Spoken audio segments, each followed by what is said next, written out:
I love dolls. I collect them.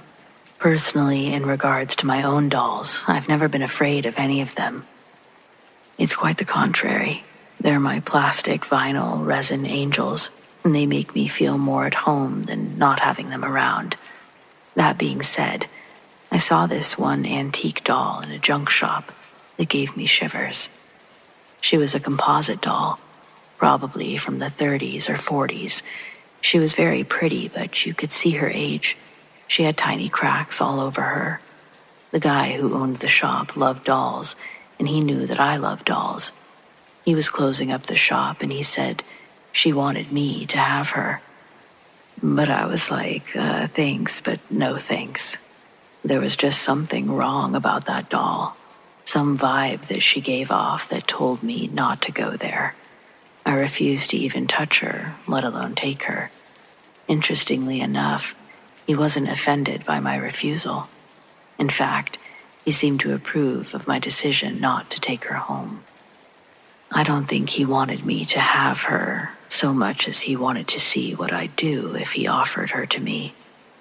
I do think he would have let me take her, but sometimes I wonder what the man's motives really were in offering me that particular doll. I almost felt like it was some kind of weird test, and I somehow passed it. I know it doesn't really make any sense, but that's how it felt at the time.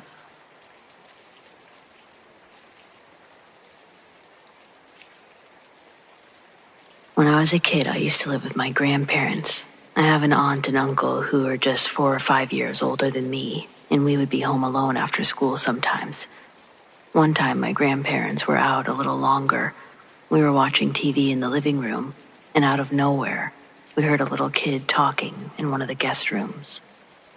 Back then, one of the rooms was never used, so we used to play in there. The only toy that was in the guest room was my aunt's doll, and I can remember the voice clearly asking us to go in there to play with it. My grandpa burned the toy that night at the beach. It was weird how the smoke was purple when he burned it.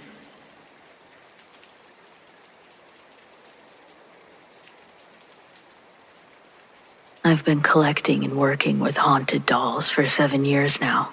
I've had so many things happen.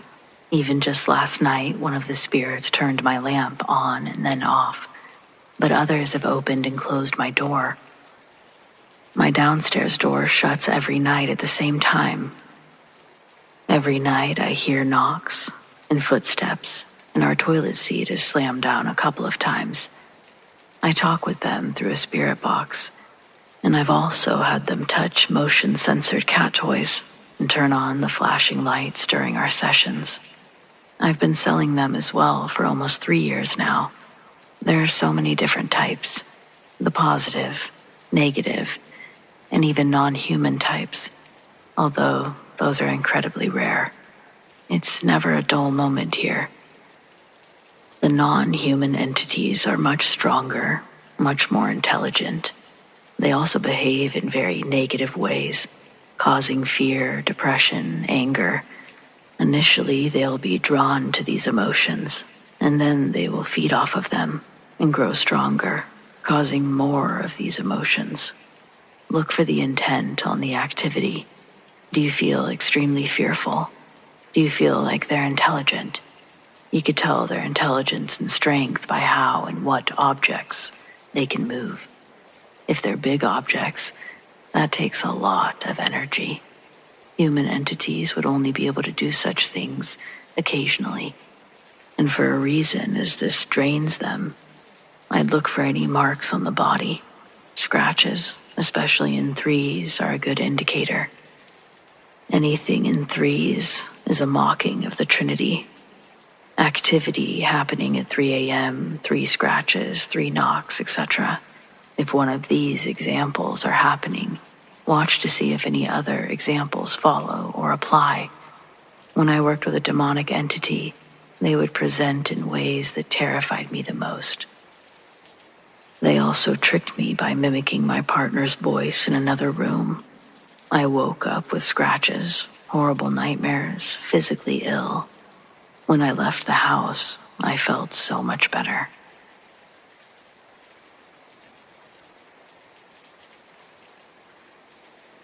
I feel like there has to be more information on this, but I can't find anything beyond cookie-cutter news articles. I couldn't possibly be the only one writing about this. My story can't be the only one. But if it is, please read this before it's suppressed or deleted. I live in central Okanagan, and in late January, I'd gone on an early morning walk with my dog Pickle. It's a routine we do every day. I keep binoculars, a Swiss Army knife, with a flint, and a plastic bag for dog droppings, all in a fanny pack attached to my hip every time we leave. The trail we walk goes on for kilometers, but Pickle and I rarely make it 3 before turning around. In that distance, there's still hallmark vantage points that look over the winery valleys. My Instagram's filled with photos of the view throughout the seasons. In the early morning, it was typical to see a low fog covering the valley in a haze before the sun comes out to evaporate it. There was also an old man that I'd always see driving the rows of vines. There's 4 large plots and he maintains the furthest.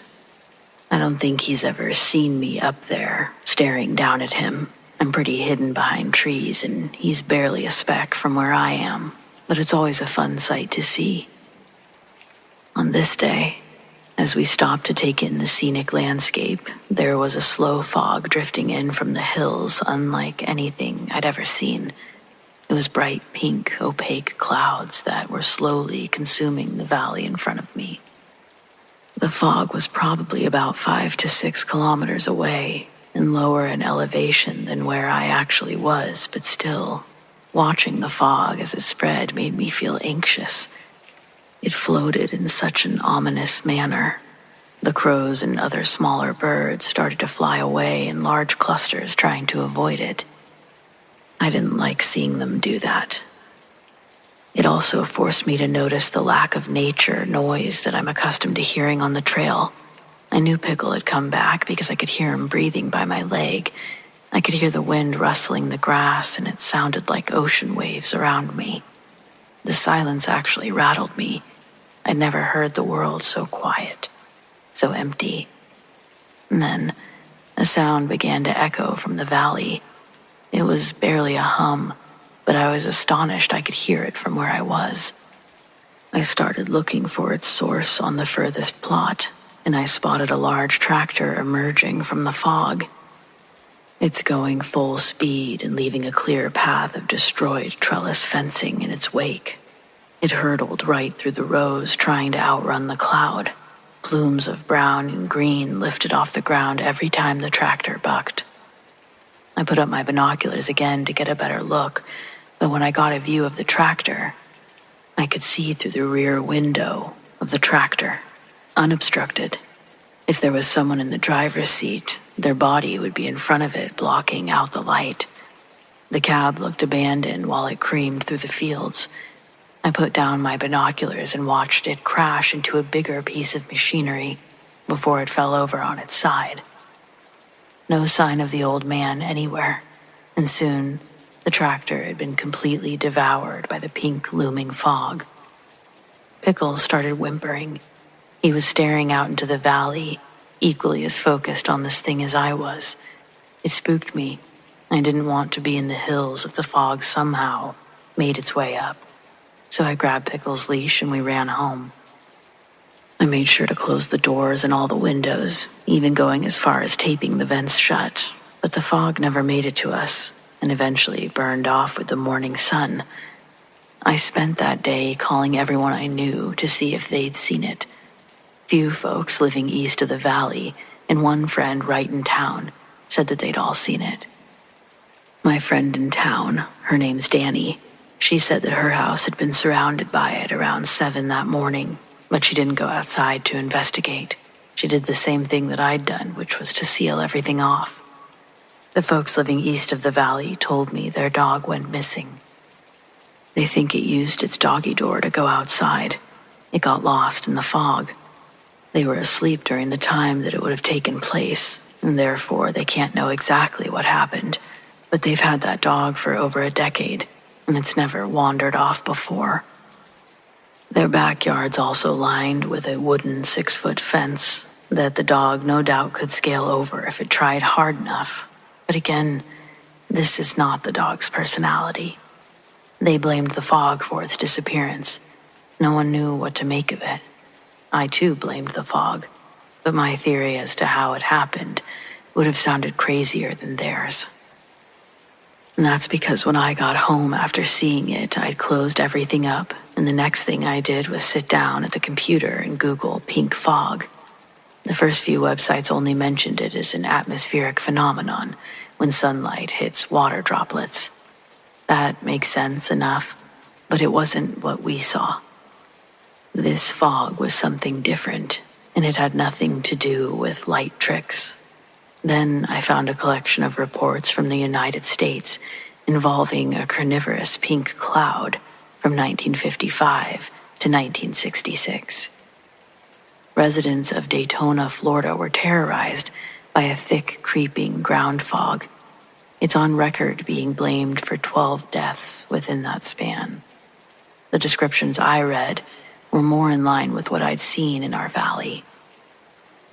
I don't know that there's been any reported deaths related to the event I witnessed, but I know that the tractor stayed stagnant on its side for over a month, and those tending to the vineyard now, they're part of some commercial company. Who knows what really happened, but it all makes me pretty uneasy to think about.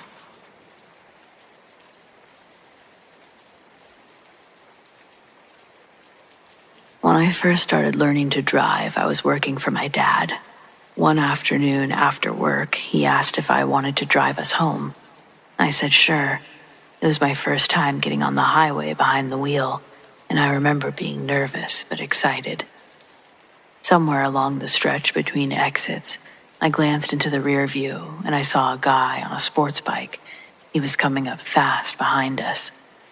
I figured he'd pass us in the next lane, so I looked forward again, kept both hands on the wheel, and then I heard it. That awful sound of metal scraping asphalt. I looked around and back in the mirror. The bike was spinning down the highway on its side, sparks flying. Behind it, the rider was skidding on his back, limbs flailing like a flipped-over bug. I watched, frozen, as he disappeared under the tires of the car behind him. I slammed on the brakes and swerved off to the shoulder, yelling for my dad. We called 911. The cars around us were stopped, some people already rushing to the scene. I stayed in the truck, shaking. That was the first real trauma I ever witnessed. But here's the part I've never been able to explain. When I looked back one more time, just a few seconds after it had happened, I saw him, standing, a little ways ahead of where the bike had landed, just standing on the side of the road, helmet still on, motionless. I blinked, wiped my eyes, but he was gone. Later, we heard that the rider did not survive, dead on impact. I didn't say anything to anyone for years because I wasn't sure what I saw. But I still think about it. How could he have been standing there, whole, just seconds after I watched his body disappear under a car? Maybe I saw wrong. Maybe it was someone else. Or maybe for a moment, what was left of him got to stand up one last time.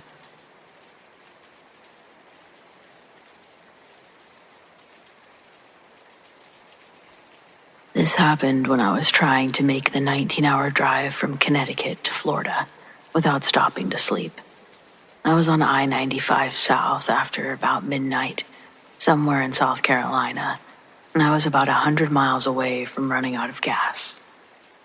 I saw a sign that said there was a gas station at the next exit, so I got off. The exit ramp turned into a 4-way intersection. You could turn left or right. Or if you went straight, you could get back onto the highway. I pulled up to the end of the ramp, looked to the right, and there was a gas station. I started heading in that direction, but then I saw something that made me slam on my brakes. I looked at this gas station and I suddenly saw 6 people, dressed in white shirts and white pants, dancing around the parking lot. It creeped me out. I didn't think there was anything supernatural about it at the time, but it was really odd that a group of people were dancing in an empty gas station parking lot around midnight. I didn't hear any music, but all 6 of them were moving like there was some big mosh pit. Then one of them noticed me. He began dancing very fluidly right in the front of the gas station, but all of a sudden he stopped, looked right at me for a few seconds, and started walking toward my car really quickly. As he took the first few steps towards us, he seemed to just snap. I don't know how else to explain it, but it looked like this man's spine completely bent at a 90-degree angle as he lurched into a weird power walk and continued walking right to my car. He stayed all hunched over like that. I floored it, went straight through the intersection and got right back on the highway. As I pulled away, my girlfriend and I simultaneously said something like, "Did you fucking see that?" Her version of the story was identical to mine. The only difference is that she only saw 5 gas station dancers, where I saw 6 of them. We got gas at the next well-lit rest stop, an actual truck stop, not just some gas station off the side of the road. She's my wife now, and we have an unofficial wedding vow that we'll never stop in South Carolina for gas again.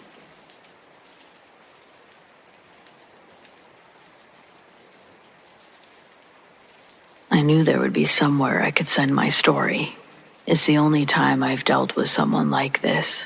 I didn't even know this condition existed until it was shown to me in all of its unhinged glory. I worked at a fast food restaurant, and as I'm bringing out an order from the kitchen, I have a tray full of nuggets and fries that I'm supposed to deliver to a table. Out of nowhere, the store manager steps in my way looking pissed. He sometimes acted weird, but this was a whole new level of weird. The veins in his neck were bulging while he sucked in air, towering over me. I almost dropped the tray of food, but find its balance before all of the food fell. I say something like, "Whoa, Garrett." Literally something that small. "Whoa, Garrett." And he totally flipped his lid in front of everyone. All of the customers saw it. Everyone working in the back came out to watch him go off on me. It was embarrassing to have him yell at me like that, and I had no idea what he was ranting about. He started by yelling, "Is it really you this time?" I reply, "Yep, it's me." None of us on staff were aware of his condition. We didn't know the signs to watch out for or what to do in a moment of crisis. He says, "Are you sure you weren't the bitch at the store following me around? How long have you been stalking me? I knew it was you dressed up yesterday too, riding my ass in the car behind me." I told him that I take the bus. I even went as far as setting the food on the table to pull my bus pass out of my pocket, but he refused to believe me. The cooks vouched for me that I'd been there all day, but he accused them of being in on it with me, in on whatever story he'd made up in his head about me. Meanwhile, people got out their phones and started recording it. I was thinking I was going to need one of those videos for a lawsuit if things escalated further. He paced back and forth, listing off other instances where he'd seen me, in disguise, following him around. He was threatening to kill me if I kept doing it. A couple of coworkers had to pull him out of the restaurant so he could cool off. He wasn't even scheduled to be working that day. He came in with the sole purpose of yelling at me. He didn't come back that day, or ever again, I think. I quit soon after that went down, but what I heard is that when he left the restaurant, he got into a minor fender bender and ended up beating a lady half to death. He was arrested but mentally unfit to stand trial. The guy had documented schizophrenia. While on his medication, he was able to function. He worked his way up to manager at our store. Nobody knew. But either he stopped taking his meds, or this new diagnosis was something unavoidable. but it's called Frigoli syndrome, and it's scary stuff. First and only person I've ever met with it.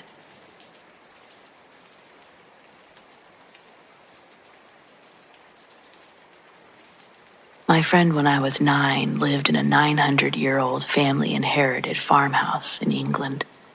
It was one of the most beautiful buildings I'd ever seen. Huge rooms and bright, airy windows, with massive wood fireplaces to keep it warm and snug in the winter. And then there was the attic. There was an old, winding, solid staircase that was behind a heavy, locked door, leading up to a room the size of the bottom floor itself. My friend was always curious, but told not to mess around up there. One day, my friend got a hold of the keys while her dad was tending to the fields and the horses that they boarded. She opens up the door and it swings heavily open. She requests that I follow her. As soon as that cool, damp, musty air hit us, so did a wave of terror. The only other time I felt such strong fight or flight was when I was involved in a car collision in my teens. That pure, helpless, I'm dead and I can feel it coming. Just put my heart in my throat. My friend noticed I was pale and said, "I don't like it." She paused on the third step up, and I was on the first. We climbed back down, locked the door, and returned the keys. That night we were playing board games before bed, and she got up to use the bathroom. When she opened her door to go, she realized the locked and latched door to the attic was wide open. All I heard was her scream, "Dad!" and he came running. He immediately told her off for going up into the attic and taking the keys to bed with us. She, of course, denied it and didn't say that we went up earlier. He was perplexed when he couldn't find the keys in her room. Then, he looked a little more unsettled when he came back to her room. He had the keys in his hands. They were clearly still downstairs, where we hadn't been in that time. He sternly told us not to go into the attic, as the flooring is dangerous, and we'd be in trouble if we did it again. I didn't sleep over much again after that. Years later, she told me that when she was 16, she took them again as curiosity got to her. She felt the same wave of terror, but this time, went as far as going to the top step. There was nothing there, simply some old linen and a cardboard empty box on its side. She hurriedly went downstairs and locked it back up. For weeks after, she would hear odd bangs that seemed to be muffled and coming from the attic. She never attempted it again.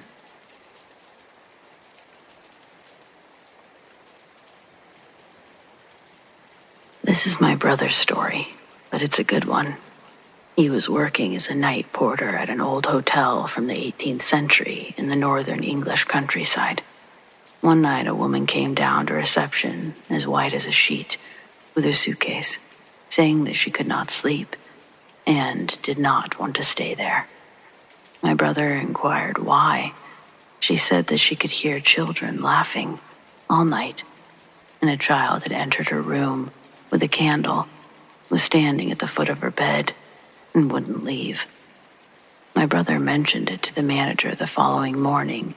He was told that it was a regular occurrence.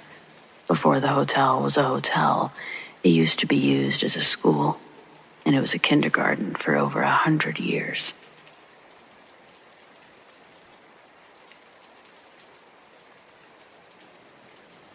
I've believed in spirits, but I've never had my own experience. Not until I moved into a 1930s cabin in the Santa Cruz Mountains. Lone Pico, if you're familiar with the area. It's the neighborhood where Jerry Garcia lost his finger as a child. The finger was never recovered, fun fact, but that's another story. The cabin was absolutely quaint, with a huge wraparound deck above the redwoods.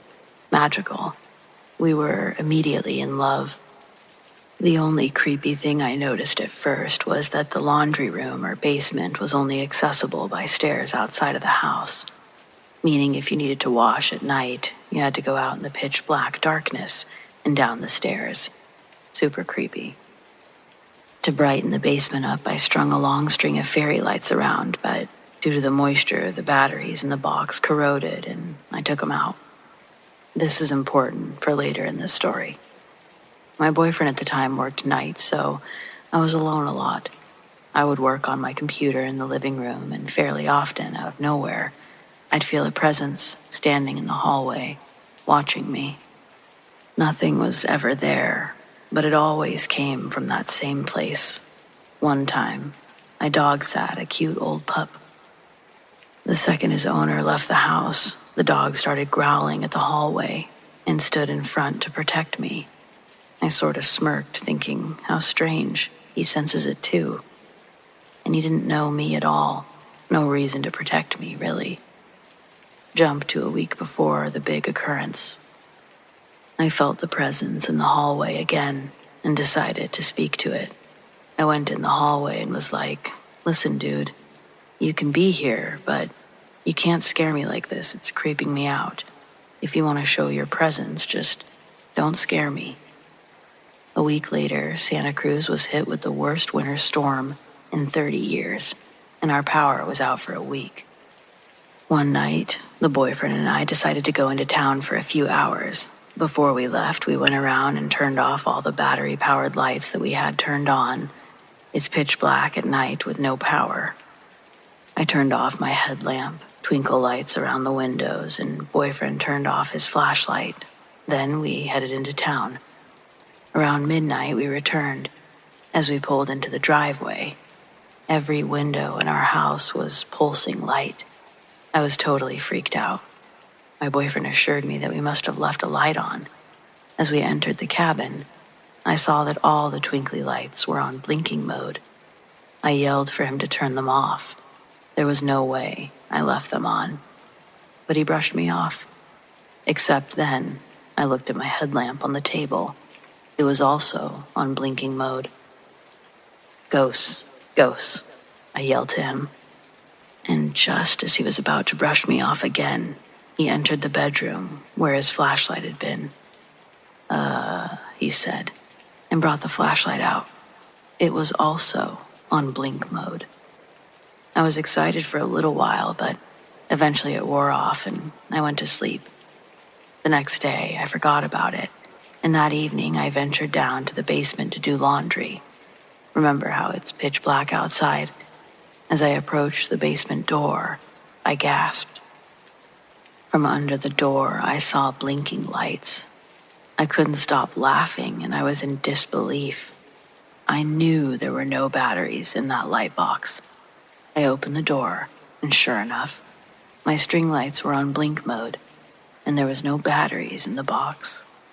All the connections still corroded with acid. The ghost did exactly what I had asked. It showed its presence in a way that didn't scare me. It was almost silly.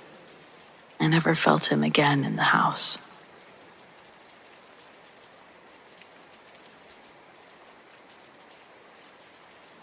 When I was little, I saw spirits often, and I communicated with them too. And it used to terrify my parents when my imaginary friend, Galen, would tell me things that no 3-year-old should have known. I realized when I was probably 5 or 6 that I could see things other people couldn't, and it didn't bother me until one night in particular. And it was after that night that I somehow closed off the part of me that was open to seeing things. When I got a little bit older, I let my guard down a bit and started seeing again, but infrequently. Now I'll tell you what happened. I woke up during the night because I heard what I can only describe as a whispered, evil laugh. I was about 11 years old, and it was the only time I've ever experienced sleep paralysis. At first I thought someone in my family was playing a joke on me and had snuck into my room. I tried to speak, but I couldn't. I couldn't move, and I felt suddenly claustrophobic. I was trapped in my body. I could see out of the corner of my eye a figure coming towards my bed. It was made of darkness, and I don't know what else to say to describe it, because still, 20 years later, I'm utterly terrified by what I saw. If I wrote it down, I'd have a sleepless night and nightmares. What I will say, though, is that the thing was not from this planet, and it never was. It came from hell itself, I can only assume. And don't ask me how I know that. I just do. Eventually, I think I passed out from fear, and when I woke up the next morning, I didn't tell a soul. When something bothers me like that, I have the tendency to stop speaking for a few days. I know I went mute for about a week. Whatever that thing was, and why it sought me out, I'll never know. But I felt, and I feel, scarred, tainted by the memory of that night. Imagine someone touched your very soul and left an ugly black mark on it. That's how deeply affected by that experience I am. And that's the first time I've ever told anyone about it.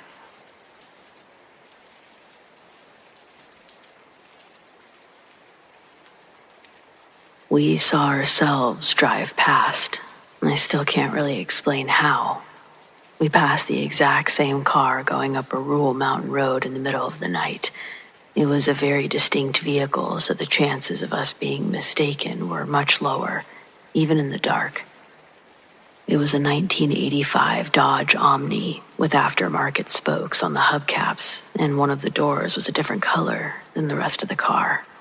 It was dark, but not so dark that you couldn't make out the details of them entirely. It was us. Me, my friend. And we both seen it. We turned around as quickly as we could and raced back up the mountain to try to catch up with the other car. But since it was such a narrow, winding road, turning around was difficult, and we never found them. We both think it was actually us, from some sort of alternate reality or timeline, something that we accidentally crossed over into. What other explanation is there?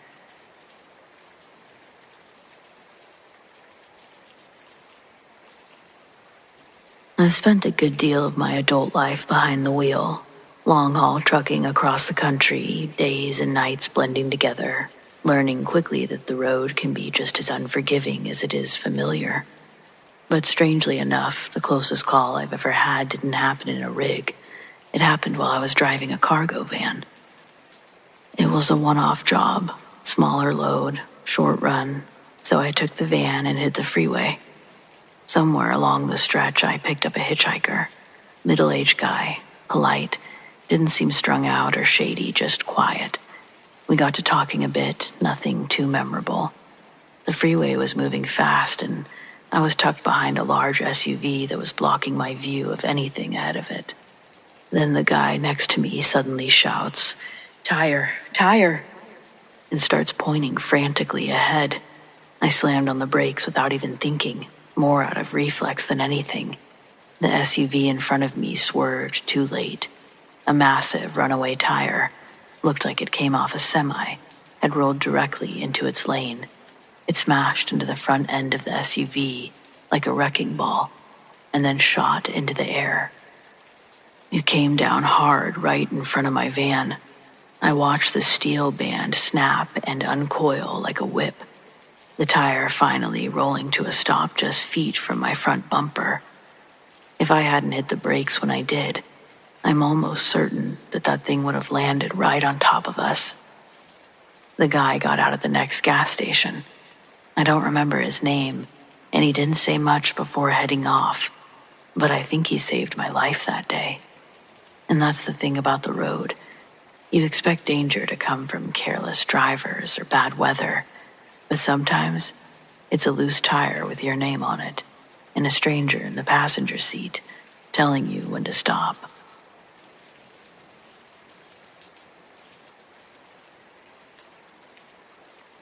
Not sure if this counts as a paranormal story or just a terrifying brush with insanity, but it's stuck with me ever since it happened, and I still don't have a good explanation. Back in my 20s, I was juggling full-time night shifts at a factory while also attending university during the day. Money was tight, and when my parents split up, it got worse.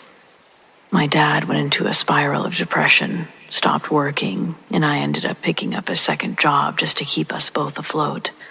I don't even remember when I last got a full night's sleep during that time. My days blurred into one long, heavy haze of exhaustion, and I could feel myself slowly coming undone. The drive home from work was always the worst. It was just before dawn, 4, maybe 4:30 in the morning, when the roads were dead quiet, and the sky was still that deep, sleepy shade of blue. There's a stretch of freeway I'd take every morning, long and mostly empty, just trees and highway and the occasional passing truck.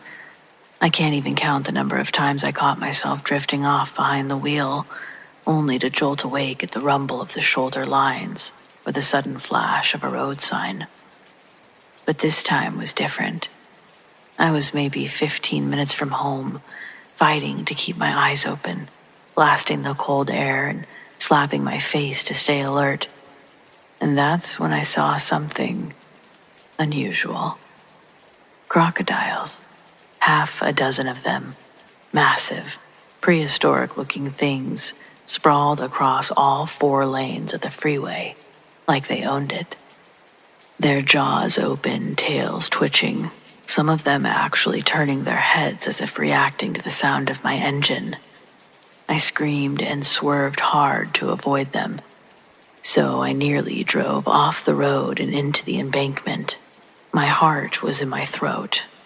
I could still hear the thump-thump of my tires as I jerked back onto the road, convinced I'd hit at least one of them. I slammed on the brakes, shaking, hands clutching the steering wheel, and I looked into the rearview mirror, bracing myself to see some horrific mess behind me. But there was nothing. The highway was empty, not a ripple of movement, not a shape, not even a shadow. I sat there, pulled over on the shoulder, staring at the spot where I know they were, and all I could hear was the blood pounding in my ears. I got out of the car. I walked a few steps back down the road, still expecting to see something. Drag marks, roadkill, anything. But the road was clean, pristine even, like it never happened. I don't know what I saw that night. Maybe it was a dream or a waking hallucination brought on by months of sleep deprivation. Maybe my brain, desperate for rest, snapped for a second and threw something wild at me just to wake me up. Whatever it was, it worked. I didn't fall asleep that morning. I was so wired with adrenaline, I didn't sleep for another 36 hours after that. I never saw anything like it again, but I stopped taking that long stretch of highway for a good time afterwards. And I still wonder, what if I hadn't swerved? What would I have hit? Would I have even woken up at all?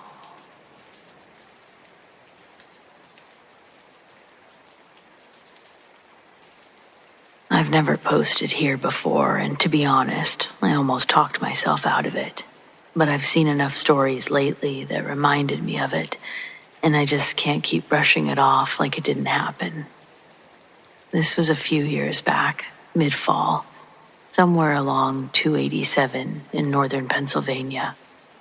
I drive long-haul, solo, mostly northeastern routes, and I usually pull over in small rest areas or turn out loops for a quick nap if I'm ahead of schedule.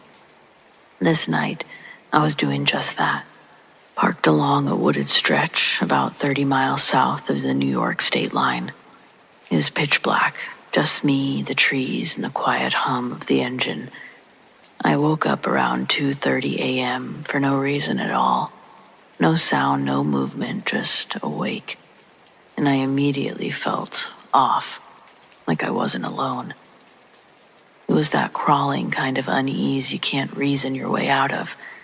I sat up in the cab and looked through the windshield. At first I didn't see anything, just the trees illuminated by my parking lights. But something was off about the tree line. There was a shape, just barely silhouetted, moving. It was tall, way taller than any person should be. Not like NBA tall, like wrong tall.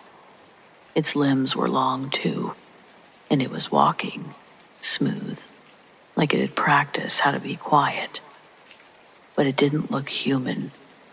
The torso was too narrow, the arms hung too far down, and the head was just there, with no real neck. The closer it got to the truck, the more I realized what I was looking at. It looked like a deer, kind of. The shape of the head suggested it, but no antlers. And it didn't walk like an animal. It moved like something pretending to be a person. The legs were bipedal, but it still had that slightly hunched forward, unnatural gait. Its skin was light, like worn leather stretched too thin over a bad idea. But it was the eyes that really did it for me, or I guess where the eyes should have been, because there was just emptiness, not like sockets, more like two deep wells of black. No light reflecting off of them, just voids. It walked slowly across the road in front of my truck and paused dead center, facing me. I don't know if it could actually see me, but I swear it knew I was there watching it. I didn't move. I didn't even blink or breathe. Then it tilted its head just a bit to one side, like it was curious. That's when I threw the rig into gear and got the hell out of there. I didn't stop again until I reached a way station many miles down the road. I sat there with the engine running, doors locked, and every light on in the cab for over an hour. Never said a word about it until now. Call it a hallucination if that makes you feel better. I've driven thousands of miles, seen deer, elk, moose, and much more. But nothing like that thing. And I know what I saw. And I hope to God I never see it again.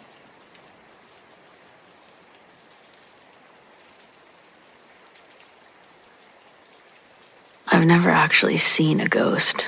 No shadow figures, no faces in the mirrors, nothing like that. But I don't think I need to. What happened in that apartment, my apartment, was more than enough to convince me that something was seriously, deeply wrong there. When I first moved in with my ex, we didn't think much of the place. It was older, kinda creaky, but it was cheap and close to work. Win-win, right?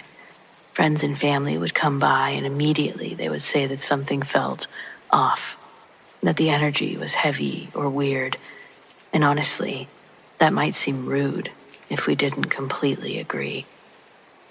We chalked it up to the age of the building, maybe the poor lighting. We found a way to laugh it off. For a while, it was just little things. Lights flickering on and off, stuff falling off of counters. The usual stuff that you can tell yourself is just electrical problems, or maybe you set something down too close to the edge. But then it got worse. Way worse. There was one night that still makes my stomach drop when I think about it. I was home alone, just getting ready for bed.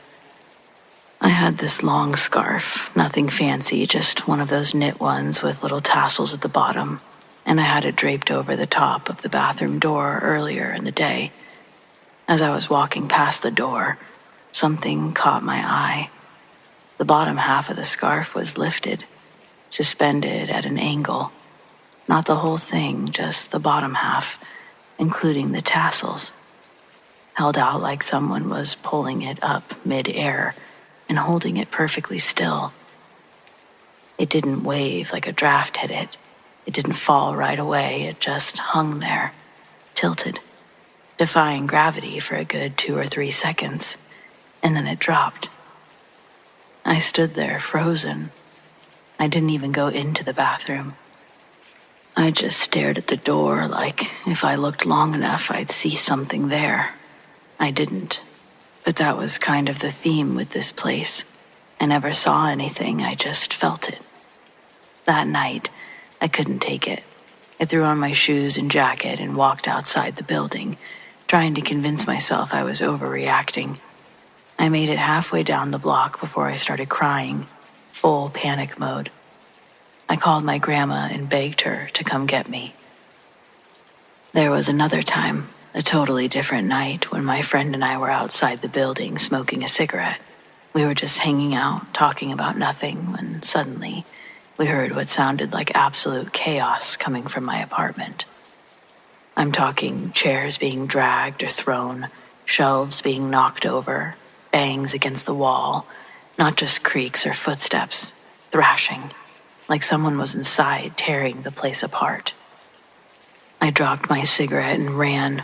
We sprinted up the stairs to my door, flung it open, and everything was still. Not just still, untouched. Every chair was where it should be. The shelves were fine. Not a single thing was out of place. I even checked the other units in the building, which was kind of pointless because I was the only person living there at the time. Every other unit was locked and unoccupied. It got to the point where I couldn't even watch scary movies anymore. I used to love paranormal stuff, ghost hunting shows, spooky YouTube videos, all of it. But near the end of my time in that apartment, I wouldn't even say the word ghost out loud while I was there. It felt like acknowledging it gave it permission. It wasn't until after I moved out that I watched Paranormal Activity at a friend's house. I didn't even make it halfway through the movie. I had to leave the room. Not because it was scary, but because I felt that feeling, that weight in the chest, that cold, creeping dread that had followed me around that apartment. The noises, the objects moving, the weird electrical surges, the physical scratches I woke up with more than once. It all came back. I haven't experienced anything like that since I left. Not a single weird sound, no flickering lights, no goosebumps in the middle of the night for no reason. Whatever it was, it stayed behind, and I hope to God it stays that way.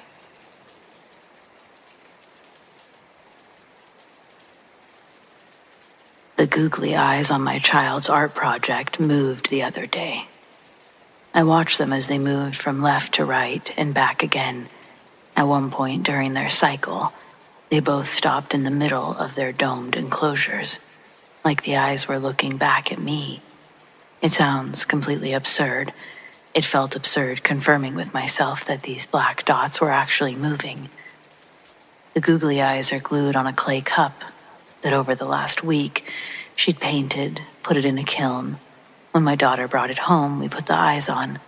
She was supposed to fill it with her favorite drink and bring it to school the next day. My daughter didn't notice it. I felt for vibrations or any sort of explanation for what I'd seen. But if I'd been honest with myself, I knew the obscure way those black circles drifted up and then back and forth, like they did. They weren't going to be the result of my daughter's knee bumping the table. It made me incredibly anxious. When the dots floated back down, I grabbed a bunch of cocoa packets, stuffed them in the cup, and then stuffed it into her backpack. She'd be bringing it back to school the next day, so I tried not to think any more about it after that. But today, she brought the cup back home. I shouldn't have been surprised, or at least I should have acted like I wasn't as surprised. When she pulled it out of her backpack this afternoon, well, have you ever accidentally said something out loud that you thought you were thinking? I don't know how to explain it, but in my defense, I was caught off guard, and I really didn't know how uncomfortable it made me until I was face to face with the googly eyes again. I accidentally blurted out, "No, Taylor, why'd you bring that home again?" Then I thought, "No, Judy, you just said that out loud. Recover, recover. She's looking at you. Say something quick." So I go, "Why'd you bring that home again? Because all my other cups are going to get jealous that I'm drinking from this one every day." Boom, mic drop. Her eyes lit up with excitement, and now I'm dreading having my morning coffee in it tomorrow. I've considered breaking it, talked to my partner about it. He doesn't think that I should break it. He thinks I'm overreacting. I think I could possibly be saving us from a demonic poltergeist, but oh well. He's not a skeptic either. This isn't the first time our girl has brought some miscellaneous item with something attached to it home. It's like the spirits are attracted to her. I don't like it. The first time she brought home a stuffed goose that she'd picked out of a pile of stuffed animals at the state fair. The night it came home with us, things started happening around the house. I'd hear footsteps in other rooms when I was the only one home, and the stuffed goose would randomly appear in different places, even after I had consciously remembered putting it somewhere else. Every time I'd see it out of place in the house, I'd just grab it again and walk it back into Taylor's room. These things I could ignore. They weren't big enough to throw me off my routine, although I did hate finding that goose everywhere. It felt intrusive. As much as I tried to ignore it, I couldn't get rid of the sense that I was being spied upon in my own home. I think the more I ignored it, the more its insistence for acknowledgement intensified. That's the only way I can describe it. For example, originally when I'd find the goose in different places, it would be on the floor. Then I'd start finding it on the couch and tables around the house. Then finally one night I'm crawling into bed, and as I'm getting under the sheets, the back of my legs feel the unmistakable prickly fur of the stuffed goose. I screamed. It woke up my partner, and it made the neighbor's dog bark. But I'd had enough, and that dog always barks at any time of the night without my help, so I didn't feel bad about that either. I marched that goose directly outside and straight to the trash. As I'm walking out the door, I see my partner in the living room. I ask what he's doing down there, as I could have sworn I'd just seen him in bed a second ago. That realization made me physically sick when it left my mouth. And extra urgent to get that stuffed goose out of the house. I couldn't wait for his response. I ran past him, out the door, to trash it. My partner followed me out and asked me if I had just come from our bedroom upstairs. I tell him, yes, I was just getting into bed, and I found this goose, decided I hated it, and wanted to throw it in the garbage. He looked pale. His eyes looked like they were filling with tears. He goes, I was in bed, but I heard you calling my name from downstairs. He pauses to ask me again, almost pleading with me that I was messing with him. But I promised. He tells me that it was my voice calling him, telling him to come downstairs, although he knew deep down that I was in the shower upstairs. The voice he heard was so convincing that he followed it downstairs. In our house, there's a small hallway that you have to walk through from the bottom of the stairs to the living room. He says that he saw what he thought was me turning the hallway corner into the living room, but he couldn't find me when he got there, and he nearly had a full-on heart attack when I came running up behind him, looking crazed with a stuffed goose. It was a draining experience for us both.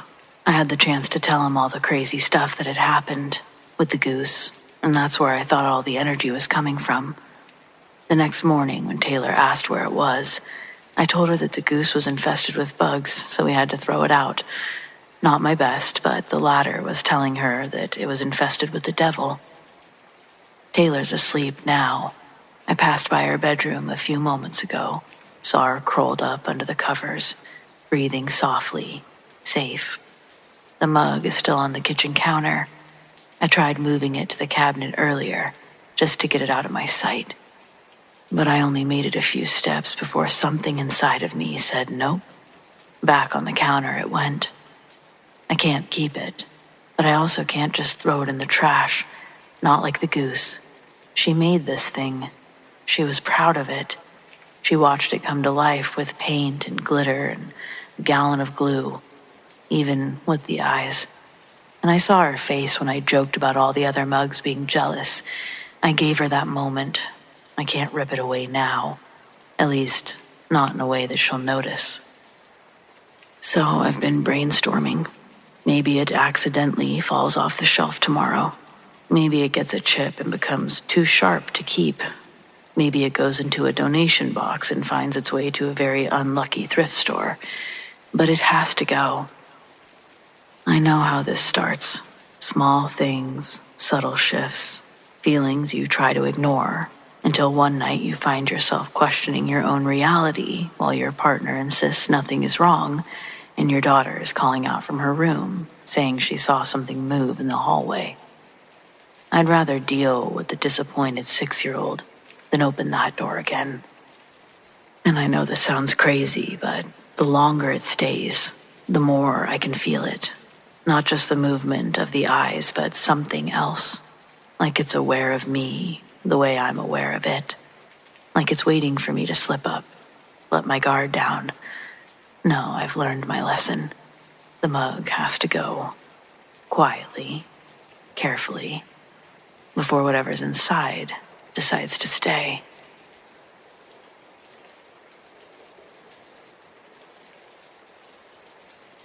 I was working a shift in the college library on a Friday, a day so slow that the hours usually dragged by.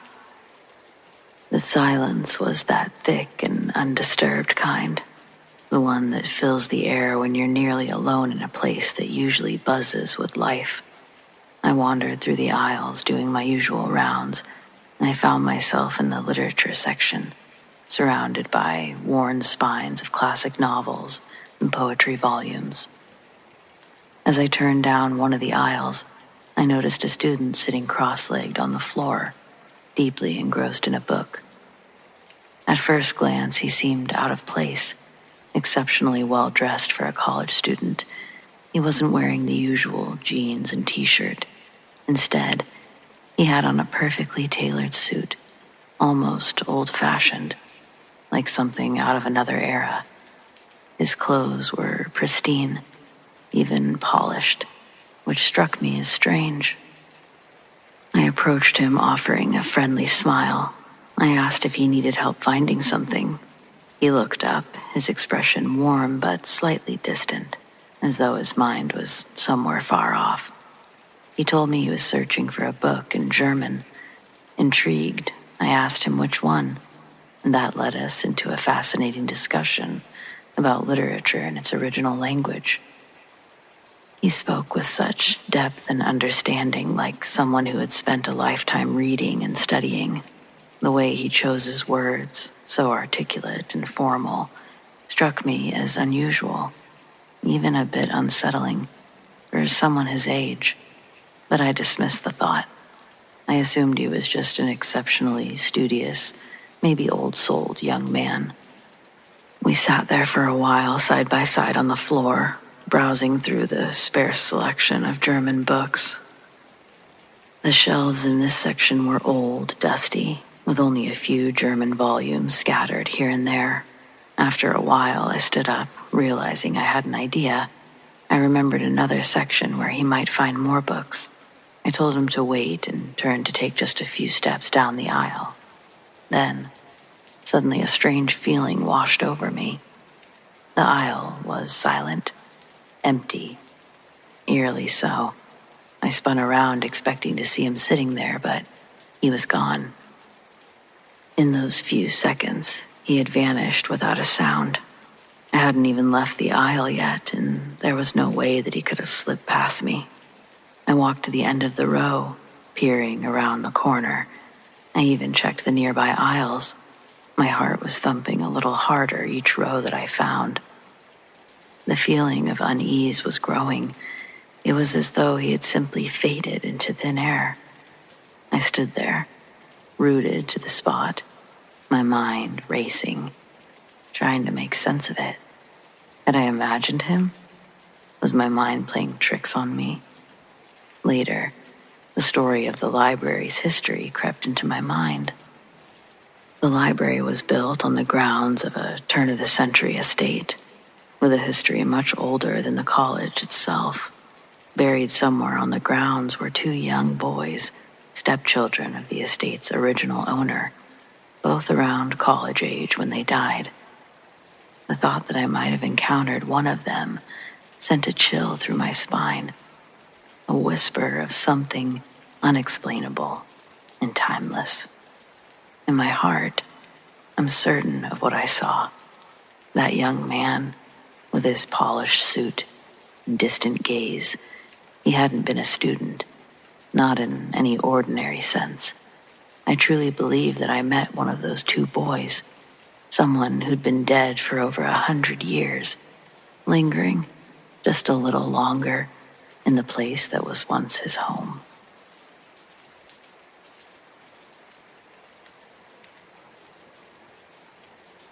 What made you quit your most recent job? This was such an oddball question, a real scroll slower, probably because it related to my situation so incredibly I couldn't move on. When I read it, I knew my answer right away, and well, here we are. Morning, friends, I'm Addie. I've always been an early bird, and I appreciate structure and routine. Speaking with therapists, I have a lot of abandonment issues that have led me to treat relationships and jobs like an oath in blood. I've cut people off that probably didn't deserve it while keeping people close that were toxic from the start. It's the same for my employment history too, sort of. I've never had a meltdown at my place of work, but I have stayed in positions that made me want to ride the elevator to the top floor and jump from the roof. And yet, every morning I'd get up, get dressed, and go there, simply because I hated change. I hate feeling like the now will soon be something else. There's a story about King Solomon and his search for a ring, one that when he wore it and gazed upon it, if he was happy, the sight of it would make him sad. But when he feels the weight of the world on his shoulders and the sun forgets to rise, the ring will fill him with joy once again. He offered 1 bag of gold for the one who could obtain such a ring and bring it to him.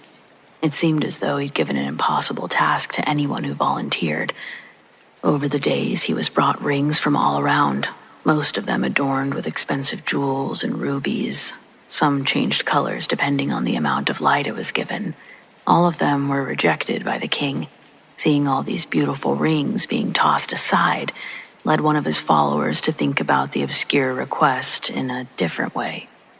And when he did, he knew exactly what to do. He went out and purchased a cheap wooden ring from a small shop in town. Then he went down a couple of doors and had it engraved. And when he presented this ring to King Solomon, the inflated smile he wore slowly melted into a frown. And with that, he told one of his guards to fetch the peasant his reward. What was engraved on the ring that the king was so moved by would later be revealed to say, "This too shall pass." I thought about this a lot in my job, like a reminder. Both good and bad times are temporary. It served as a source of comfort and perspective for me during difficult periods. So back to the question, what made you quit your most recent job? The funny thing is, I did that today. I felt so much guilt. I work at a preschool for the deaf. The staff there is composed of a few deaf teachers and a few hearing, all fluent in ASL. It's not a big facility, and because of the special needs of the students, it's difficult finding qualified candidates. We're constantly low-staffed and filling in for each other. It gets wearing on the spirit knowing that you're only waking up and getting dressed because you're obligated to your own personal work ethic. And that's the thing. My coworkers bust their asses off just like I do. It takes all of us to open the doors every morning. Not physically, but you get what I'm saying, I hope. I feel terrible leaving the team, and I can say that I really did like everyone I worked with, and the pay was really good, almost double my last job. But this school is so fucking haunted. And I'm so fucking sick of feeling scared when I'm alone making lesson plans. Things are always falling off of shelves. Cabinets are always open when I swear I just closed them. Try blaming that on a kid when they're out at recess. You can't. And then you get real shivery and try everything in your power not to hop on your bike and ride home. And that too, this place was biking distance from my house. It was literally my dream job, but I couldn't do it anymore. Sometimes the kids would notice the toys moving on their own. That was a regular occurrence. This Toy Story dinosaur in particular kept turning its head to look at us while we were having circle time. When we'd have our cleanup song and put everything away at the end of the day, I'd take the kids to their parents' pickup. And when I'd go back to the classroom, That one T-Rex would always manage to find its way back to the middle of the carpet. None of the other teachers seem to have things happen, or at least they're not admitting it. Maybe it's just my classroom.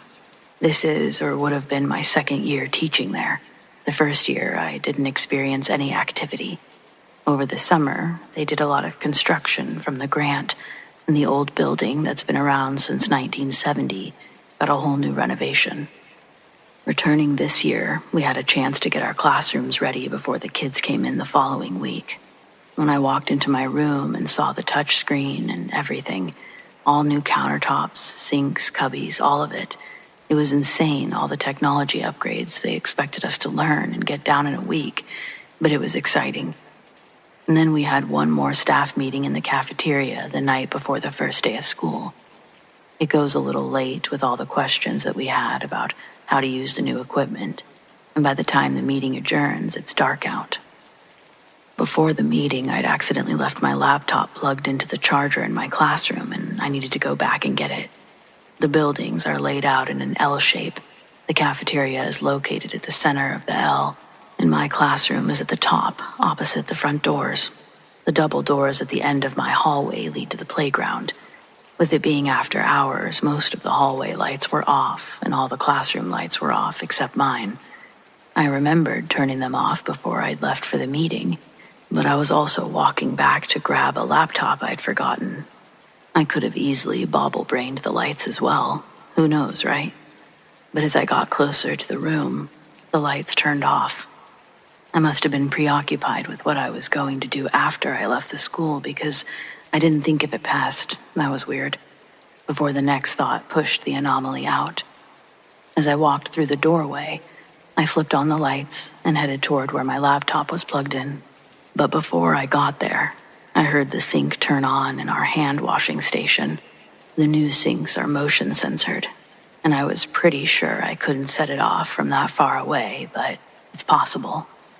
When I get to my desk, I have to climb under to unplug the laptop from the power strip. While I'm under my desk, I hear the sink turn on again.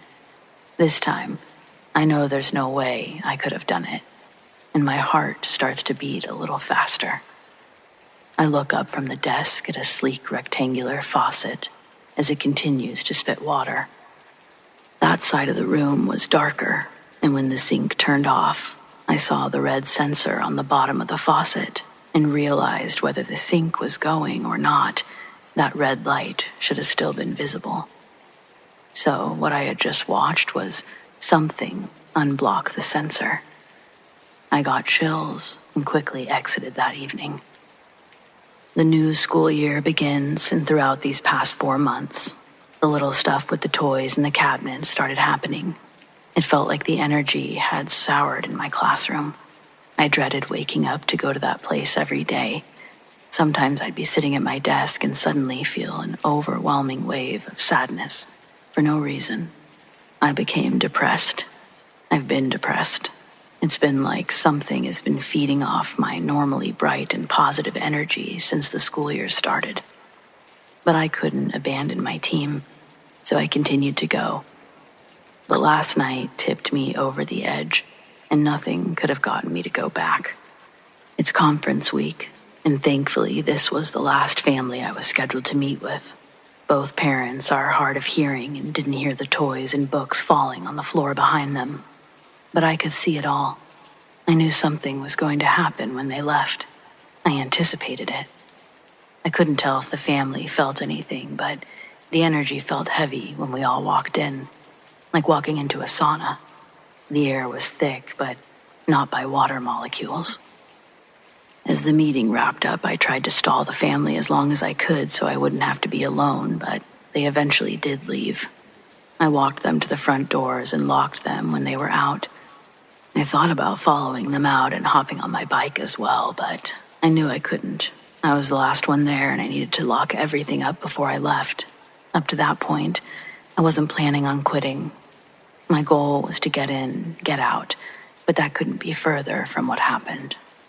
When I got back into the classroom, I hurried to pick up the toys that fell, and of course, the T-Rex was laying furthest away from the other toys. I felt it move in my hands when I picked it up. It was such a disturbing sensation, I reactively threw it away from me, and the plastic leg broke.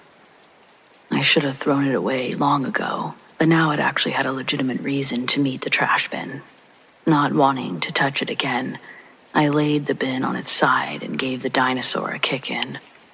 Right after doing that, my classroom door slammed incredibly loud. You know how heavy those school doors are. It shook the walls and scared me enough to lose my balance.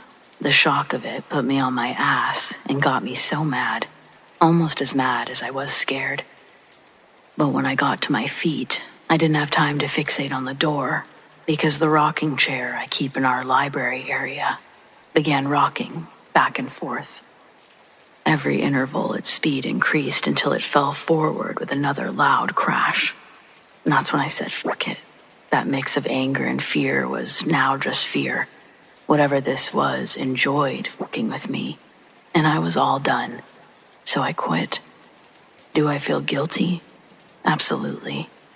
But do I feel better? 100%. Sometimes the toxic work environment is supernatural. But either way, don't stay at a place that makes you feel awful, regardless the reason. Life is too short, and then we're just a ghost haunting a school. So live your best one.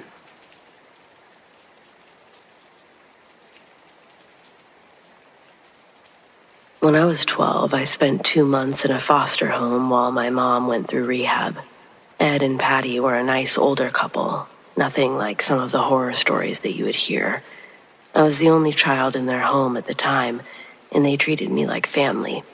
The only problem was that the property was haunted.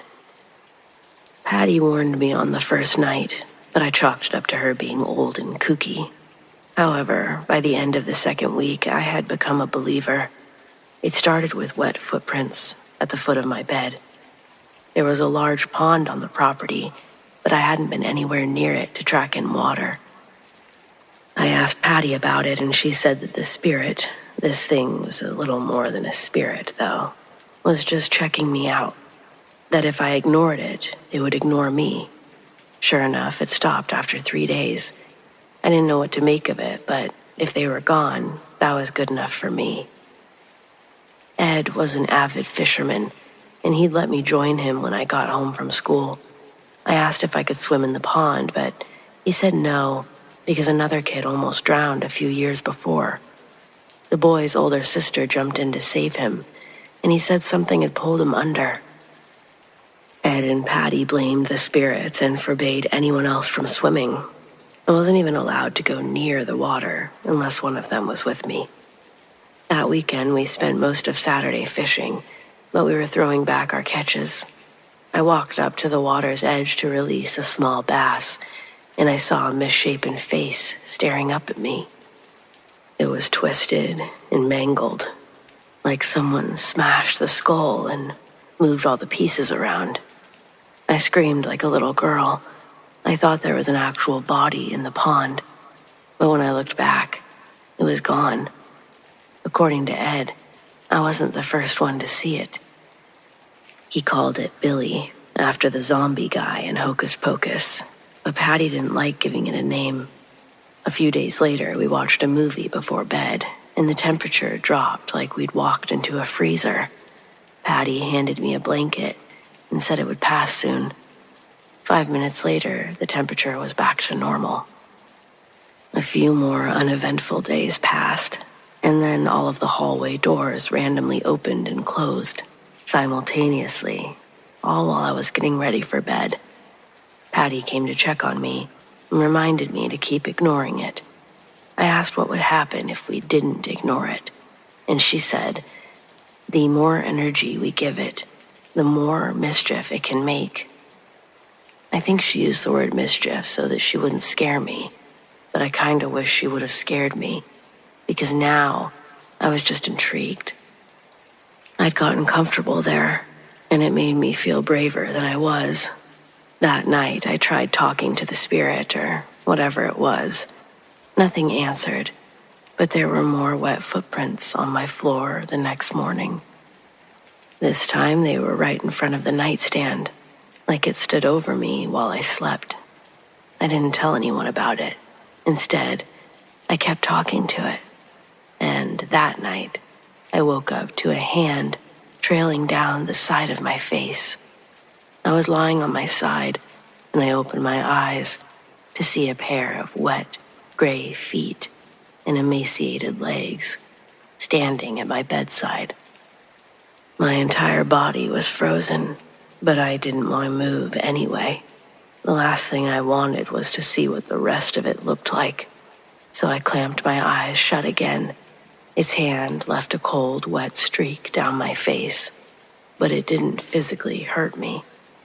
After what seemed like a long time, I heard its footsteps leave, and I got up to shut my bedroom door.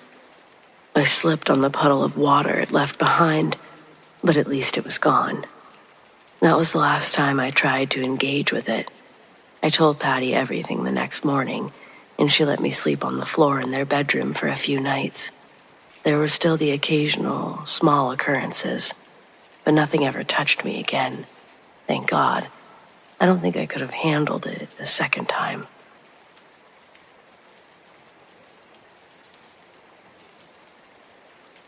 My grandparents lived on a large farm with a sprawling farmhouse, originally built in the early 1900s.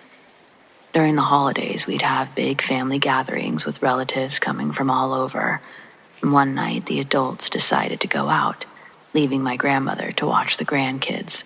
This was in the mid-1980s. Once everyone was in bed, my grandmother settled into a recliner in the living room to watch TV. Not long after, she felt the distinct sensation that someone was watching her. She glanced towards the staircase and froze. Standing at the bottom of the stairs was a figure, a shadowy presence cloaked in a hood. At first, she thought that it was one of the parents, maybe heading upstairs to check on the kids. Without much thought, she said, "Don't worry, I'll go up and check on them." She stood, but when she looked again, the figure was gone. A chill ran through her, but she pushed it aside to make her way upstairs, deciding to check on everyone just in case. Room by room, she quietly looked in on the kids. When she reached my cousin's room, who was barely 18 months old, her heart sank. Through the dim glow of a nightlight, she could see my cousin struggling to breathe, pale, wheezing, and gasping intermittently. She had severe asthma and was in the throes of a dangerous attack. Panicking, my grandmother called 911, and soon my cousin was taken to the hospital, where she made a full recovery. But as my grandmother packed her up for transport, a disturbing realization hit her. There had been no one else in the house, no family members, no parents checking in, only her and the hooded figure. If the figure hadn't appeared, my cousin would have likely died that night. From that moment on, we came to call the apparition the Gray Lady. Although I was terrified of seeing her myself, I grew to believe that she was a protective spirit. Years later, we did some research on the history of the farmhouse. We discovered that a young girl had once died in a terrible accident. She'd caught her flannel nightgown on fire while holding an oil lantern. Panicking, she'd run down the stairs, the flames worsening with each step. We came to believe that the figure was the girl's mother, who might still come back, watching over the house and its children. There were other strange occurrences over the years, but this remains the most vivid and haunting experience of them all.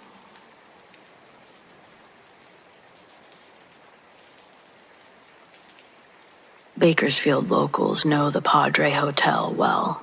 It's a landmark, a place where people go to enjoy dinner, drinks, and sometimes something else entirely. One night I was there taking photos. I didn't expect anything out of the ordinary. I live in town, so visiting the Padre for dinner felt routine. Being a wedding photographer, I'd spent a lot of time there. The building itself is elegant, with polished floors, refined decor, and a sense of old-world charm. But something about it also felt off. Couldn't quite put my finger on it at first, but The more that you're there, the more you realize something else is too. Perhaps it was the occasional flicker of the lights, or the way the temperature seemed to drop the deeper into the restaurant you went. The Padre Hotel had seen its fair share of tragedy. In the 1950s, a devastating fire swept through the upper floors, claiming the lives of several families, most of them children. The memory of that night lingers in every hallway, in every corner. The hotel staff has tried, time and time again, to erase the signs of what happened. In one particular area of the restaurant, a child's handprint, small and smudged, it keeps reappearing on the wall. They've scrubbed it, painted over it, yet no matter what they do, it always returns, like the child's trying to remind us they never left. After dinner this night, I took a casual photo of the wall with the infamous handprint. It wasn't until I got home and examined the picture that my stomach turned. There, beside the handprint, was a shadowy figure. It was faint but unmistakable, a hazy outline of a person standing right next to it, watching. And that's when the stories that I'd heard about the Padre Hotel began to surface in my mind. Paranormal investigators had flocked to this place for years. Many claimed it to be one of the most active locations they'd ever encountered. Some spoke of a man who drowned mysteriously in his bathtub. Others whispered about a man who had leapt from the hotel's roof in an act of desperation and despair. Each death left a mark, like a stain on the soul of the hotel that no amount of renovation could wash away. And the strange happenings continue to this day. Water faucets turn on by themselves, and electrical malfunctions are commonplace, especially in rooms where guests have reported feeling watched. Bartenders speak of glasses sliding across the bar before crashing to the floor, and many have seen shadow figures darting out of the corner of their eyes, only to disappear when they look directly. Ever since the photo incident, I find myself incredibly curious every time I pass the Padre. I can't help but wonder what or who is still lingering inside. I guess I agree that the hotel is alive, not just with the hustle and bustle of guests, but with the spirits of former guests, ones refusing to be forgotten.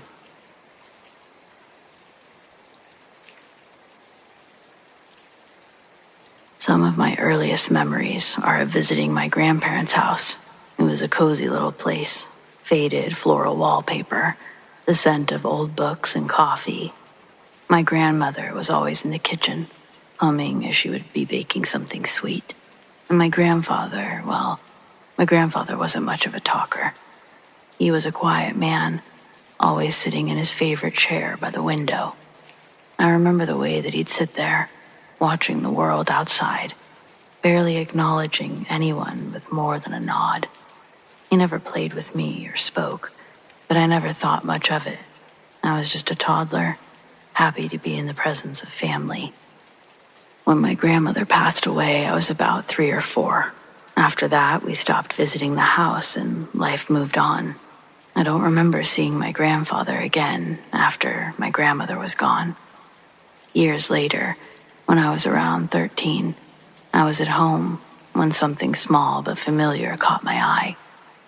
My parents had moved my grandfather's old chair into our living room, the same one that he'd always had. I guess it was in storage. I smiled at the memory, running my fingers over the worn fabric. Casually, I said, "I remember Grandpa sitting in this chair all the time when we visited. He never talked, though. Why was he so quiet?" I expected a chuckle or a fond story, but instead, my parents went silent. They exchanged a glance, one of those looks that said 1,000 words without saying a thing. Finally, my mom cleared her throat. "Honey," she said slowly, "your grandfather died before you were born." I laughed at first, thinking she was joking, but their serious faces told me otherwise. I had memories of a man I'd never met, and he'd been sitting in that chair the whole time.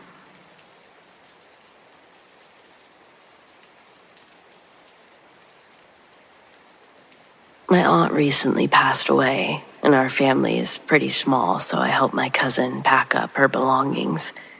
She had an extensive antique doll collection, a few of which were insanely creepy. One in particular gave me chills when I first saw it. The doll was over a foot tall when standing upright. Its face paint was so faded that it looked like war paint, and you could see the staples protruding from under its thinning red hair. It was like a 50s version of Chucky. As a lifelong horror fan, it seemed blasphemous not to keep it. I put it on my bedroom dresser and mostly forgot about it until it started moving. It was subtle at first.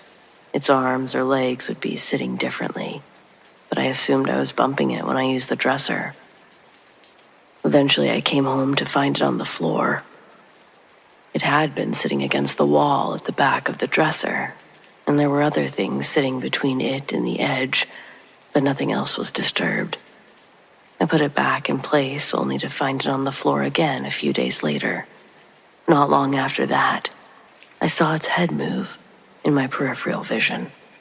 But then I thought I was just making myself paranoid, so I put it in my closet for the time being. After another few nights, I woke up to find it lying on the floor between the closet and the bed. I don't have any pets, and I live alone. How the hell did it get out? I didn't care about the doll anymore, about keeping it. I just wanted it out of my house. When I tried to pick it up, it felt alive. I really don't know how else to describe it. There's a difference between picking up a toy or something like a kitten, even if it doesn't move around while you're holding it. I got so freaked out that I dropped it back on the floor. It landed on its back, looking up at me, and its eyes gleamed. There was moisture in them, but only for a second. Then it stiffened, and when I picked it back up, it felt like a normal doll again. Just throwing it away wasn't good enough anymore. I wanted to put it in a box and throw it into a river, but I had to get to work. All I could do for the moment was throw it in a drawer and deal with it that afternoon. I even bought a lockbox on my lunch break. At home, I could hear the smoke alarms as I pulled into the driveway. I was hit by a cloud of smoke the moment I opened the door. The dresser was on fire, and the wall was catching as I rushed in with the extinguisher. All of my clothes were ruined, and the dresser was destroyed. The wall, floor, and ceiling, they all had to be repaired, and insurance paid for none of it due to the accident's suspicious nature. It's not like I could tell them what really happened, and I certainly don't know how to fake an electrical fire. Maybe I should have thrown a candle in there. Who knows? The doll wasn't so much as scorched, and I swear it smiled at me when I picked it up out of the ashes. I wasn't sleeping in the same house with that thing, not for another night. I threw it into the lockbox and drove over an hour to a bridge on the Ohio River, where I threw it into the water. I didn't leave until it was completely submerged. Whether it sank to the bottom or just got carried downstream, I'll never see that thing again. I'll probably never be able to watch Chucky again either, but at least it's over now. That was 3 weeks ago, and I haven't had any problems since, except for the nightmares and random whiffs of something burning, but I imagine those will take some time.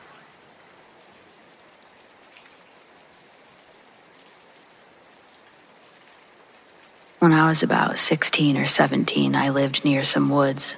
They were a convenient shortcut to college, so I often walked through them, day or night, without ever feeling unsafe. But one night, that changed. I was walking home from the local pub, decided to take my usual shortcut through the woods. I strolled along, feeling relaxed, not bothered by the darkness around me at all. As I reached the end of the trail, I noticed a woman sitting alone on a bench. I nodded to her as I passed and said, "Good evening." And she slowly lifted her head, gave me a quiet smile, and replied, "And a very good evening to you." And then she started laughing, a strange, eerie laugh. I shrugged it off, assuming that she was just a bit odd, and I continued home. When I got in, both my parents were already in bed. I quietly made myself a cup of tea and sat down to watch some TV, trying to shake off the odd encounter. As I was sitting there, I suddenly looked up and froze. Through the front window, I saw the same woman standing outside, staring right at me. I jumped up, nearly spilling my tea. My heart was literally pounding as I rushed to the front door, flung it open, and shouted, "What the hell are you doing?" But she just stood there, silent, still staring. "Get out of here," I shouted. She finally turned around and walked away, heading back towards the road in the direction of the woods. I watched until she disappeared, and then I locked the door and went to bed, feeling unnerved. The next morning, I went downstairs and found my parents and sister having breakfast. I started telling them about the creepy night, explaining how the woman had followed me from the woods. But then my sister looked at me and said, "Are you serious? I heard you shouting last night, so I looked out my window. You were alone. There was no one there." "Rubbish. She was right outside the window." "Nope," my sister insisted. "I watched the whole time. It was just you, yelling at nothing." Since that night, I've avoided the woods. I never saw her again, and honestly, I don't want to.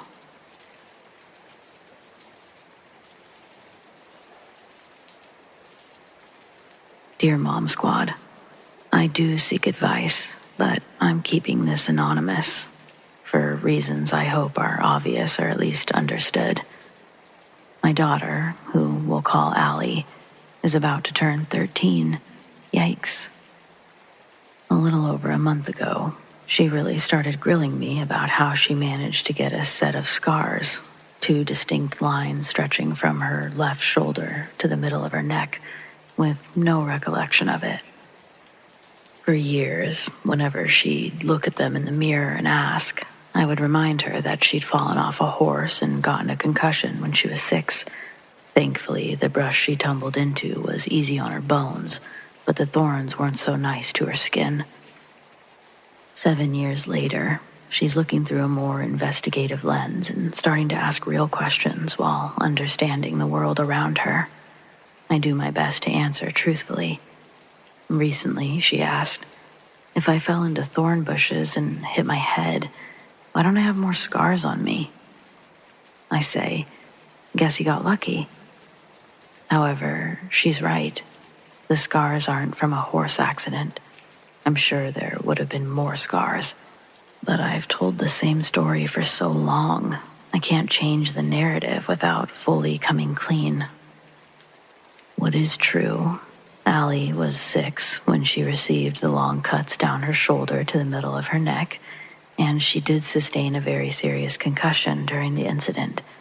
She had to receive over 30 stitches and almost bled out on the way to the hospital.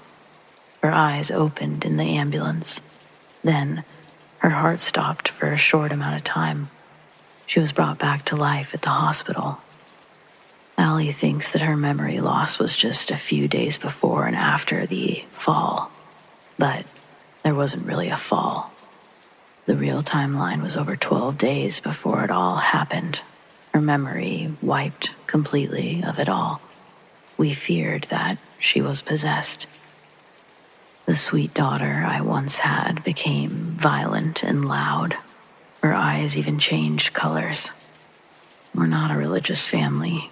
We don't give in to the whole angel-demon idea, but it was undeniable that something evil had gotten a hold of Allie's spirit, and it wouldn't let go for 12 long days. She refused to eat, and her organs began to shut down. Doctors couldn't help. On the verge of death, I was desperate and I hired a psychic. After meeting with my daughter, they strongly recommended contacting the church. Jesus seemed to be the collective word with anyone we asked. We had no other choice, no options. I called right after the psychic left, and after a brief conversation, members of the clergy were at my house early the next morning. Allie glared at the men as they walked into the bedroom. I'll never forget that look. It was almost as if the demon was punishing me for bringing them in. Allie produced a razor blade. She'd hidden it beneath her tongue. That's when she leaned back and started dragging it across her shoulder and up her neck, cutting herself. It took me and both of the pastor's strength to wrestle the blade from her hand, all of us getting cut in the process. She fights back with incredible strength. We get her arms and legs pinned, and I call 911. While the pastors are holding her down, she starts banging the back of her head off of the ground until she knocks herself unconscious. Her eyes opened in the ambulance, but they eventually closed after she was sedated. Allie would spend 3 days in a coma. When she woke up, the color of her eyes were back to normal.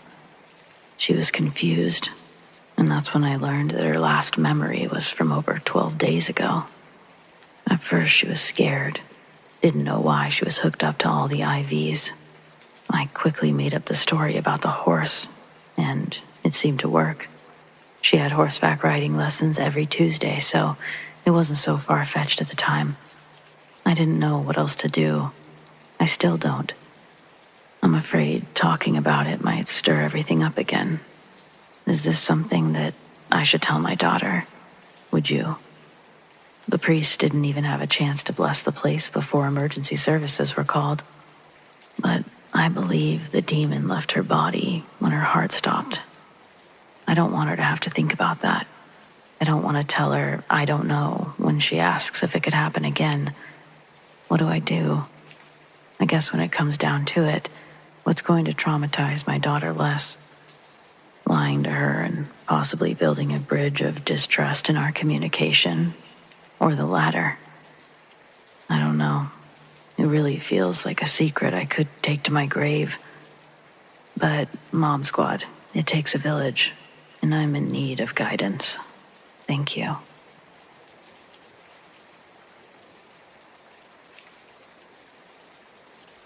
My husband had a year-long training for his medical job in the military, so the kids and I were allowed to move so that we could live with him. We thought that we'd really lucked out when I'd found a house for rent in a quaint little suburb of San Antonio, and the owner wanted to rent to a military family. It had 3 bedrooms, a huge office, playroom, a garage, a big storage shed with windows, even an in-ground pool with pool service included in the rent, which was only $850 a month. We should have known it was too good to be true. It was great at first. We had frequent cookouts and entertained our new friends. The kids loved swimming, and it was nice to cool off from the record temperatures. The kitchen was small, but the huge playroom had built-in shelves and a split door so that I could shut the bottom and open the top half, keep my toddler contained but accessible while I was busy in either the kitchen or the living room. And the house sat on a cul-de-sac, less than a mile from the elementary school. We loved it. And then it started. We'd been there maybe a couple of months when we noticed the first sign that something was off. Birds wouldn't fly over our yard. When they occasionally did, they got into gruesome mid-air fights that often resulted in a dead bird falling to our grass. It was like nothing we'd ever seen. The odd animal issues continued. Hundreds of tiny baby snakes poured from a crack under the toilet. No problem, we had it sealed. The mangled corpses of various animals appeared on our yard. No problem, one of our neighbors must have a cat. We thought a cat had given birth under our storage shed. We couldn't see the kittens, but we could hear them. Until we couldn't. We could only smell them. We never saw them. My husband's coworker gave us a kitten. I grew up raising and taming them. This one couldn't be tamed. I still have scars from it. We had to give it back, and once we did, it was like a whole new kitten. I think the animal event that upset me the most involved the nest of little birds they'd made it on our towel stand by the pool. For many weeks, we watched the mama bird sit on the nest. When she'd taken a food break, I'd sneak the boys out to admire the nest, never touching it and warning them not to get too close and never to touch. Finally, the eggs started to hatch. The next day, the mama bird was gone, never to be seen again. When I peeked at the eggs, the baby birds were still inside, half-hatched, dead, with the most horrible expressions, as if they'd died in agony, their bodies twisted inside their shells. I didn't even think that birds could have expressions, but I swear these did.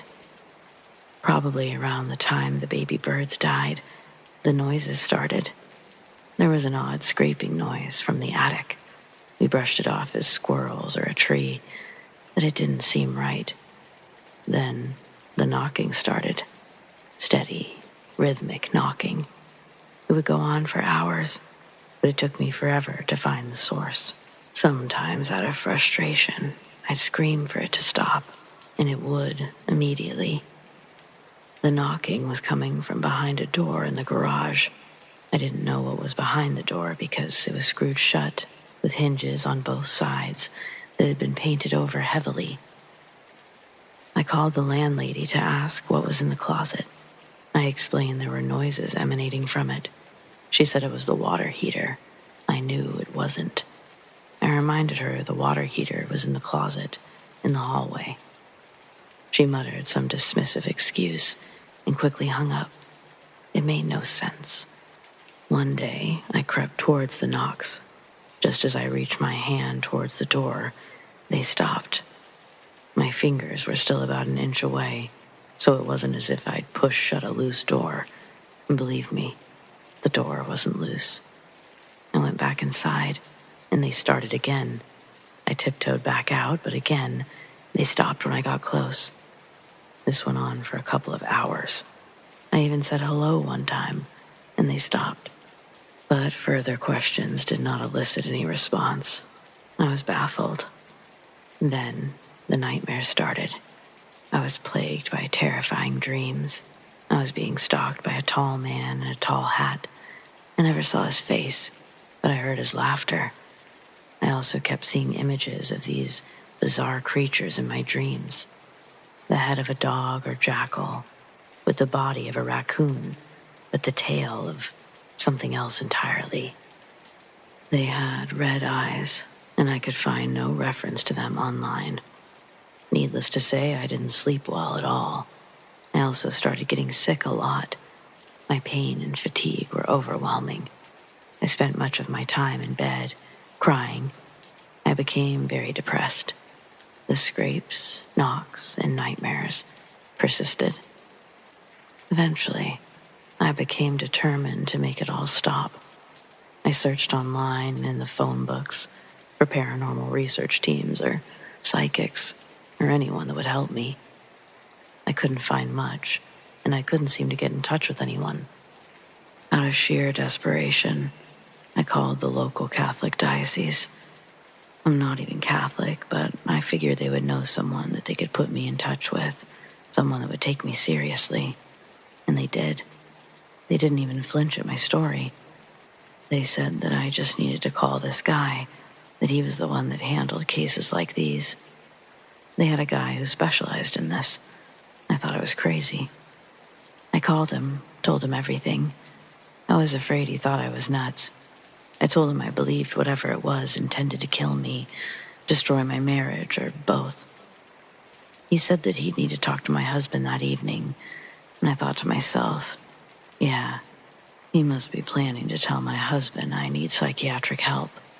When my husband got off the phone with him that evening, we had an appointment for the team of men to come to a house blessing.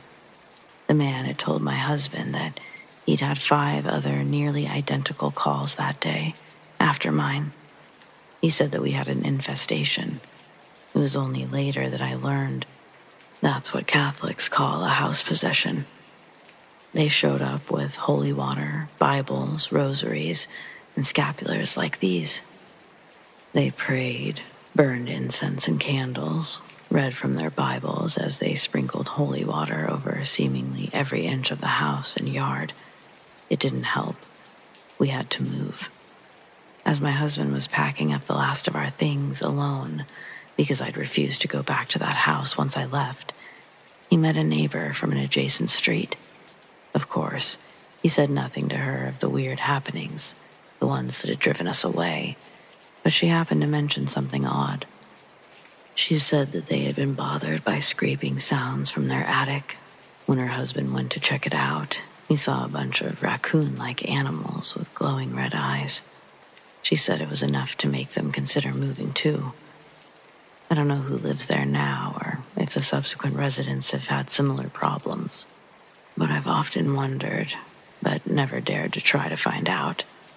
I'm just glad to be rid of that house. I do know that the neighbors had told us we were the first family to rent there for longer than 6 months, and I do know that someone else bought the house 2 years after we left. Oh, and I almost forgot the strangest part. Just before we moved, I became obsessed with getting into that closet in the garage. I stayed up literally all night, fighting to free those hinges. When I'd finally removed the last screw, I decided to take a break and gather myself before I revealed whatever was behind that door. I was exhausted, sore, and drenched in sweat. It was morning, and I'd already gotten my oldest son off to school, and my husband had taken the little one to daycare. I was almost ready. I wound up falling asleep in a chair in the garage. To this day, I can't understand or explain it, but I never opened that door.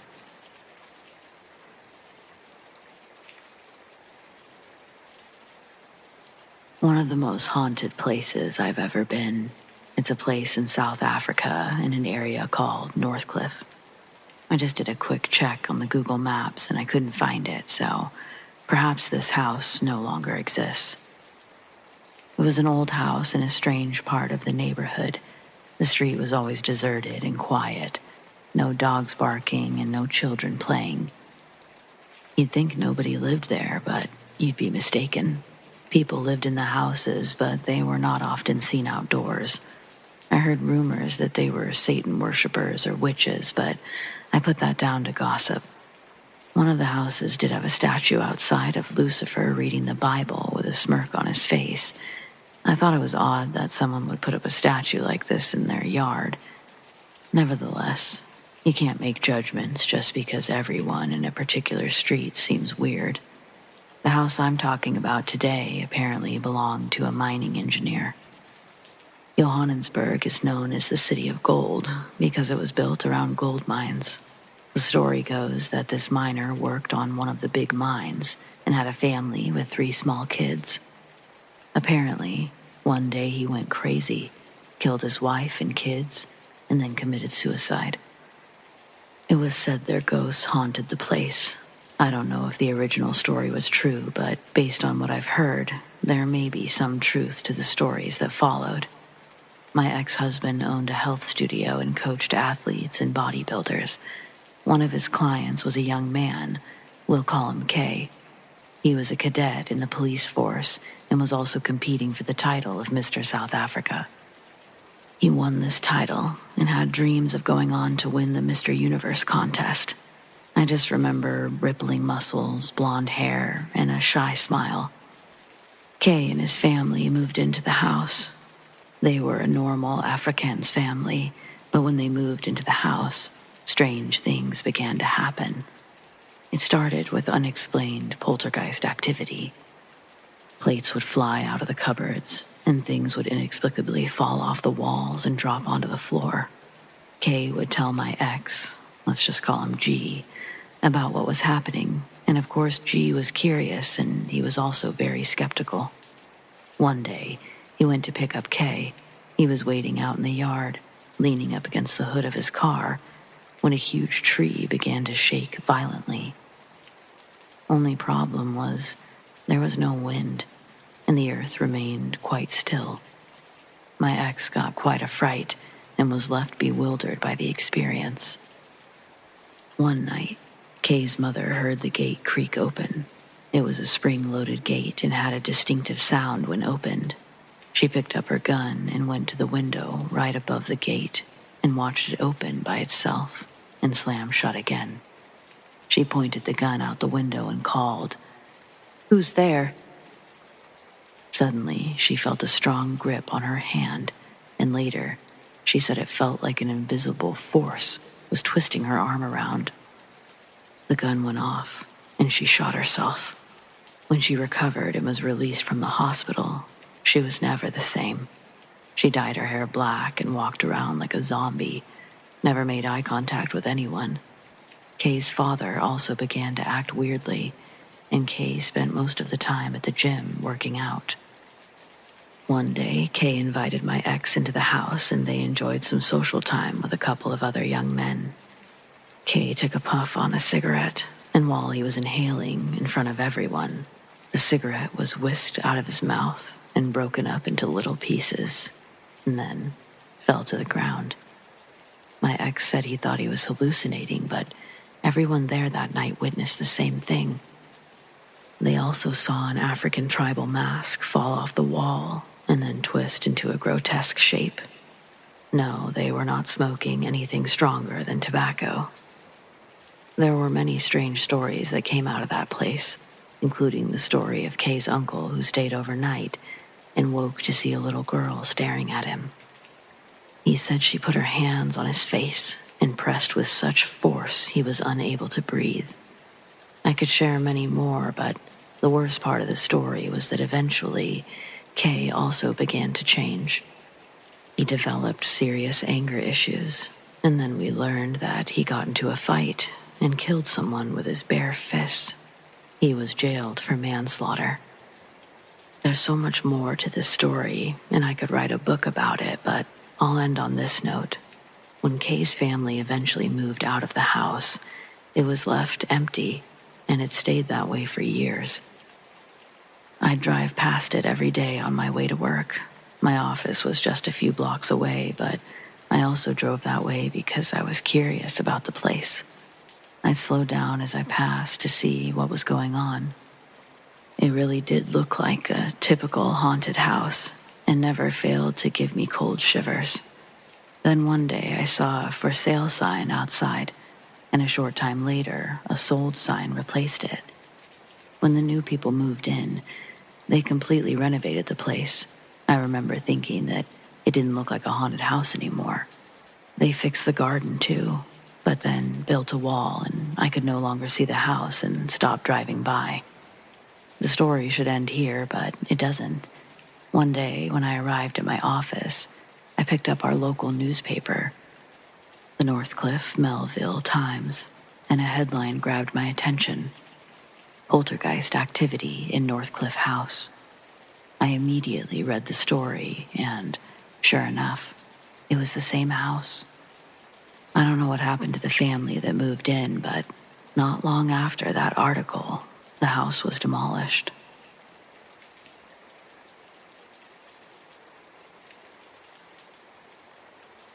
I believe I have witnessed demonic possession or something of the like. It was in 9th grade, about 7 years ago. I had a best friend, let's call her Ashley. Well, Ashley didn't have the best upbringing. She lived in Wisconsin, I believe, growing up. And she always told me about how, when she was around the age of 8, her house that she'd been living in caught on fire. She ended up making it out with her father and brother, but her 2 younger sisters and her mother died. She used to always say that she felt something following her. I'd be on the phone with her late at night and I'd hear her scream. I'd hear a thud. She'd come to school with bright red handprints around her ankles from where something or someone had yanked her off of her bed. The first thoughts that occurred to me were maybe it was abuse from her father or her brother. As time went on and I really got to know her father and brother, spending weeks over there at a time, I came to the conclusion it wasn't them. Her father worked hard. He truly wasn't around Ashley any more than I was, probably less. And if her brother were home at any given point, he was usually high, to the point where getting off the couch wasn't even feasible.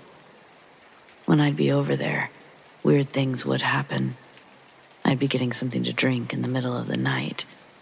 I would turn the light off, start back down the hallway, and the light would flicker back on. There was only one light switch at the edge of the kitchen in the living room, and I'd quickly turn around. No one would be there. Well, one night, it was me, Ashley, and our friend Eli over at Eli's house. Everything was going fine, and Ashley had fallen asleep, head in my lap. Eli and I were watching something on TV when out of nowhere, about an hour into her sleep, Ashley got really cold. I covered her up, and it didn't seem to help at all. About another 15 minutes later, she shot up and took a rather large breath of air. She then got up off the bed and started walking down the hallway. Eli and I were confused, but we didn't bother to follow her. Maybe she was going to the bathroom. She came back about a minute later with a butcher's knife in her hands. She stood at the edge of the door with the knife up, just staring. We then proceeded to freak the fuck out just a little bit. Eli asking me what to do. Had we ever talked about this? Wasn't there something about lining the door with salt? I don't fucking know. Maybe. Let's just try it. Okay. So we do. She hasn't moved an inch, dude. Should we call someone? Eli asked. No. The last thing we need is the police to show. Ashley turns and proceeds to start chanting in some weird fucking language. Latin, maybe talking backwards. She turns to her left, starts repeatedly stabbing the wall, still chanting. We sit there, staring in silence, unmovable. She then turns and throws the knife down the hallway and falls to the floor. At this point, Eli's brother, Jake, wakes up and opens his bedroom door. What the hell is going on? Stay where you're at. Get back in your room and shut the door, he tells his brother, Jake. What? He asks. He walks towards Ashley, and her gaze turns to meet him. He instantly freaks out, jumps into the bathroom, shutting and locking the door. Then she begins clawing at the fucking door. We all just sit there in dead silence while we can hear the scratching at the door. This goes on for 5 more minutes, and she stops. She then makes direct eye contact with Eli. She starts repeating his name over and over again in a horrifying voice. Eli, Eli, Eli, Eli, Eli. At this point, Eli just starts crying. He has no idea what else to do. Well, what happened next is what hit me in my core, made me rethink life a little. Ashley was all of 5'2", maybe 110 pounds, soaking wet. She blew the salt away, backwards fucking crawled into the room, snatches a recliner out of her way, and grabs a necklace she'd lost about a week prior. The necklace was an upside-down cross, black on some black-colored chain. And then she backwards fucking crawls down the hallway, out of the house. We all sat there in shocked silence, just for a few minutes. After I finally muster all of the courage possible, I take off after her, Jake and Eli soon following suit.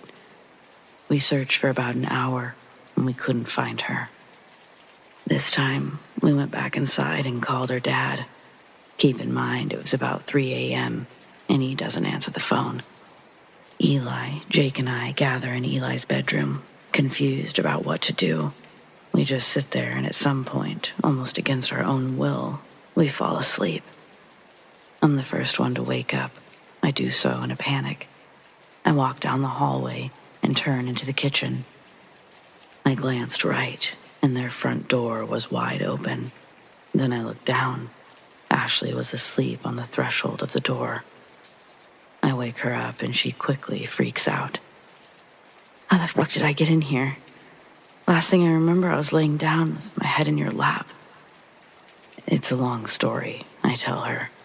And when I do, she doesn't remember anything at all.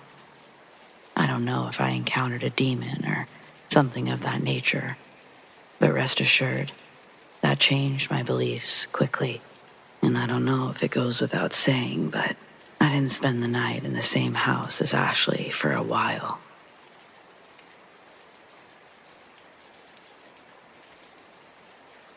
A few years back, I was dating this girl.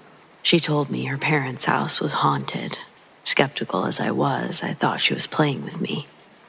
Then she told me that there was an evil persona that would take over her body sometimes, damage her physically. She'd wake up bleeding, totally oblivious of how she got those cuts or what just happened. I thought this was just her way of trying to get attention or needing help. I didn't really believe her story, although I tried to help and comfort her any way I could. All of that changed anyway, when I started sleeping over. It changed because strange things would almost always occur at night.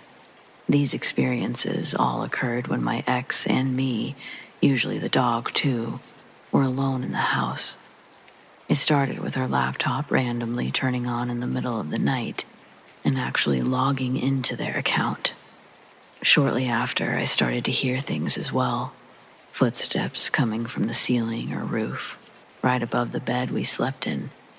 Not a ticking sound like a mouse makes, but actual thuds, like a human was casually walking circles on the roof. A few days after, I heard a dog barking downstairs. The family dog was a boxer, but I heard a high-pitched arf instead of a low roof. I went downstairs, but I saw nothing special. The boxer was sleeping peacefully in his kennel in the kitchen. I returned to the bedroom and saw my ex in bed, sitting up straight and with both arms bleeding. I had seen the fresh wounds before, so that was nothing new for me. Really sad to see, but nothing new. What startled me to death is that she had her eyes closed, like she was still sleeping, but her mouth was wide open, as if she were screaming her lungs out. But she wasn't. Needless to say, I didn't sleep that night. A few nights later, we were in bed sleeping together again, and I woke up to my ex trying to climb over me, mumbling, "Break, glass." As the situation in the house was starting to freak me out, I felt the urge to protect myself. I grabbed my ex by the shoulders and yelled, "What are you trying to do?" My ex woke up, but a second later we heard a loud tack and the sound of glass breaking in the kitchen. I went downstairs to look and saw the locked cupboard wide open, and on the floor, shards of what used to be 2 long drink glasses. I cleaned up the mess, walked back upstairs, and found my ex sleeping as if nothing had happened. Once something strange happened in the middle of the day. We were upstairs in my ex's bedroom, and her father was working in the garage. Nobody else was home. We went to be physical. We made sure the bedroom door was closed. Then, in the heat of the moment, the door flew open, hard, as if someone kicked it in, except there was nobody there. I do remember feeling a slight breeze, and the next moment, her bedroom window shattered into pieces. That kinda killed the mood, to be honest. Shortly after this, we broke up, and some strange things happened to me, but nothing like what happened to her or while we were together. But it did get me interested in the paranormal, spirituality, and finding out what else is with us.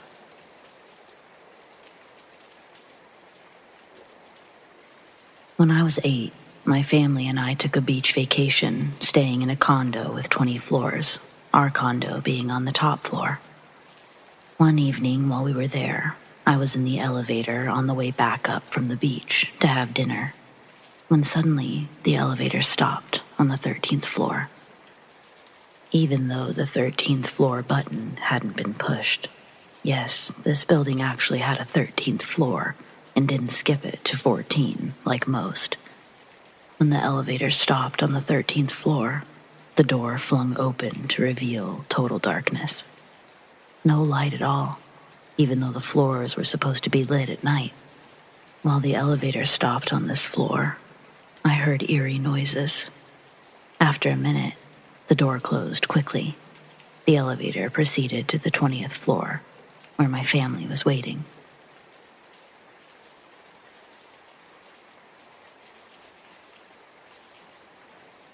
Every summer, I go through all of my junk and make a trip to Goodwill. While I'm there, I like to browse for hidden treasure. And so long as I take home less than what I brought in, I'm technically still winning. During my last visit, I discovered an antique doll that looks like a horror movie prop.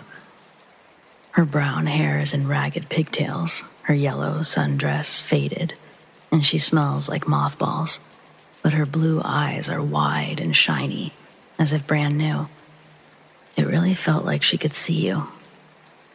Upon returning home, I put her on the mantle and thoroughly enjoyed my friend's reaction that evening. After we shared a laugh, I threw the doll in my closet and promptly forgot that she existed. A few hours later, my friend left and I went to bed. That's how this story should end, only it doesn't. The next morning, Dolly Dearest was sitting on my dresser, but I was willing to write it off as temporary insanity. Instead of arguing with myself, I just tossed the damn thing back in the closet and went about my day. Until I returned from work that evening to find her back on top of the dresser. I live alone. I don't even have a pet. I couldn't explain it, so I blamed my friend and instantly regretted it. Not only was she completely innocent, she took the time to educate me on haunted doll lore. By the time I got off the phone, I only knew one thing for certain. Dolly had to go. I put her inside of an old purse, filled it with rocks from the parking lot, left her in my car for the night. I almost expected to see her inside the next morning, but I didn't. The purse was still right where I left it on the passenger side floorboard. On the way to work, I threw her into the river like an unwanted prom baby and felt a weight lift as I watched her sink. Unfortunately, that feeling of relief was short-lived. The rest of the day sucked. Everything that could go wrong did.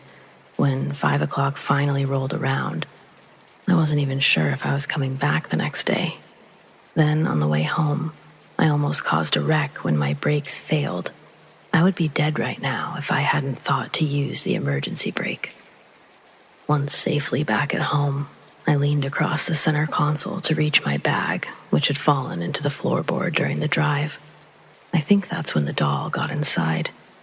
All I know for sure is that a few hours later, I went into my purse for chapstick. And I got the surprise of my life when those glassy eyes were staring up at me. I probably gave my neighbors a fair surprise with my screaming, too. I reflexively threw the doll across the room like a sticky thing peeled from the bottom of my shoe, and she hit the corner with a soft thud.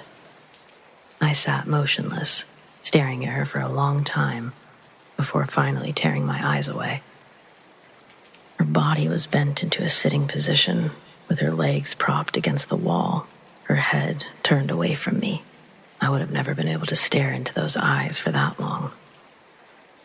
I'm just trying to say, I was positive about how she landed, because I went outside to catch my breath for a minute. When I returned, the doll's head had twisted around, backwards. It was staring right at the spot that I'd been sitting moments before. And it was like her facial expression totally changed. Before, it was like happy, but now it looked furious. She felt furious, like she was radiating anger. This time, I left her on the mantle where I could keep an eye on her. Nothing else happened until after I fell asleep. When I woke up the next morning, she was sitting next to me, staring at me. I was done. I drove out to a secluded spot, soaked it in lighter fluid, burned it, till there was nothing but a pile of ashes left. I'm safe now, right? It's over. It has to be over. If that thing comes back again, I swear I'll lose my mind for real. There's going to be no coming back from that. My Aunt Jo is the coolest person I know. She loves to collect anything strange and unusual, and her creepy dolls are the heart of that collection. Some are from her childhood, most are gifts accumulated over the years, and the rest came from eBay or secondhand shops. Those are the creepiest. Especially her favorite. It may have started out as an actual Miss Piggy doll, or it could have just been a random animatronic pig, but we call her Miss Piggy anyway. You know how dolls from the 70s have that weird, stiff-looking material? It's like that. Its pink skin is faded and stained. There's a large bald patch on its head, and what's left of its curly blonde hair is now brown and frizzed out. It's wearing green flower print overalls with a stained yellow shirt and sneakers. On the bottom of the right shoe, someone wrote, "Bye-bye," in a thick black Sharpie, and the left says, "Piggy Pie."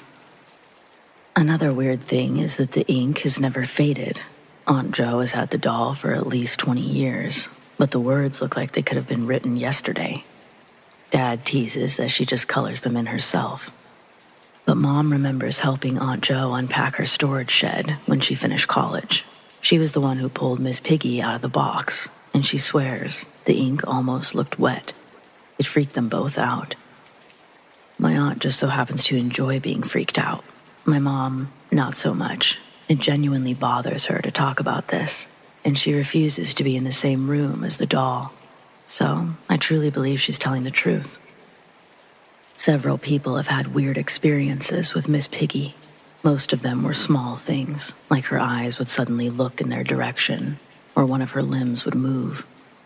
And months, sometimes years, might pass between occurrences. But the freakiest thing of all happened last October while I was staying with Aunt Jo. Dad had business in New York, and Mom had wanted to see the city, so they made a little getaway of it. Her house has been completely redone since this, but on my third night with Aunt Jo, we watched some random scary movies before bed.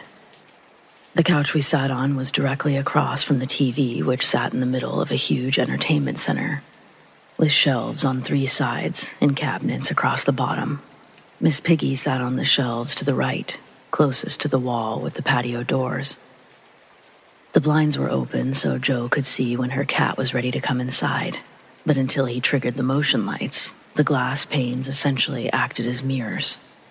At one point, some kind of projectile hit the floor.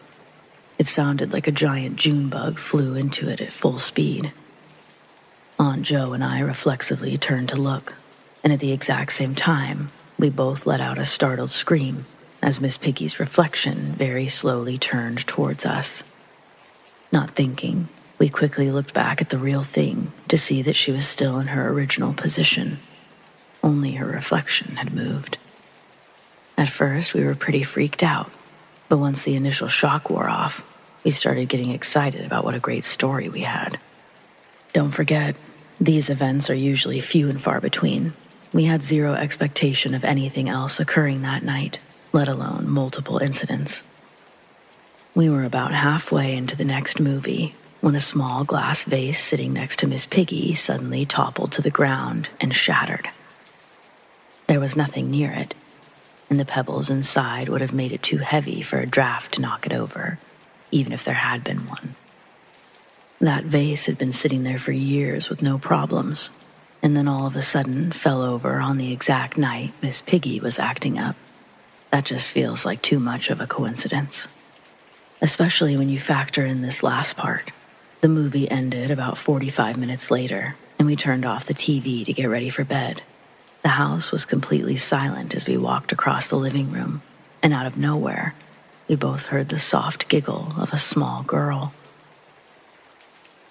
That was a first for Aunt Jo, and Miss Piggy hadn't done something new in over 10 years.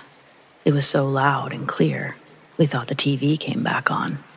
We both heard the exact same thing. There was just no logical explanation from where it came from. We were so freaked out that I slept with my aunt for the next 2 nights of my stay, but nothing else happened.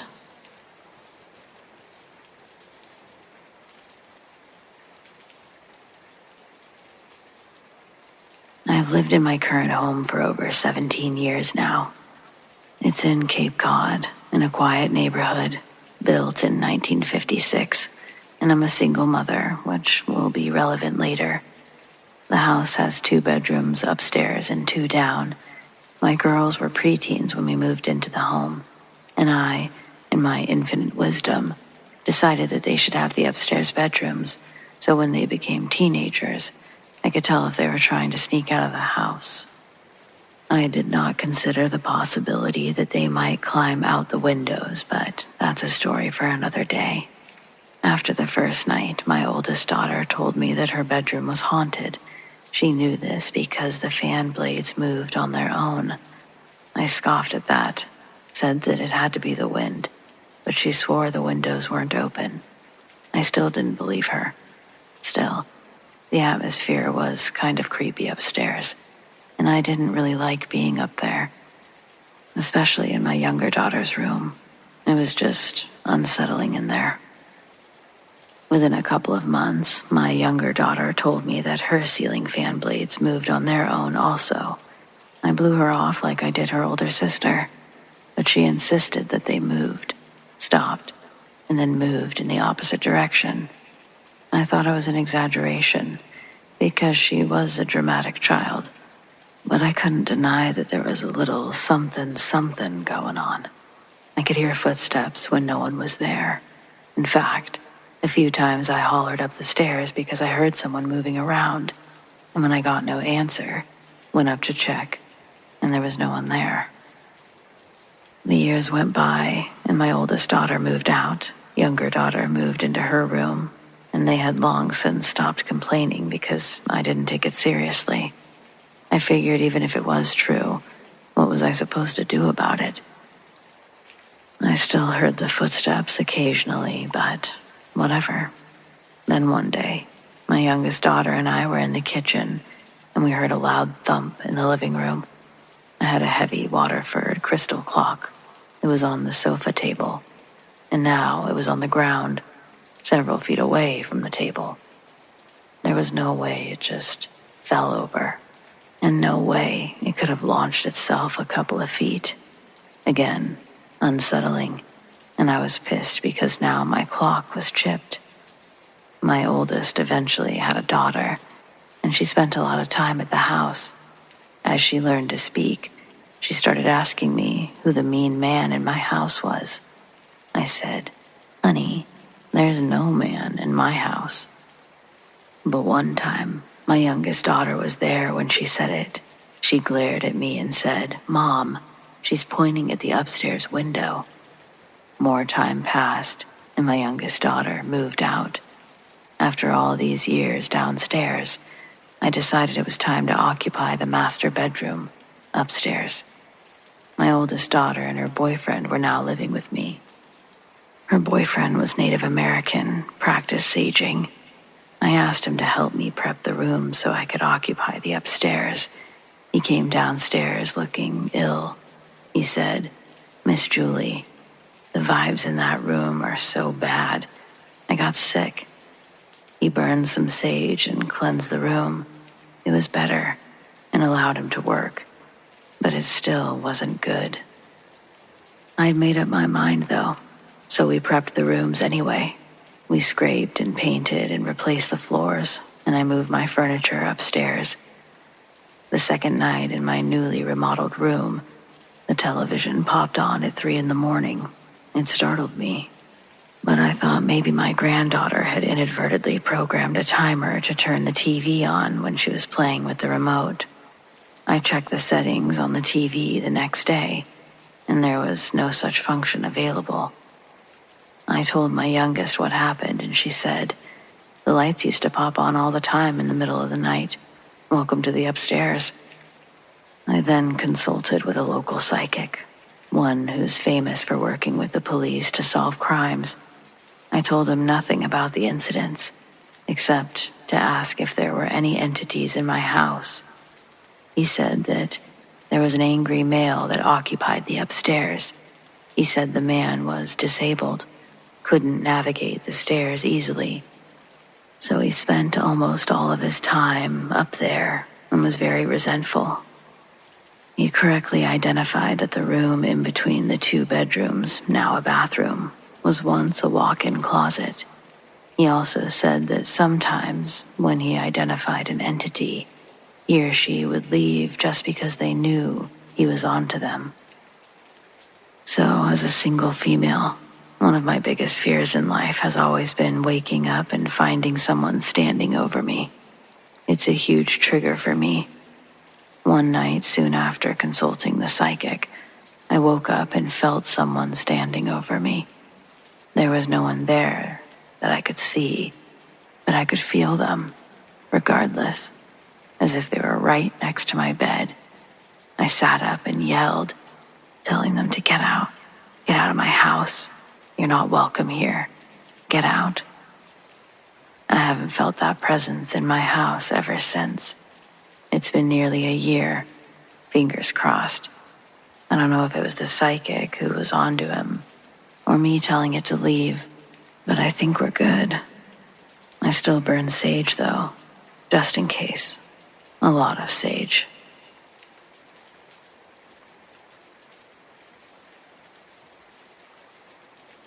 Our house was built in 1999 on farmland. There doesn't seem to be any reason why we'd have paranormal experiences. No cemetery nearby, no one that died in the house, etc. But soon after my daughter and I moved in, she noticed that there were young energies downstairs. One night as she lay in bed trying to sleep, she felt something snuggle behind her, resting an arm across her shoulder. She thought this one felt like a little girl. Other people felt this energy too and thought it was lonely or sad. There was also an incident in the hallway outside of my daughter's bedroom. She'd gotten up to use the bathroom and felt a hand on her back, pushing her. She thought that this energy was male, maybe 12 years old, mischievous. After my husband and his daughter moved in, we started noticing strange things upstairs as well. One day while I was showering, I turned around to rinse the shampoo out of my hair, and something turned the shower handle all the way to hot. Yet I hadn't touched it or bumped it. A couple of months later, it happened again, but this time I saw the handle itself move without human intervention, and that shouldn't be possible. Of course, no one was there. During this same time period, I was splashed with cold water as I walked out of the main bathroom. I felt it splash across my cheek, shoulder, all over my hand and up my forearm, but no water was on my skin. We were definitely creeped out. My husband put up his cross. We were going through the house. He was saying prayers, even though he doesn't believe in ghosts. After the kids moved out, things quieted down a lot. The quote-unquote haunted area extends about 20 by 10 feet and is on both floors. It includes the kitchen, a bathroom upstairs, and one bedroom, the laundry room, hallway, and bathroom downstairs. Our dog won't go into these areas, not even if you put a piece of steak on the floor. I often hear things fall from the shelves downstairs, but the cat sleeps beside me. Someone or something has strummed my husband's guitar when I was here alone. When my youngest was home from university last summer, the only incident we had was someone saying her name in a loud whisper, right behind her as she walked from the bathroom to her bedroom. She left at the end of August, and everything seemed fine until a few months ago. My husband was downstairs and stopped to play with our boy kitty, Jake. He had balled up a piece of tinfoil in his hand and decided to see how high Jake would jump to catch it. He stood just outside the laundry room, bent over slightly, showed Jake what he had in his hand before releasing it and tossing it over. The tinfoil sailed about 3 feet away before it bounced off something invisible and came back in his direction. Confused, he picked it up again and tossed it. It hit something invisible halfway across and dropped like dead weight to the floor. Since this happened, I've tried contacting local paranormal investigators and they replied to my email but haven't followed up since. I'm updating this to include an incident that happened yesterday morning. My mom moved in with us a few years ago and has Alzheimer's. For For the last while, she's been bedridden and requires extra care. So every morning, 2 healthcare aides arrive to bathe her, change her clothes, etc. They follow a simple routine that includes small tubs of soapy water. These are set on a side table so that they can bathe her in her bed. After getting everything ready, they place the little tubs on the table near the head of the bed and move down to the foot to straighten out the blankets and get the towels ready. Both healthcare aides were startled when the table suddenly started to move on one side. One described it as though someone had leaned against it or pushed it down, causing both tubs to slide off the table, hitting the carpet, cracking the plastic, and spilling soapy water all over the floor. When I returned to the house, one of the girls asked me if I'd had any ghosts lately, because those tubs weren't big enough or heavy enough to make the table lean like that. They claimed that they weren't too close to the edge, as both of them saw them slide across before going over. I can't imagine the wind doing that. And the cat was sleeping in my bedroom with the door closed. There's always something going on that's hard to explain.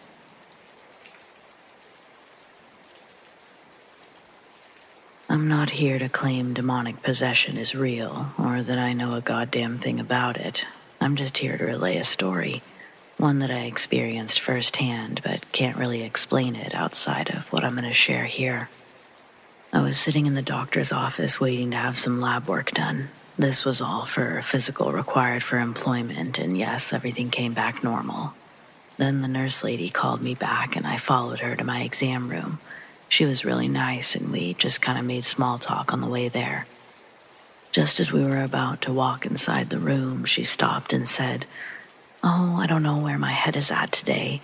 We've got to go get your height and weight. Follow me." So I follow her back towards the scales. When we get there, she starts to sort of ramble to herself. And I don't know if she wants weight or height first, so I take my shoes off and then step under the height measuring thing. Then she snapped at me. "No, not there, idiot." So, when I say snapped, I mean it. It was harsh and loud, but more than anything, even her calling me an idiot, I was most disturbed by the voice. It didn't even sound like the same woman who'd been speaking before. It was guttural and masculine. The kind woman who had been escorting me moments ago had somehow disappeared inside this monster of a human. Her eyes, I could have sworn they were almost bright blue before, but now they were so dark I struggled to find color. Another nurse heard it, of course, and walked over to see if everything was all right. To which my nurse responded by snapping in the same voice, "Mind your own damn business." I'd never seen an adult person act this way, let alone a nurse. I was shocked, so much so that I hadn't even moved from underneath the height thingy. Then I watched as my nurse clasped her hands over her mouth. It was as if she was shocked by her own behavior, and before I knew it, she was crying and excusing herself entirely. The other nurse looked about as shocked as I did, but eventually composed herself and took over where the last nurse had stopped.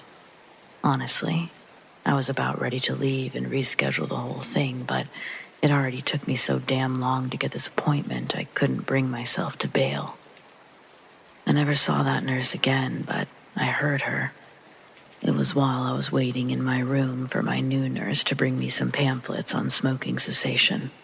It was that unmistakable, guttural voice, and it was coming from just outside my room. I could hear her telling someone to get the hell away from her, followed by what sounded like someone getting pushed. Needless to say, I was waiting a while, but when I finally got to talk to the doctor again, I asked her if everything was okay with that nurse. I mentioned that she called me an idiot and appeared to be having some sort of breakdown. The doctor just assured me that she would be fine. She's going to take the day off, of course, but she'll be fine. She then asked if there was anything she could do to make me feel better. Anything that could make my experience better. It was weird, sort of like I was at a hotel or something, but I told her I was fine. I wasn't going to lodge a complaint or anything like that, I was just genuinely worried about that woman. She thanked me for my concern, and that was that. I opted to use a different facility moving forward, so no idea whatever happened to that nurse. But I sure hope she got the help she needed, and hopefully it was a priest.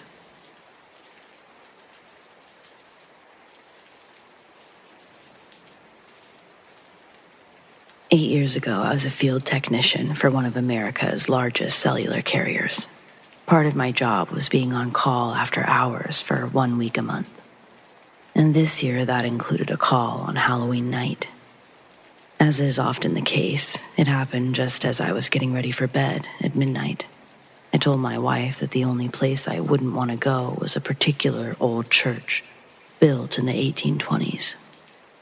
It was an old, wooden, colonial New England church that had at least one grave inside the chapel which belonged to the original minister. Our cellular equipment was located in a small room inside the steeple, just below the bell, and it was locked with a combination that only our employees knew. Obviously, that's where I had to go. There was a radio down, and they wanted me there fast. To put it into perspective, there were about 2,000 cell sites that I was on call for, but I had to go to the old church. My heart dropped as I asked what they thought the issue was, but they'd never seen this happen with someone on site. The radio had set itself into local mode, which is a function that can only be done by pushing a physical button on location. It's not possible via remote access. I calmly said that I would take care of it and hung up. Needless to say, I stayed in bed, waited an hour, and called back to inform them the key was missing. I told them the issue would need to be fixed in the morning. There was no way I was going out there to see who or what tampered with the equipment. Sure enough, in the morning, the radio was on. All I had to do was push the button to take it out of local mode.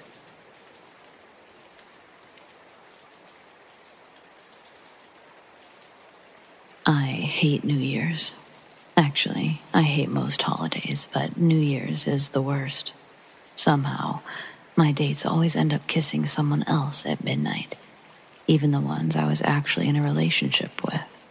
Last year was my last straw. I'd been dating the same girl for almost 10 months, and for some weird reason I still can't identify, I believed her when she said she loved me. I also believed her when she said she didn't love her husband anymore. They were separated. I know, I'm an idiot. That's fine. I deserve it. If they were separated, they reconciled on New Year's. But that's not the point. The point, my friends, is that I'm done with it. Some people just aren't meant to find love, and that's okay. I decided this would be the year that I changed the pattern and reclaimed New Year's. I skipped everything, even Christmas. I didn't go to any parties. I didn't watch the ball drop in Times Square. I just sat on the couch with enough liquor to make the pain my bitch, and apparently to hallucinate. I turned my phone off to avoid temptation, put on a Hellraiser marathon, and let the whiskey do its job. Also, it's important to know I live in the middle of nowhere. There's no neighbors, no streetlights, just me in the pitch-dark forest. In the 8 years I've lived here, I've never received a single unexpected guest. Until that night. Before the first movie ended, I was well past tipsy and on my way to completely drunk when someone suddenly knocked at the door. It was loud and rushed. I nearly jumped out of my skin. The couch sits on the same wall, and I felt the vibrations with my whole body. I only panicked for a moment before remembering my phone was off. It made sense that someone might come over if there was an emergency, and that thought pushed me into a different kind of panic. Expecting to see a familiar face, I opened the door mid-knock without bothering to ask who's there, but it was nobody. I stepped out onto the porch and everything was still and silent. It just wasn't possible. There's no way that someone could have ran that fast without making a sound. The porch is 20 years old, It groaned just from stepping outside. And I swear, it was mid-knock. There was just no time. I may have been half drunk, but I wasn't that out of it. Being out there was giving me the creeps, so I hurried back inside, made sure everything was locked. I stopped drinking and made a pot of coffee, too. By the time I'd settled down with my first cup, I was almost convinced I imagined the knocking after all. Maybe I'd been drifting off. That's when it happened again. This time, I remained in my seat, sipping and waiting. The knocking continued, slightly louder with each round. I know I wasn't imagining it. I turned my phone on as I quietly approached the door, but there were no missed calls or messages, and it was 11. So who would be out here? My heart dropped into my stomach as I recalled countless hours of true crime podcasts and realized the only possible explanations were of the nefarious variety. Someone was messing with me. Someone who probably wanted me to wander beyond the safety of my doorway. But that wasn't happening. The coffee was helping, but the fear is what really sobered me up. I dialed 911 and left my finger on the call button before looking out the peephole. But it was pitch black out there.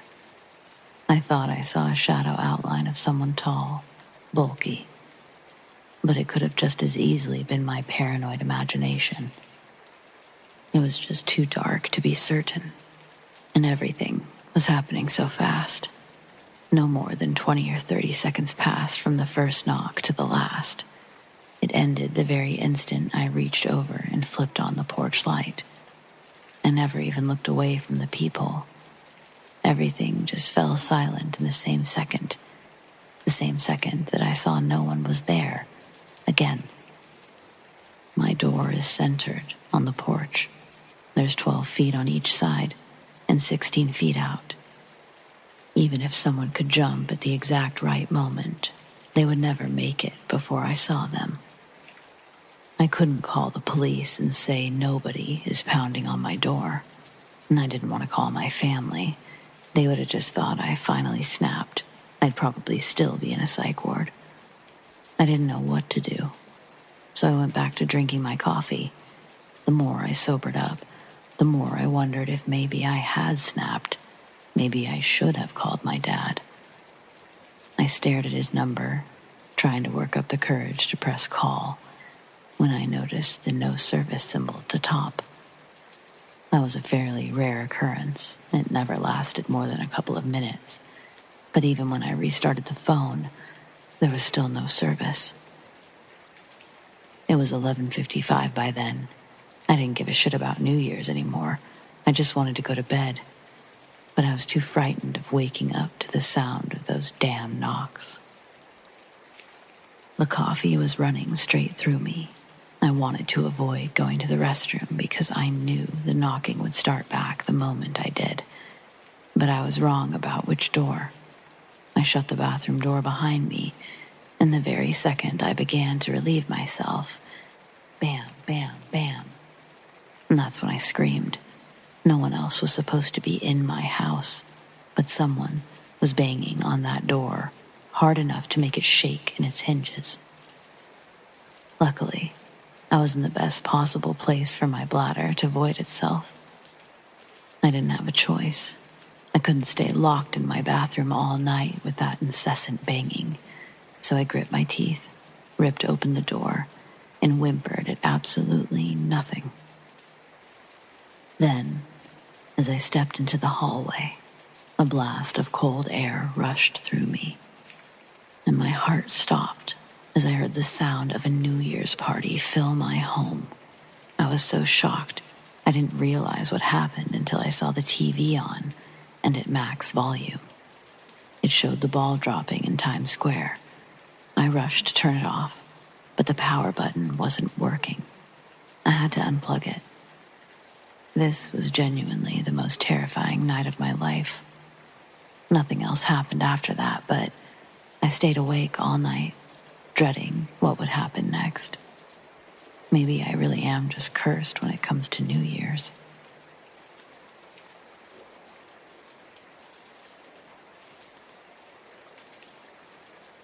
As a child, I was extremely scared of going to sleep. It was because every now and then I would wake up in the middle of the night, start seeing and hearing things. I used to see dark figures walking past my door. I'd hear noises of people walking downstairs. They sometimes even called my name. One night, after staying awake, trembling under my blankets for about 30 minutes, I started praying. I prayed and eventually I fell asleep. Some days after that, I moved to another room in my house. In that room, I just had a few episodes, but I never really heard the people downstairs.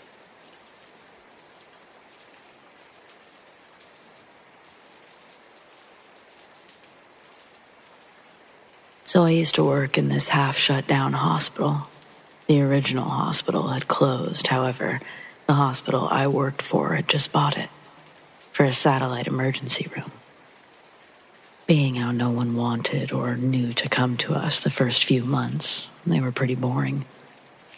The doctor was an advocate for ghost hunting and would send me down the old places on my night shift. One night I had the radar and I went to the back room. I was just going to go for my cigarette break. I had one out and was about to finish up and walk outside. In the pitch black dark, all I heard was, "Don't smoke." I looked down at my hand, at my unlit cigarette, and booked it. I couldn't believe it. I have since quit smoking, 5 or 6 years now.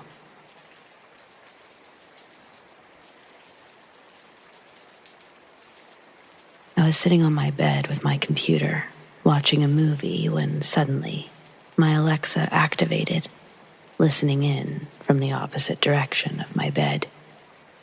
My headphones are connected to the computer, so there couldn't have been anything that triggered it.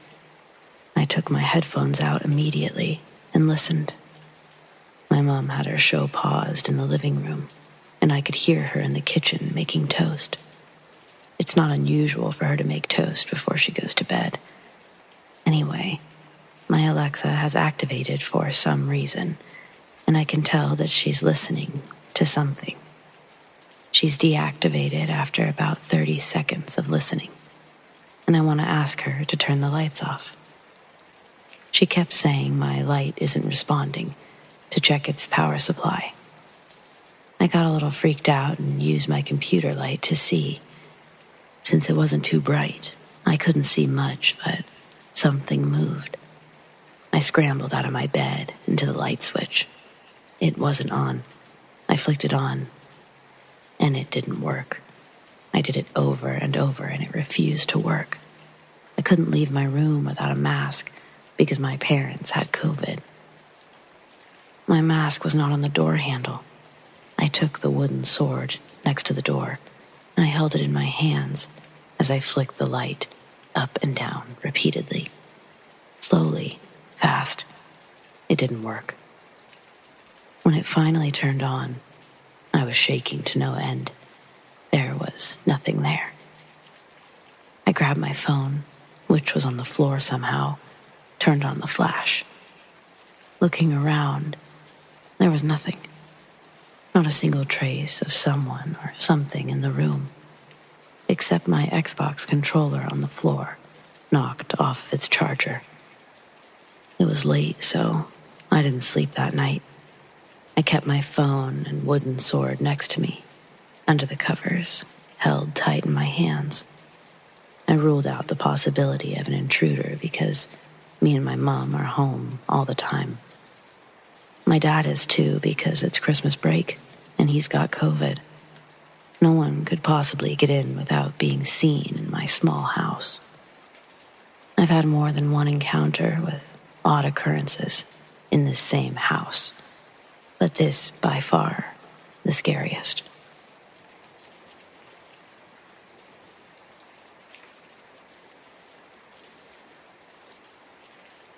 My mother told me a true story of when she was younger. She was about 15 or 16. She had a cousin who was beautiful, fair-skinned, light eyes, auburn hair, sweet and kind. One night, she was coming home late from a friend's house when it started to rain heavily. She was still a few blocks from home, so she took shelter underneath a giant tree. In Islam, they say that you should not be out after sunset, and especially never be out around trees, as that's where spirits roost. When my mother's cousin arrived home that night, she was shivering, wet, and extremely tired. She went to sleep right away, and the cousin my mother once knew was gone. She woke up a different person, thing. There was no hiding behind her cousin's identity.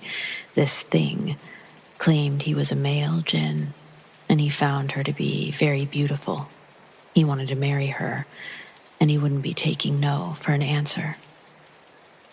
The cousin's parents called several imams.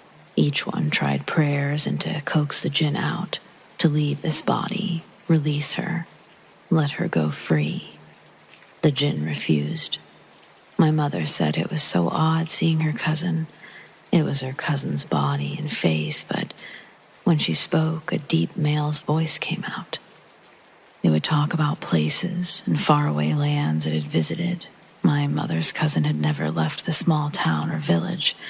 She or it would produce fruits and vegetables that were out of season and not grown in that region. My mother said that once her aunt and uncle were having trouble with their stone oven. In Pakistan, these stone ovens weighed a lot, and they took 4 strong men to lift and move. The cousin saw the parents struggling and moved the oven by herself, or itself. That was not their daughter.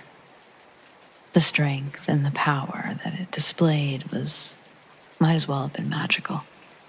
Things that it did, such as producing the fruits and vegetables without leaving the house, it's unexplainable, but at the time, they knew this wasn't their daughter trying to be someone else.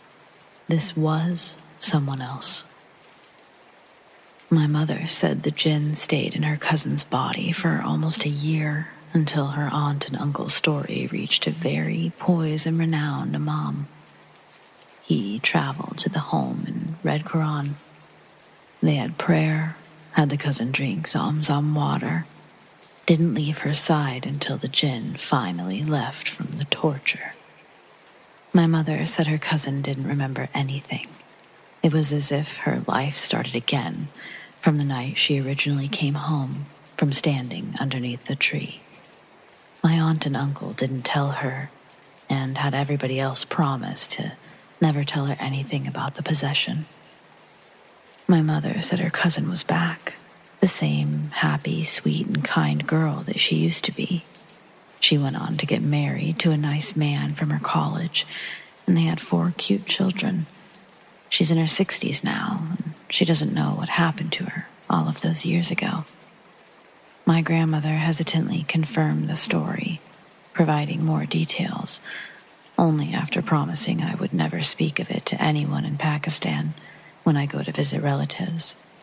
My uncles, they've also confirmed the story, witnessing for themselves what occurred. Possession apparently runs on both sides of my family, mother and father. On my father's side, it hits closer to home. I'll post that soon.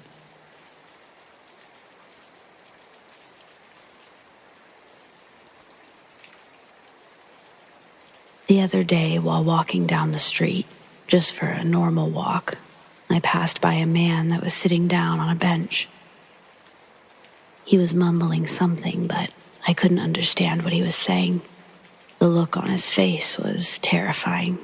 He looked tired and scared at the same time. I approached him and asked if he needed something. He wasn't even acknowledging me. I waited a few more seconds to see if there was any reaction from him, but nothing. I decided to leave when I felt someone grabbing my hand tight. I looked back and I saw the man looking at me with horror in his eyes. I was scared for my life because I didn't understand what he wanted. He said to me, "Please, take her with you. Not knowing what he was talking about, I asked, "Take who?" He then showed me a doll that he had with him at his side, but I hadn't seen her there before. Anyway, I just wanted to leave that place and go straight home. I took the doll and I left. I could have left her somewhere, but she was in a good state. I didn't want to just throw her away in the garbage, so I took it home with me. Later in the evening, I was on my laptop doing some work when I heard a noise coming from the kitchen. Footsteps, to be exact, but I live in a small condo on the 3rd floor with only one entrance. Since I'm working in the living room, which has a clear view to the main door, it would hardly be an intruder. I went to the kitchen, sure of myself, and I saw the doll on the ground. I forgot that I had left her in there on the chair after dinner.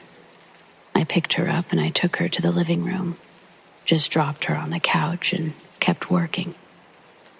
I worked until late in the night, and before going to bed, I took a look at the doll one more time, and something was different. Her position seemed different from the one I'd left her in before in the evening. Maybe I was just tired. I left her there and I went to sleep. In the morning, I woke up with a terrible feeling. I'd been dreaming of something scary, a dark figure that was close to my bed. Did I just suffer sleep paralysis? It felt so real. I couldn't understand what the figure was, but it was dark and it made the room feel narrow. It's so hard to explain what this was. I got up and tried to do some work again, but before I reached the computer, as I passed the couch where I left the doll the previous night, I realized she wasn't there. Now, I was scared. I remembered leaving her on the couch. I saw it before going to sleep. I looked everywhere to see if there was someone in my house. Was someone playing games with me? I could only think about an intruder in my house.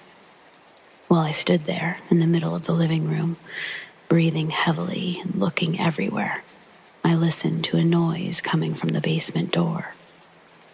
I saw the door opening as it made a creaking sound. A horror cliche, I know, but it happened, and it was the scariest moment of my life. I approached the door and I looked down the stairs. Dark as night down there. But after some time looking down, my vision started adapting, and I could see at the bottom. The doll was on the ground. I closed the door immediately. Whoever or whatever was downstairs, I didn't want to see it. But something started happening around me. The rooms were getting darker. Like day was becoming night. I was in complete panic until I was transported back to my bed. Was I dreaming? Having a nightmare? I couldn't move again. In the middle of the room, the dark figure I'd seen before starts becoming visible, and it looks like me, but a twisted version of myself.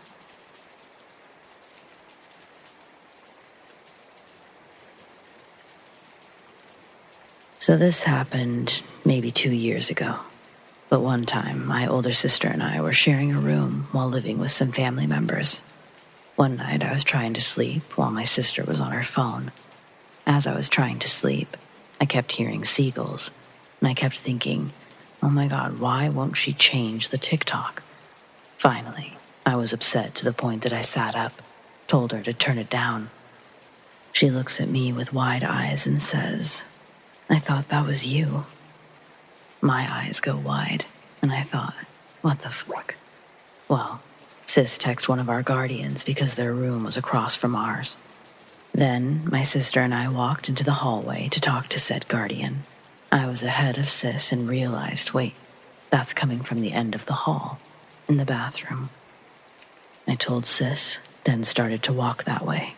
When I got close to the bathroom, I felt this surge of panic, so I quickly turned around, bumped into my sis, and we both ran back to our room. Well, one of our guardians came and checked on what we were doing because we were loud. Then we told them what happened, and one of our brothers came down to see what the seagull noise was. Turns out it was a toy my littlest brother had, but the only way to turn it on was to push a button. We were too scared to go in there, to turn it off. Well, thankfully, one of the grown-ups did. But then later in the night, it went off again. Then the next day, when my sis and brother were home alone, it went off again. Finally, my brother put it outside in the snow. This was only one of many paranormal experiences I've had.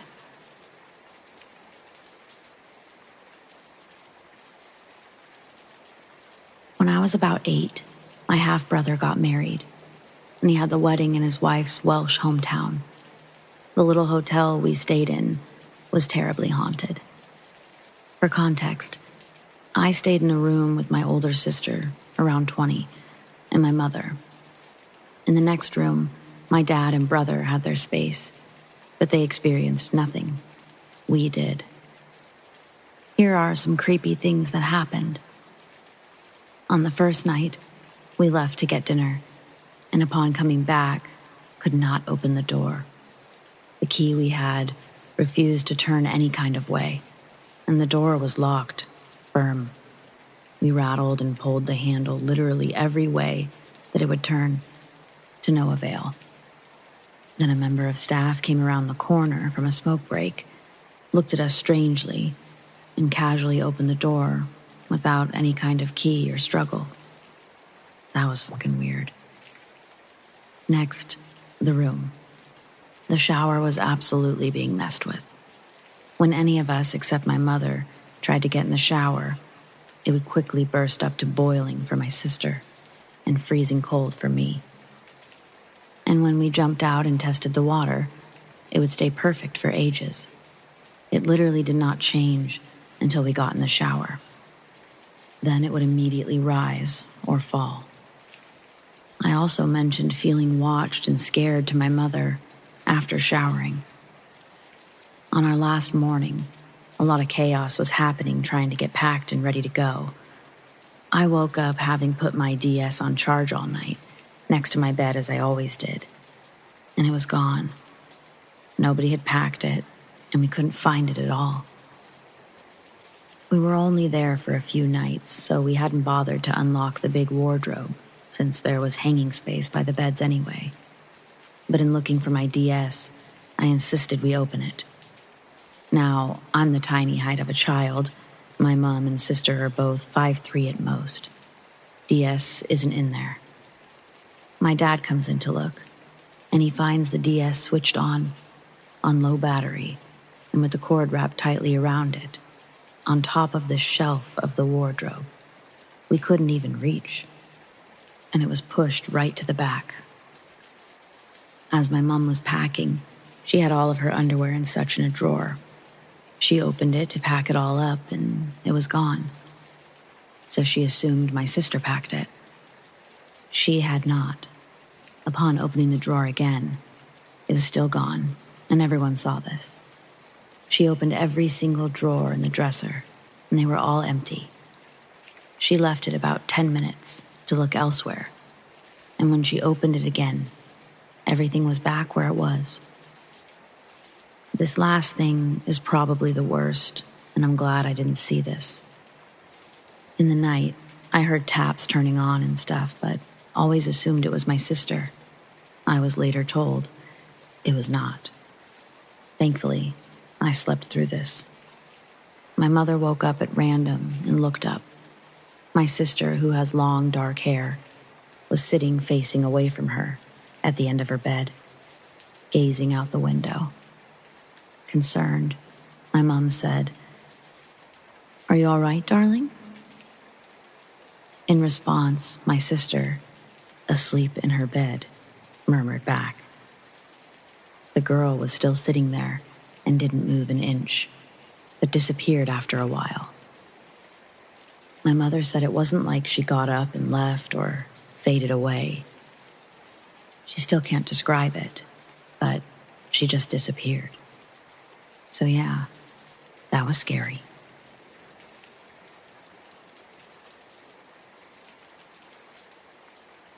Around the time that I was about 22 or 23, I was a paid professional stage actor.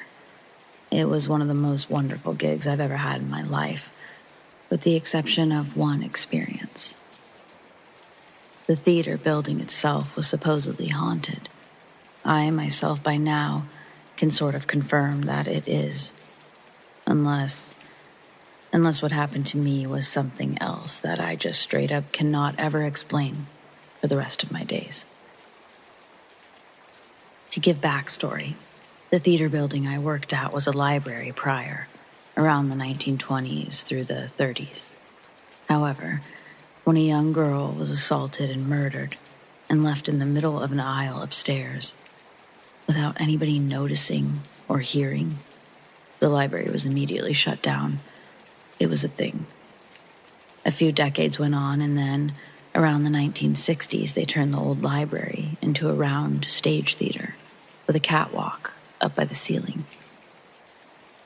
Even before I was cast in the production, I'd already been aware that the theater was supposedly haunted.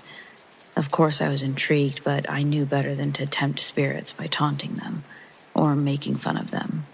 That's just bad juju. So I just sort of ignored the stories and the tall tales of the ghost. The stories were all the same, from the other actors who had worked in the theater building. It's a little girl, they'd all say. She doesn't like women, they'd all say. She has crushes on certain boys, they'd all say. That was the word on the street and in the building. Okay. Now, while being in this production, I had a fellow cast member who was just a bombshell of a woman. Gorgeous, intelligent, a dancer, everything that makes a woman wonderful. A Wonder Woman, if you will. She was almost technically a dwarf. She stood at a whopping 4'9". I don't like using words like tiny or small, but I mean, Jules stands at a whopping 4'9". She's short, you know? Never underestimate that, though. That girl can still kick your ass. Always be wary of tiny dancers, because they have the strength and discipline. Jules and I still talk to this day as friends. She told me once that she was in the women's dressing room, about 20 minutes before curtain. She was sitting down on a chair, combing her hair, looking at herself in the mirror after applying her makeup. And then there was a tug from her long hair that pulled her all the way down from out of her chair onto the floor. To this day, she swears she was the only person in the women's changing room. There was just no explanation for it. No explanation she can come up with. And she's smart and a no bullshitter. Jules is not a liar, and she does not tolerate fancy stories, so, of course, everyone, myself included, believed her. It was strange. Kodai was this really handsome man who was almost losing his mind because his props and costumes would just disappear out of thin air and were never anywhere to be found. He'd scream and yell before curtain, "I had my bench right here. I had my shoes over there. Why are they gone? I promise you I didn't move them." Yeah, he would say that every night before curtain. There was this kid, I forget his name, but he played the young boy in the show. And always he would say, every night during intermission, I'm standing backstage, waiting for my cue to walk on stage before the beginning of Act 2. There's a breathing thrust upon the back of my neck. And every single time I turn my head, there's nothing there. And I'm scared. This poor kid was probably about 12 or 13 at best. And to me, well, I was about 23, and to me, it sounded terrifying. Savannah was my scene partner, and she and I had gone to high school together. The camaraderie was already there, so when she told me that she felt terrified to be alone in the theater, I believed her. She had a part of Act 2 where she was required to be on the catwalk to drop a long canvas that was sort of a backdrop visually for a scene. Savannah would get tired, though, and while she would lay there on the catwalk, hoping not to be seen, she'd accidentally start to fall asleep. If she fell asleep, the production would have consequences if the scene change couldn't happen. Every night, she said to me, every night I fall asleep, and then moments before my cue, I hear a little girl's voice say, coo, coo, coo, loo, loo, loo. And then I wake up, and I drop the canvas sheet, and I get back downstairs to make sure I get on stage on time. Every single night this happens. So onward, onto my part of the story, or experience. There was this matinee on a Saturday. After the matinee, we got our dinner break, and the entire cast would go take dinner and converse and enjoy ourselves. We had our 8 o'clock show and another at midnight. I decided to head back to the theater building early so I might pass out on the couch and sleep for a few hours before I had to get back into costume, yada yada. Saying that, it must be made clear that I had the keys to the building and I could open up the theater doors once I approached the theater doors. I was actually trusted enough for that. Perhaps that was a curse within its very own self. Logically, the first task I always presented myself with was to turn on all of the lights around the building, which I did this evening. There was a bathroom downstairs and there was a bathroom upstairs. For an inexplicable reason to me, some thought in my head that I had that I still can't explain to this day. I decided to use the upstairs bathroom, which was located by the costume storage. I had never really used it before, and it does not seem sensical to me. But that was the choice that I had made. I marched up the curling, winding, spiraling stairs built way back in the day. I turned on the lights upstairs and proceeded down the hallway and into the bathroom. And I turned on the bathroom lights. It felt off to me. The air, the energy, the spirit of it all. It was very strange to me. It was unsettling, unnerving, and awkward. I figured it was due to me being completely alone in the theater building, especially at nighttime. Only then did thoughts enter my mind. It's a little girl, they'd all say. She doesn't like women, they'd all say. She has crushes on certain boys, they'd all say. Reasonably, the thoughts put me on edge, and I got super duper nervous, like shivering at a cold chill that was absent from the room.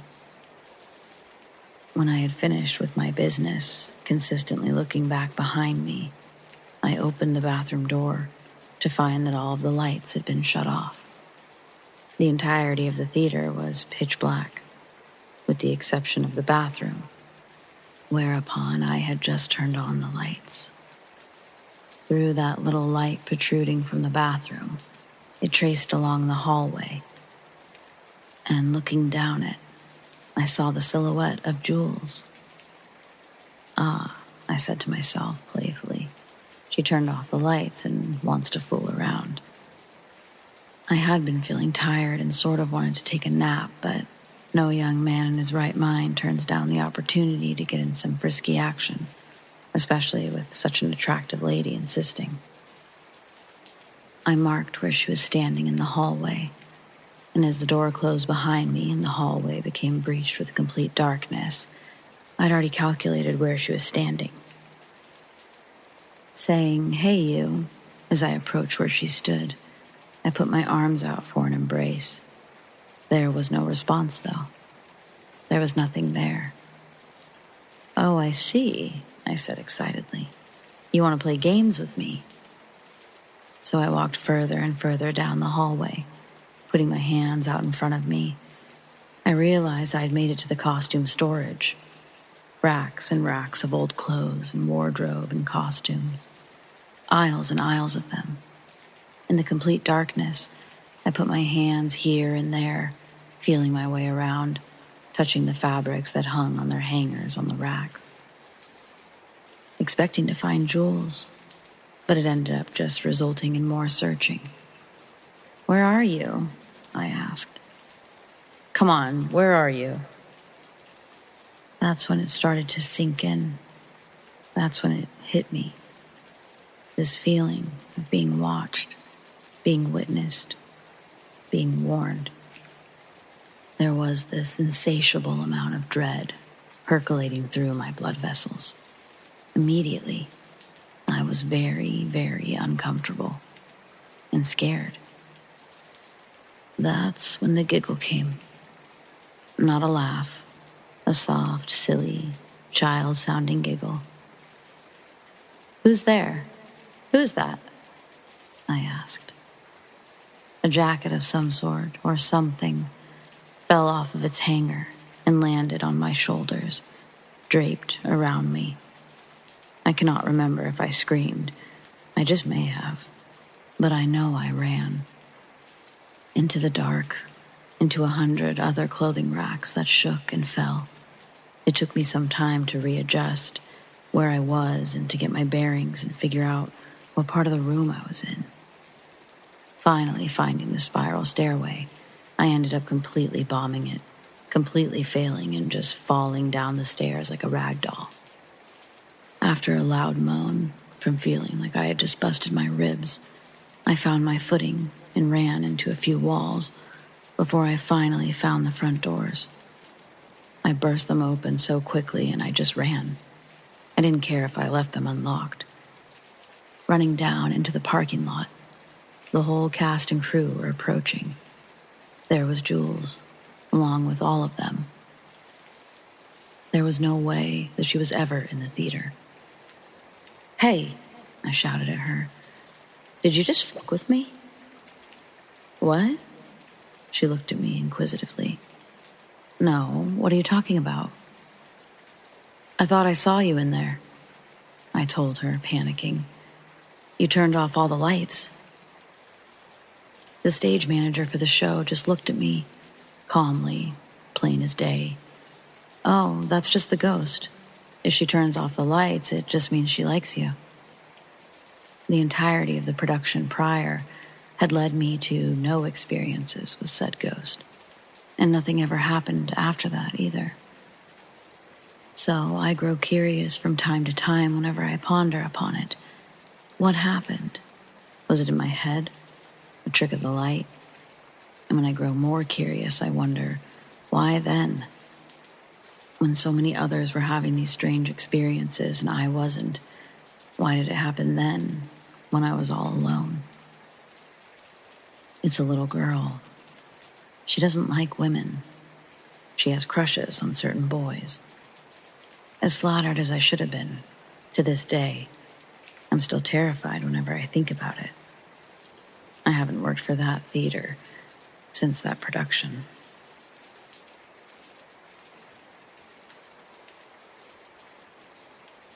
I can't say that I've ever seen a ghost, but two experiences tell me I might have been near one.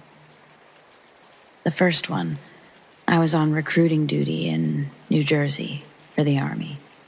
My wife and I lived on Fort Dix. FYI, it was the early 2000s, and while Fort Dix is not an active duty post anymore, the housing area and facilities are still used for personnel that have to work in the area. Or they were. I have no idea of their status now. The thing is, the housing area was supposed to be torn down and new houses built. They had actually torn down a section and they were going to build new houses. Then me and other service members would move from our homes to the new ones, and the houses we left would be torn down and replaced. That didn't happen because this was shortly after 9/11. All of these houses were the same, as you'd expect on a military post. Same layout, same basic stuff. We lived right next to a guy I worked with. Hell, 2 other guys I worked with lived on the same street.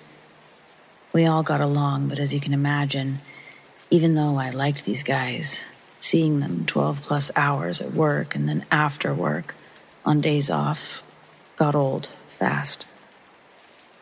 Then there was a hurricane that passed through. Fort Dix is relatively close to the coast, so there was a lot of rain. And since the army has taken money out of maintaining the housing areas so they could build a fence around the entire post, the roof of our house collapsed. I'll spare you the details.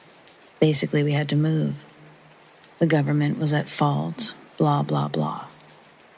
There were 2 houses that were available at the time. Yeah, I could have taken the option to move off post, but recruiting duty was brutal. I was at work all of the time, and my wife was already pissed about that. I was never home, and I only had Sundays off, and sometimes not even that. Plus, I knew it would end, so not looking for a lease off post when all I wanted was to get out of recruiting in New Jersey anyway. One house was available, right next to another guy I worked with. No problem. I liked the guy. He was cool and he wanted out of recruiting duty when his time was up too. The other was a block away. We looked at the first one. An older lady that worked with my wife had told her that she actually lived in the house on the post before her husband passed. She told her that even when they lived there, the house was creepy. It had a bad spirit in it. Me, whatever. Each house was the same. I felt that until we inspected it. My wife is not someone that gives in to superstition easily, but as soon as we entered the place, it felt off. I don't even know how to describe it. It was like nothing was level. Everything in our perception was off, like a fun house. Plus, I seriously had feelings of anger and rage with no provocation when we were in the place. I remember that because it was out of the blue. I was cool when we walked up to the place, but once inside, I instantly hated everyone. And I felt like I was 2 seconds from going berserk. My wife also felt uncomfortable in the place. It made her feel angry for no reason. We both decided, nope. We opted to move into the second choice. It was next door to the other guy I said I worked with, but what the fuck. I liked this guy, and his toddler daughter was a sweet kid, so no harm. We never found out why that house made us feel that way, but my wife will not deny that it wasn't us. There was something there. And she's not the person that will believe in ghosts and goblins easily. The lady she worked with wouldn't give details either, and she clearly didn't want to talk about it beyond what she'd already told my wife. I still wonder, what was it?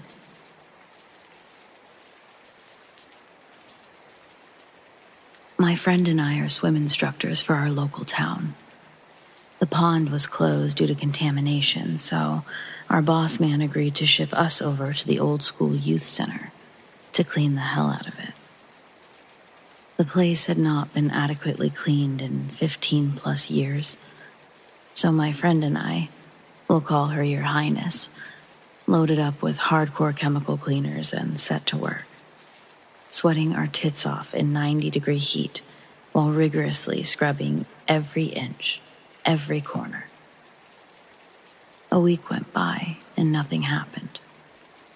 About 2 days into the second week, I was in the basement area where the bathrooms, pool table, foosball tables are located. Now, the place has 3 staircases. 2 are located in the middle of the building, the 3rd on the right-hand side. At the time, Your Highness was cleaning the side stairwell, a good 25 feet away from where I was standing. I could hear her laboring away. As I was sweeping about, I hear the bathroom door slam shut. The bathroom door is situated adjacent to the side stairwell. When I ask her why she's slamming doors, she asks me what I'm talking about. Your Highness did not hear it. Day 3. This time, Your Highness and I are upstairs working in the basketball court. We're cleaning the sideboards when we hear the pool tables being used downstairs. Multiple breaks, balls rolling around. We think that some little turds are fucking our cleanliness up. probably have broken in through the downstairs, so we hightail it down there. Me down the center stairwell, and Your Highness down the side stairwell, so as to catch them. Well, we reach each other before we reach any rascals, and there's no other way out of the building, and the doors were locked from the inside. Day 4, Your Highness and I are working on the main office of the youth center. The music machine is merrily playing in the basketball court, which we couldn't see from the office. Abruptly, the music turns off. Your Highness goes to investigate. The machine has been unplugged. At this point, we start to joke about how the chemicals, the bleach, and the cleaners are starting to have an impact on our sanity. But the music had just stopped, and the machine had been plugged in previously. There was no one else in the building. We begin to become more wary of this place. Day 5. All day long we hear children's voices in the basement, mostly laughing, but some inaudible whispers are heard from the tops of the stairs. We both try not to freak the other one out, and we pretend that we don't hear anything. Until finally, there's such a high-pitched cackle that we both run from opposite areas of the building for safety. We sit and we listen, and we leave work early. Day 6, final chore at the youth center. Thoroughly mop the floors. We are thrilled that we are getting out of this place. At this point, we are a little skittish. Every dropped broom scares the hell out of us. Up until this point, the energy in the place had been fairly chipper. No discernible negativity whatsoever. Around 3 p.m. on day 6, the air changes. It's palpable. It's like an increased pressure on the chest. Your Highness and I decide that we need to clean the floor and get out for some Mai Tais immediately. We scrub and Your Highness begins to mop. The place is spotless. We go back into the basketball court to turn off the fans, do a final look over the basement together, and head back upstairs. The wet floor is now covered in footprints. Dirty footprints, barefoot, slippered. You name it. I don't believe in ghosts. I've never seen a ghost, but I've never been more scared than I was those 6 days in that building. I looked into it, couldn't find any fires or tragedies that had occurred. However, in this area of our town, there were a plethora of Native American burial grounds. So...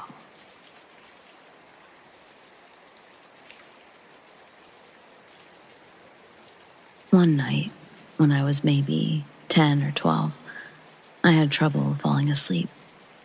My bedroom was the entire top floor of our house, and my bed and such being on the left side, storage closets and a play area being on the right. I was lying in bed when I heard a noise from the other side of the room, and I see a rocking horse begin to rock. It was sitting just outside of one of the storage closet doors.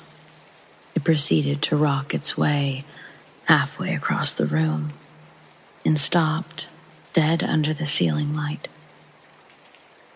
At this point, I was freaking out and just buried my head under my blankets. I never peeked out again until morning.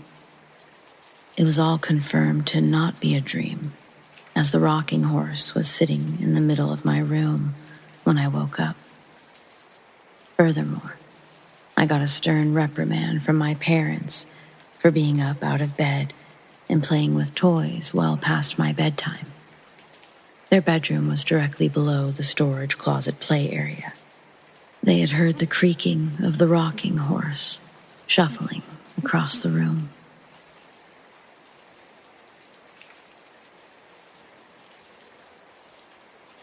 So I grew up in Sunnyvale, California in the early 2000s, and I loved going to our city's Toys R Us as a kid. However, There were always rumors about it being haunted.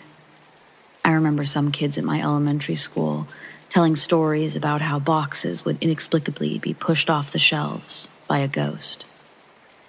I always thought it was just kids telling stories to try to scare each other. I never thought much of it and considered it an urban legend, since nothing paranormal had ever happened to me in that store. But when I was about 13 years old, I had a strange experience in that Toys R Us. It made me change my mind about the whole legend being a hoax.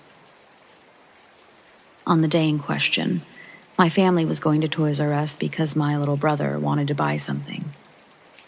My best friend and I decided to go too because we hadn't been to that store in years. While we were waiting for my little brother to find the toy he wanted, my friend and I were exploring through the aisles in the store, messing around and having fun with toys. Finally, we reached the back of the store, and by this time we were bored with looking at toys, so we just stood in an aisle and talked. Eventually, the topic of the store being haunted was brought up, and while we were talking about it, a box suddenly flew off the shelf behind my friend, almost hitting her in the back of the head. This was pretty freaky, especially since we'd just been talking about this Toys R Us being supposedly haunted.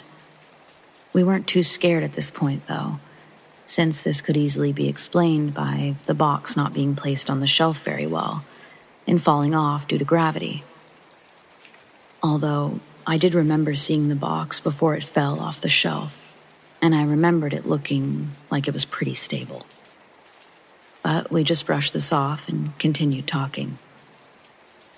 However, a few moments later, the lights that were hanging from the ceiling above us began violently shaking back and forth. My friend and I stared up at the ceiling, frozen in shock. After a few seconds, the lights stopped shaking, and we both stared at each other like, what just happened? I started to feel more uneasy, but the incident with the lights could technically also be explained by something normal. The area where we were had a second floor above it, which I think was for staff. So I tried to tell myself that someone must have been doing something on the floor above us and caused the lights to shake by accident. In any case, my friend and I moved to the next aisle over, just in case the lights might fall on us. The aisle we were in now had a lot of stuffed animal toys in it. Both of us were just standing there talking about the things that had just happened to us when a toy monkey on the shelf next to us began moving all on its own and making a creepy laughing sound. We both stared at it in disbelief. Then we stared at each other and started screaming. We sprinted out of the store as fast as we could. But once we got outside, we couldn't just leave because we had to wait for my brother to finish buying his toy. We waited in the parking lot and tried to rationalize what had just happened. We talked about it and decided that the monkey toy could have been one of those motion-activated toys, and so we must have set the toy's motion sensor off somehow. But we didn't know this for sure. So my friend and I somehow worked up the courage to go back into the store and inspect the monkey toy to see if it was really motion activated. We carefully studied the toy, read its packaging, but there was nothing that mentioned it was motion activated. The only way you could make the monkey move and talk was if you pressed a button on its body. There was no way that we could have pressed that button by accident. When we realized it truly went off all by itself, we started screaming all over again and ran out of the store for the last time. I'm a pretty skeptical person, but after having 3 weird things in a row happen to me in that store, it felt like it was more than a coincidence. If you look up the store online, you'll find news articles about it being haunted. I think a paranormal investigator type show was even filmed there once. The store was permanently closed in 2018, and was replaced by an REI. But I always wonder if people are still having paranormal experiences there.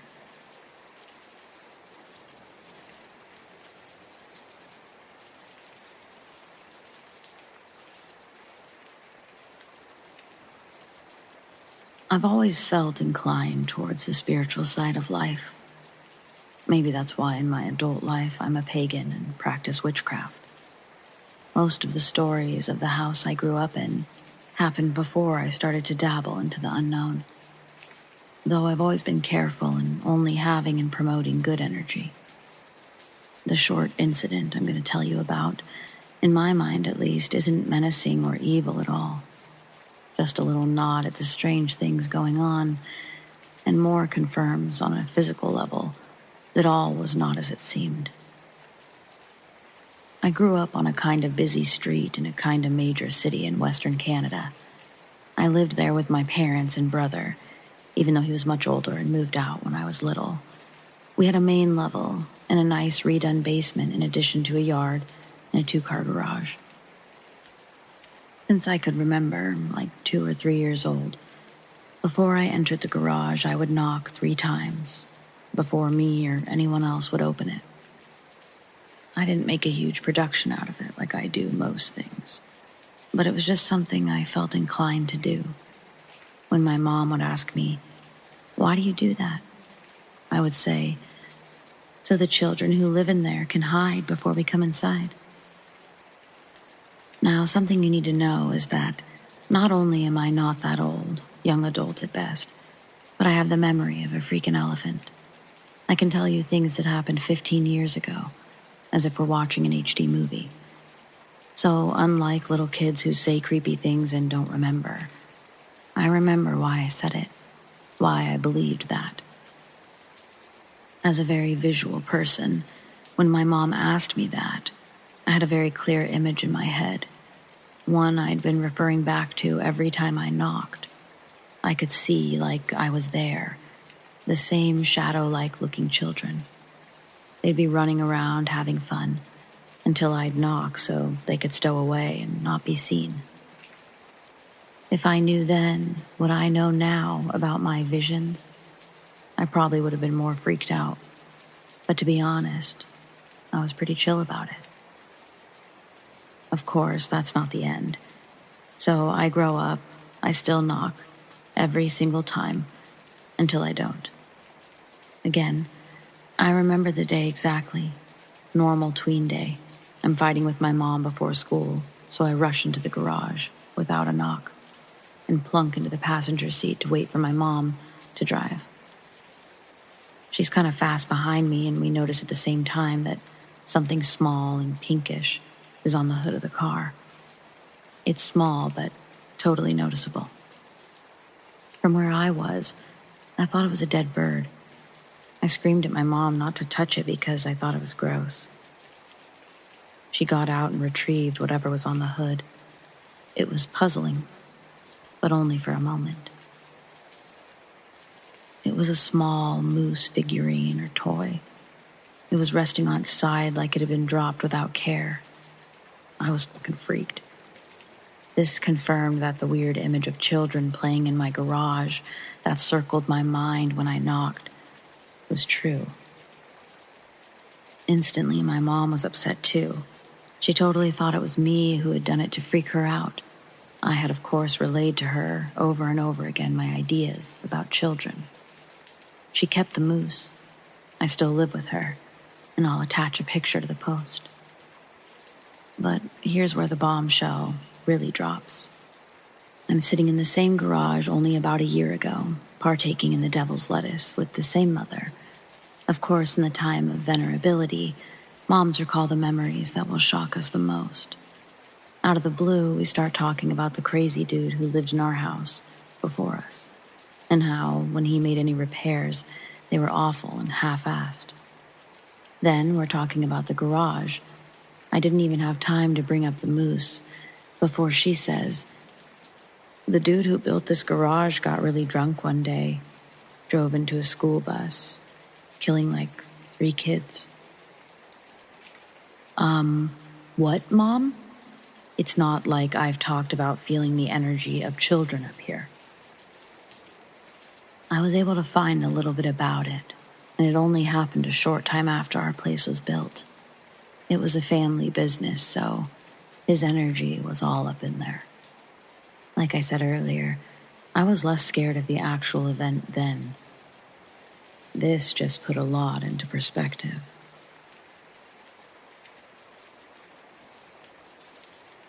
When I was growing up, my parents would occasionally tell me the story of the time they played with the Ouija board. It was when they were dating, before I was born, and they had a crazy night with it, where it answered all kinds of questions. There's one thing that my parents are not: liars. So, these stories only intrigued me to find out for myself. When I was 17, I was a senior in high school, and I had my first serious boyfriend. We were both very curious to know if the Ouija board truly worked, so we bought one. My bedroom was in the basement, and we set it up on my bed. It was close to midnight. We lit candles, turned the lights out, and sat cross-legged on the bed, on each side of the board. We were supposed to pick a question and focus on it, with our index fingers lightly touching the planchette. The question we decided to ask was, will anyone talk to us? We must have sat there focusing on that question for about 40 minutes, occasionally shaking our hands out from them being tired of being held in that position. After about 40 minutes, the planchette started to vibrate underneath our fingers. Then it slowly moved to the word, yes. We stopped for a moment and looked at each other like, is this real? Then we asked, are you a spirit? And it moved away from the word yes and back to it. At this point, I noticed that I could feel a strange electricity moving throughout my body. I didn't like it. I've never felt it before or since. We decided to ask it, are you nice? And it very quickly moved to the word no. Now I'm riddled with terror. I exclaim that I cannot play anymore, and I go to pick up the board and put it back in the box. Except the board will not move. Not a sliver. It felt as though it was stuck with cement. I remember yanking with my entire body at least 3 times, before suddenly it felt as if something got off of the board, and I flew backwards with it in my hands. I slammed it into the box and closed it. My boyfriend's face was pale. He tells me, I have to go home. And I'm like, oh my God, don't leave me here. But he leaves. Here's where it gets even more scary. After I walked my boyfriend to the door, I went back down to my room. Only it didn't look like my room anymore. Don't get me wrong, nothing changed visually. It was still all of my stuff, but I felt like I was in a parallel universe. I felt so far away from all that was comfort and good. I don't know how else to describe it. I'm not a religious person at all, but I was so beside myself with terror that I didn't know what to do except to grab the Bible. I slept with it in my arms with the lights on. I actually slept with the lights on for the next week. I did not tell my parents what I had done because I didn't want to get in trouble for playing with the Ouija board in the house, or for my boyfriend staying over way later than he was allowed to. We played it after everyone went to bed. My room continued to not look or feel like mine for a couple of weeks. Also, when I would get up for school in the morning, I would have to walk through a dark basement living room to get to the stairs, because there was no light switch by my bedroom door for the living room. My bedroom door was in the back corner of it. So when I would first open my bedroom door, the light in my room would cast out into the living room darkness, and for a split second, I would see a black cat run from the patch of light into the dark. I would shake it off as my eyes playing tricks on me. But after a couple of weeks, I was eating breakfast upstairs with my family, and my 7-year-old sister exclaimed out loud, "I keep seeing a black cat in the basement." That confirmed that it was not a trick of my eyes. Also, about a month after playing the Ouija board, my dad says to me, "I don't know why, but the basement and the stairs have really bad vibes. And it's bothering me because when I bought this house, one of the things I liked was that it had good energy." That's when I realized for sure, without a doubt, that all of the stuff was not in my head. I had haunted my parents' house by playing that game. I learned after the fact that I was supposed to say goodbye before stopping the game. I think that had something to do with it.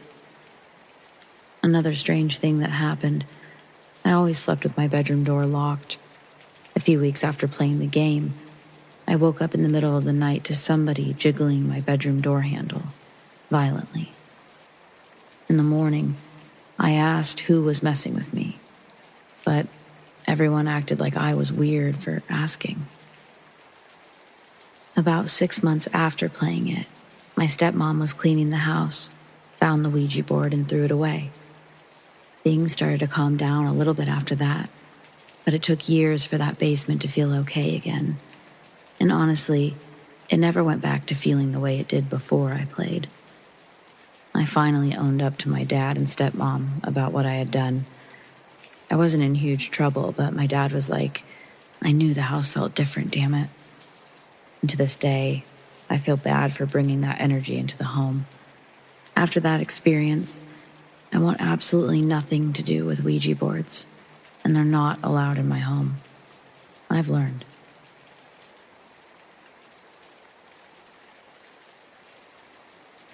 My wife is a sensitive. She's not a medium, but she's super in tune with the energy around her. Her brother is also a sensitive. And then there's me, a skeptic who just didn't really believe. Well then, the first time I met my brother-in-law was when he was out of prison and he came to stay with us. When he was in the penitentiary, he started to dabble in some dark stuff. As I said, I was a skeptic, so I didn't pay him any mind. Well, apparently, when he moved in, he opened some kind of portal. My wife started noticing strange activity around the house, but I just kept brushing it off. Then one day, my 3-year-old daughter started talking to me about a dead bandit standing at the end of her bed. Once again, I brushed it off. Until a few days later, as my wife and I were folding laundry, something caught my eye. It was a sock, just hovering out of the corner of my eye. But when I turned to see if what I was seeing was right, the sock just fell. My wife and I were the only ones home. About a week or so passes, and my wife and I are outside smoking at night, while our son is staring off into the dark and asking us if his friend can come in. He says he needs permission to come in. Those were his words, exactly. I said no. My wife started praying out loud and then called my in-laws, who were both preachers from the Deep South, asking them to come over to bless the house, to seal the doorways. That night, my brother-in-law vomited up this crazy-looking stuff. It wouldn't come up out of the carpet. He ended up moving out a month later, but that spot on the carpet, it never really dried up, and it wouldn't come up. Anyway, after this and many more experiences that happened, you could say I'm not a skeptic anymore.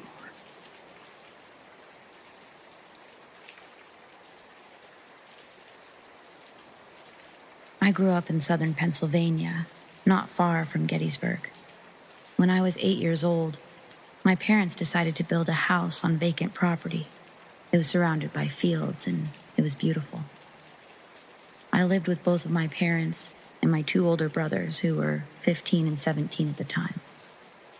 Though I grew up in the area, we only stayed in the house for 4 years. My first night was not what I expected it to be. I laid in my bed, and I had just closed my eyes. Then I heard a voice that sounded like a soft whisper, about 6 inches from my face, saying, "Help." Over and over, just repeating the same word until I fell asleep. I tried my best to forget about it because I thought there's no way the house could be haunted. It was brand new. About a month goes by, and I'm sitting on my bed, doing what I used to love doing most, which was read. I glanced up and I looked at my doorway because I saw something out of the corner of my eye. At that moment, I'd officially seen a full-body apparition of what appeared to be a soldier from the 1800s. But he didn't see me. He was just walking by my room very slowly. I still remember every detail of his appearance 20 years later. He was covered in blood and looked like he'd been shot or stabbed. This lasted for about 5 seconds. Still being creeped out, my curiosity got the best of me, and I walked out of my room and I searched all over the house, but I found nothing unusual. About a week or two goes by. I'm in my bed trying to fall asleep again, only to be disturbed before I even get the chance to close my eyes. I'm disturbed by this voice. It was very deep and masculine. I couldn't understand a word it was saying because it was speaking in a different language. It sounded annoyed and angry. It happened every night at the exact same time for 2 weeks before it suddenly stopped. After that, I had a night terror. I'm absolutely terrified of spiders. I'd woken up in the middle of the night. I could see what looked like a tarantula crawling on me in bed. I swear it was there. I definitely saw it. I was panicking. My dad came into the room to check on me and found that everything was okay. Before I could fall asleep, I heard what sounded like 2 men laughing right next to my bed. At this point, I was getting used to fucked up shit happening. One summer, I stayed up late every night so I could watch Hannah Montana at midnight. One night, when the clock struck midnight, I heard my back door downstairs open. Then I heard a woman say my name as if she were calling for me. I'd heard the door shut, followed by footsteps. Then there would be silence. It happened every night for almost 2 months. It never failed. It didn't even bother me at that point. I knew it wasn't my mother because she worked 12-hour night shifts at the hospital almost every night. There were no other females around. But one night, it stopped altogether. One night I was up at midnight and nobody called my name. I went to sleep and everything felt peaceful. I woke up to the sound of someone knocking on my bedroom door. I looked at the clock on my cable box. It was 3 a.m. I assumed it was one of my brothers. I told them to go away. But then the doorknob started turning, but it wouldn't open because the door was locked. I have always slept with my bedroom door open. Always. And I definitely wasn't the one who locked it. The knocking and doorknob rattling went on for what felt like forever, then it stopped. A few minutes later, I hear what sounds like scratching at the door. I think to myself, the fuck?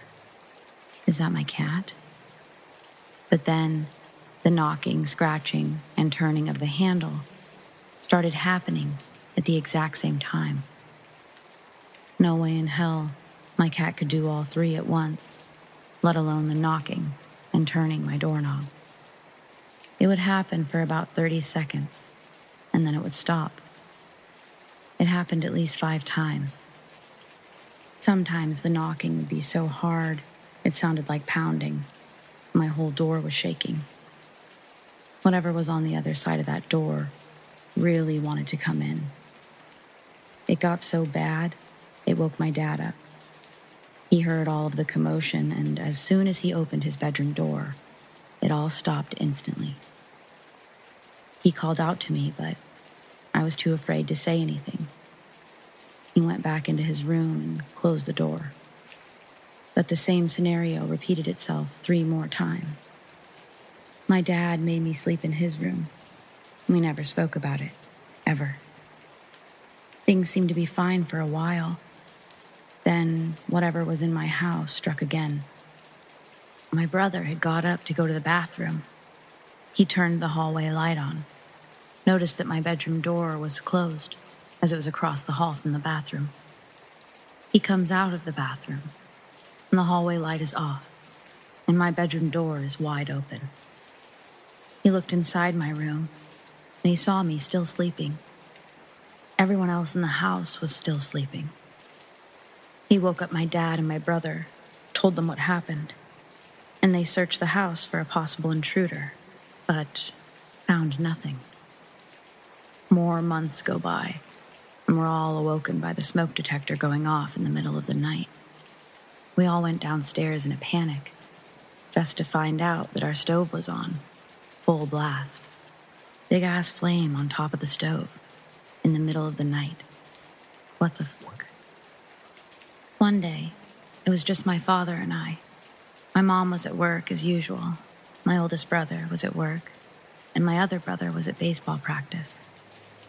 I'm downstairs, but I hear what sounded like somebody running upstairs.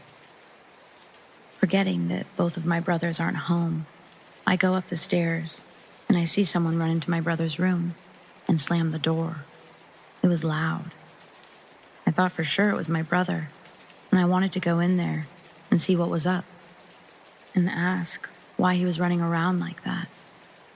I opened the door, and nobody was there. I watched the door close right in front of me. I felt sick to my stomach just standing there, realizing the only person that was home with me was my father, who was in the shower. I continued to see weird shit all of the time. One day in the middle of the day, I saw my German Shepherd run upstairs, full blast, as if she were chasing something. But I didn't see what she was chasing. Whatever it was went under the bed, and she was viciously growling at it. I thought it was my cat, until I saw him sitting on top of the bed, and appeared to be sleeping until we bursted in. One night, my cousin was spending the night. We were walking through the living room when she saw the reflection of another person on the glass of our bookcase. Another time, we were in my backyard, and she told me that she saw somebody looking at us through the window on a few occasions, and it definitely wasn't anybody we knew. I remember one day walking down the basement stairs.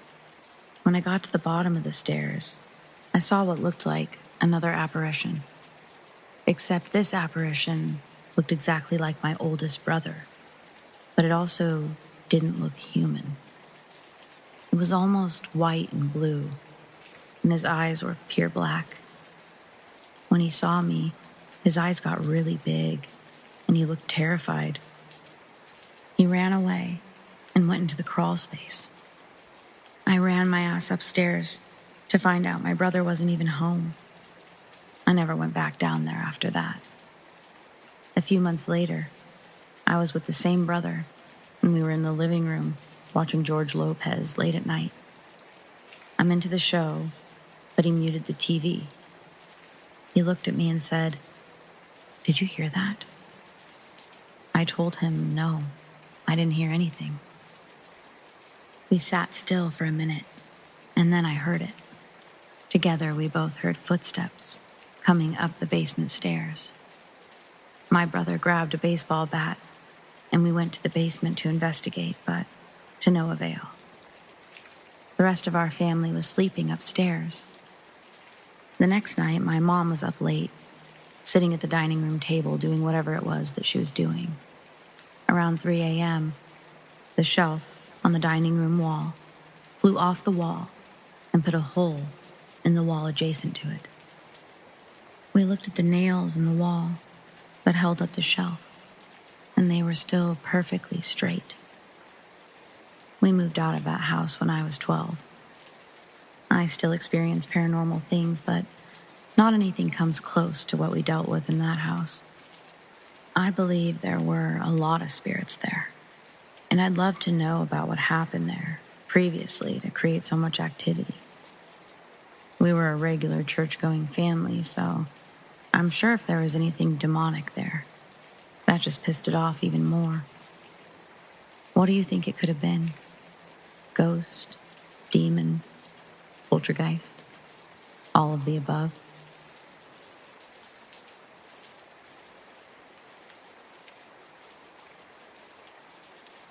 Lately, I've been getting into the habit of reading the latest true ghost stories before going to bed. Yesterday, my wife, seeing me absorbed in these stories before bed, asks me what I was reading. When I explain to her, she says, "It reminds me of the story I told you, the one when I was still in high school with my grandmother." I didn't remember her story at all, but she refreshed my memory, and after listening to the story, I asked her if I could share it here, which she accepted. So, some backstory. My wife and I are from the Horn of Africa, and a lot of things that I read are very present in our culture, whether it's men and women turning into hyenas at night, people living with spirits surrounding them, etc. I don't believe in these stories, not all of them, even though I myself have experienced some very strange things. So to tell my wife's story, I'm going to write it in first person because it's more convenient for me. So here it is. I was still in high school at the time. My grandmother often came to visit us at home. As usual, she often came to talk to my mother about things in general. I only remember that every Thursday, she held a kind of coffee ceremony with my mom, which is very common in our culture. Surprisingly, I never asked myself this question before traveling abroad, but it's true.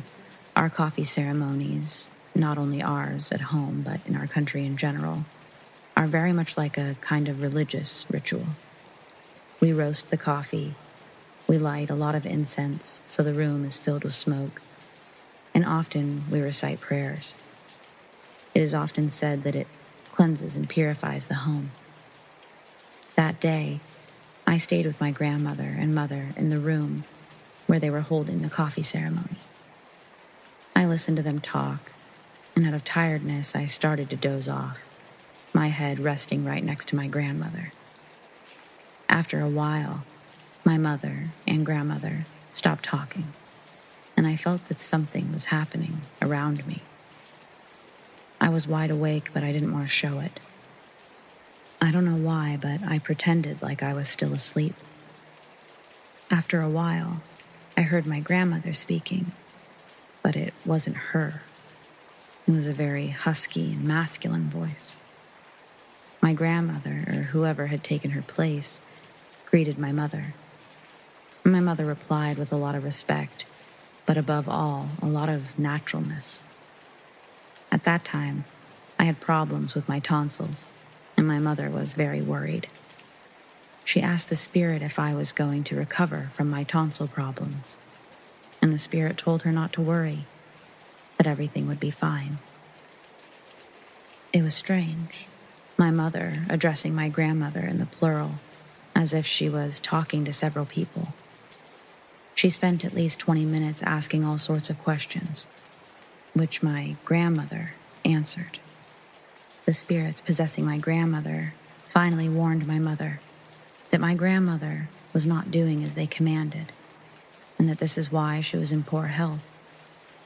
They told my mother that my grandmother must never miss the Thursday coffee ceremony, or she would have to pay the consequences, which was her health, I guess.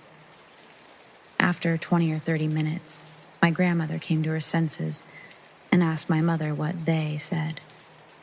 My mother told her that she had to follow what they told her to do in order to stay healthy. All the while, I was petrified and didn't want to show that I was awake. Okay, so that's my wife's story. I was talking to my wife about this last night. I still say I don't believe in these stories in general, though it is amazing that stories like skinwalkers are so prevalent in our culture. It was common knowledge that a neighbor turned into a hyena some nights, and many other stories about people you meet every day but spend some nights in the middle of wild animals, or people living with spirits, even the spirits manifesting themselves in front of you, etc. Finally, to conclude, I think that what happened with the grandmother in question is a possession that we call SARA in our country. Basically, some people live with spirits inside of them that give them orders in order to appease the spirits. For some spirits, it is to read Quranic or biblical verses every night. For others, it is to do coffee ceremonies every week. The most amazing thing about my wife's story is that it is completely integrated into the culture, and that people even seek advice from these spirits who possess people. By the way, the funny thing is that my mother is possessed by this type of spirit as well.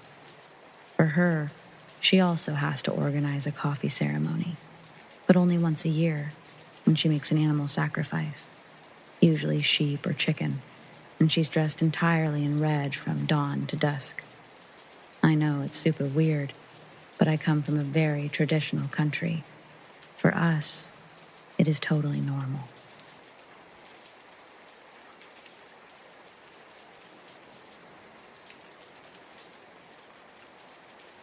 A little backstory on a very haunted house.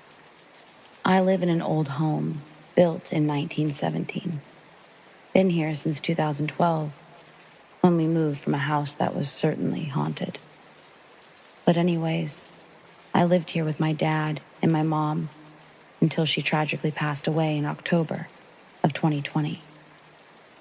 So about a year ago, as if out of the blue, I get a frantic call from my mom telling me of a demon in the house at around 4 a.m. in the morning. And she's saying that she called my dad to come home from work right then and there. He's a firefighter, so he works 24-hour shifts. She told him to come home because she was so frightened. I won't go into too deep of detail on her story because so many events have occurred. But basically, something that took the form of my father was pacing around upstairs and outside her door. It imitated his voice, spoke of killing that bitch, and actually roared at her from outside of her door. Those were her exact words.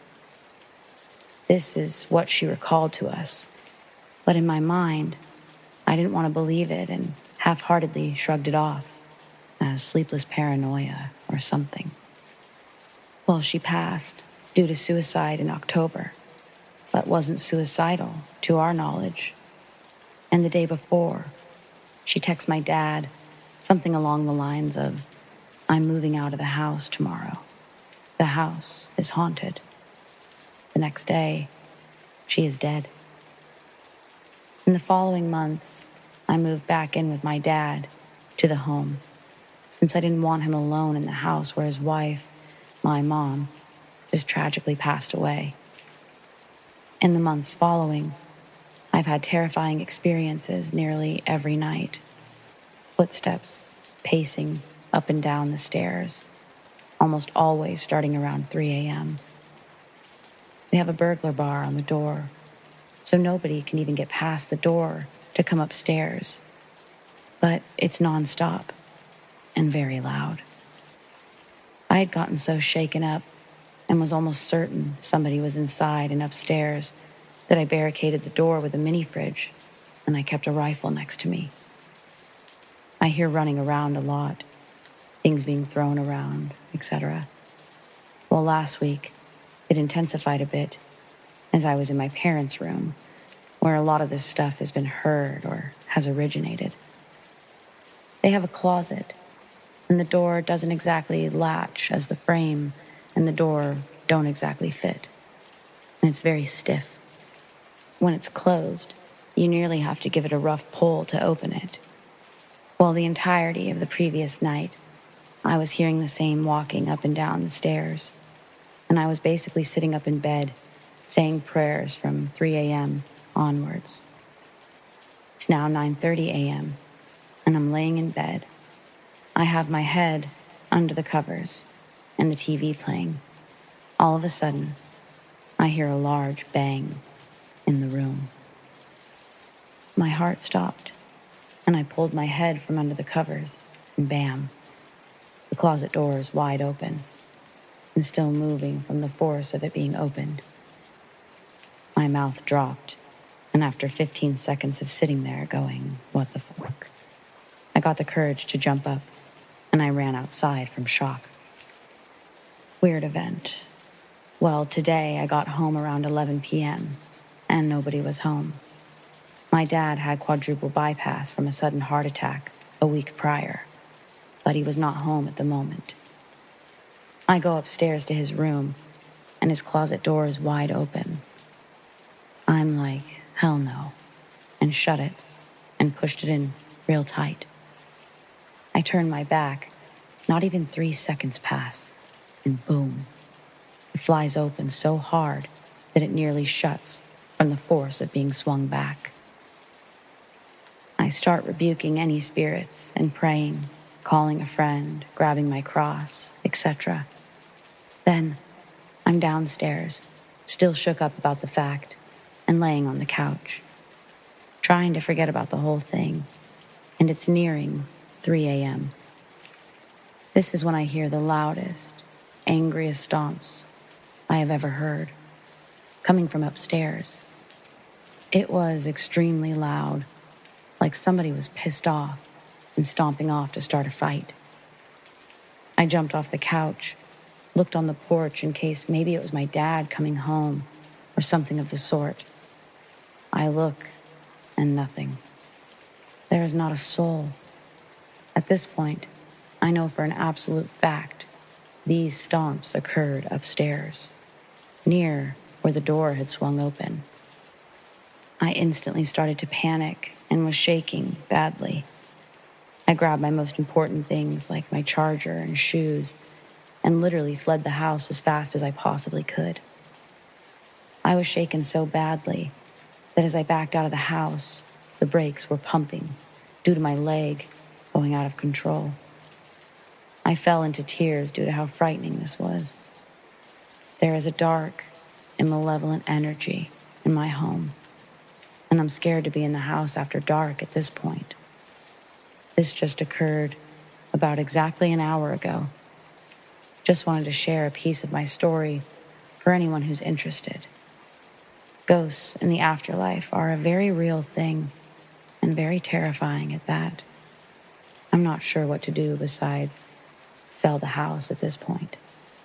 I feel it's responsible, at least partially, for my mom's sudden suicide.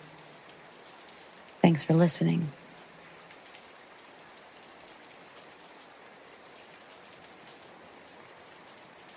I work at a haunted house, and it turns out it's actually haunted. I work at a haunted house in Utah. I'm a makeup artist, and it's called Haunted Hollow. I've worked there for 7 years now. Haunted Hollow is all outdoors in a forest that runs along a river. The costume and makeup room is indoors, upstairs in one of the only buildings on the property. I was upstairs in the makeup room, cleaning up after getting all the cast ready and sending them out. I was alone in this room, and I suddenly felt my butt cheek burn, like burn. It was a whole 30 degrees, so the sudden burning had me kind of freaked out. I had not touched anything because I was standing in the middle of the room. A few moments had gone by, and my girlfriend came into the room, and I asked her to look at it, thinking I'd been bitten by a spider or something. My girlfriend said that I had a burn on my butt cheek, running down the back of my leg. It even had welts. That same night, my little sister, who's an actor at the haunt, came home with 3 scratches on her arm, and they stayed on her arm for a week before fading.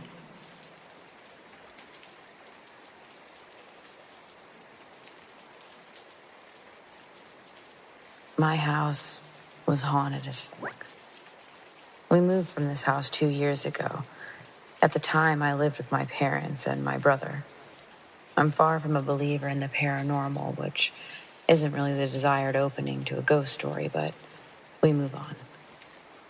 Despite not being a believer, I've always felt my house had some sort of entity inside. It's been here since the Victorian era, and originally was a shady brothel, owned by an even shadier businessman. My family is in no way related to this shady businessman. To cut to the meat, the history, in 1809, 7 people were found strung up in the basement that no longer exists. A seance was performed in that same basement to communicate with the spirits of the dead. The shady brothel businessman died in the room that I lived in. In 1811, the house was owned by a surgeon who was famously pretty bad. My town has a bar named after him. The house was abandoned until 1847, when the now garden was used to dispose of disease-ridden victims. And on top of all of that, 6 babies had died from various causes, not excluding dog attacks and surgery mishaps. On to the experiences of living there. Most notably, I stepped out of my room into the corridor to see a large flaming cross in front of the mirror. It was there for about half a second. Any visitor who would come to the house would feel really cold at night and feel scratching on their backs. Women with pregnancy-related trauma, they feel incredibly uncomfortable and nauseous walking through the kitchen. Friends of mine who stayed over are no longer friends of mine. Not really, but there's at least 2 who wouldn't enter my room. Often, people would see floating limbs poking from behind doors and entryways. People would have hellish nightmares. And they'd scream. And they'd constantly hear tapping and scratches on the walls. Doors slammed shut. I recall being stared at by an entity from the corner of my bedroom. My brother has woken up with long, deep scratches on his face, his hands. My father refuses to talk about what he saw in one of our lofts. My mother is terrorized by voices whenever she's home alone. Lights flicker when you approach them.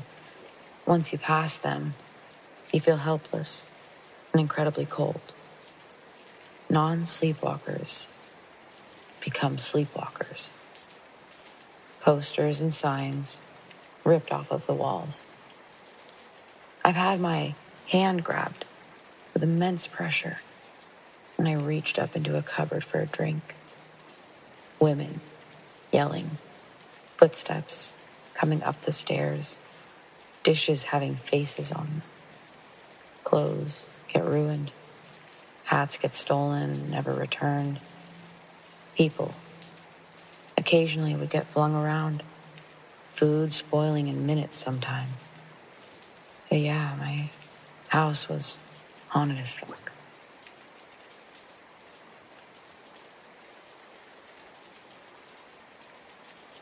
When I was 15, my uncle asked if I could help him clean the church that he went to.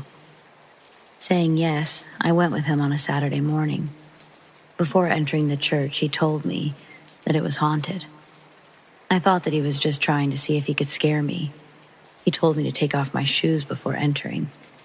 We entered through the kitchen door. Walking into the church, we stopped under the balcony. He then knocked on the wall 3 times.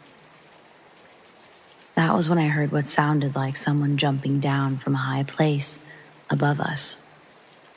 Then I heard 5 or 6 steps that stopped at the edge of the balcony.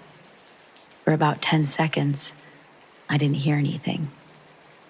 Then I heard what sounded like boots scuffing on the floor, like someone was turning around. And then I heard the same 5 or 6 steps going back in the direction of which they came. Thinking that my uncle was still trying to scare me, I ran up the stairs and searched all the rooms. there was no one there.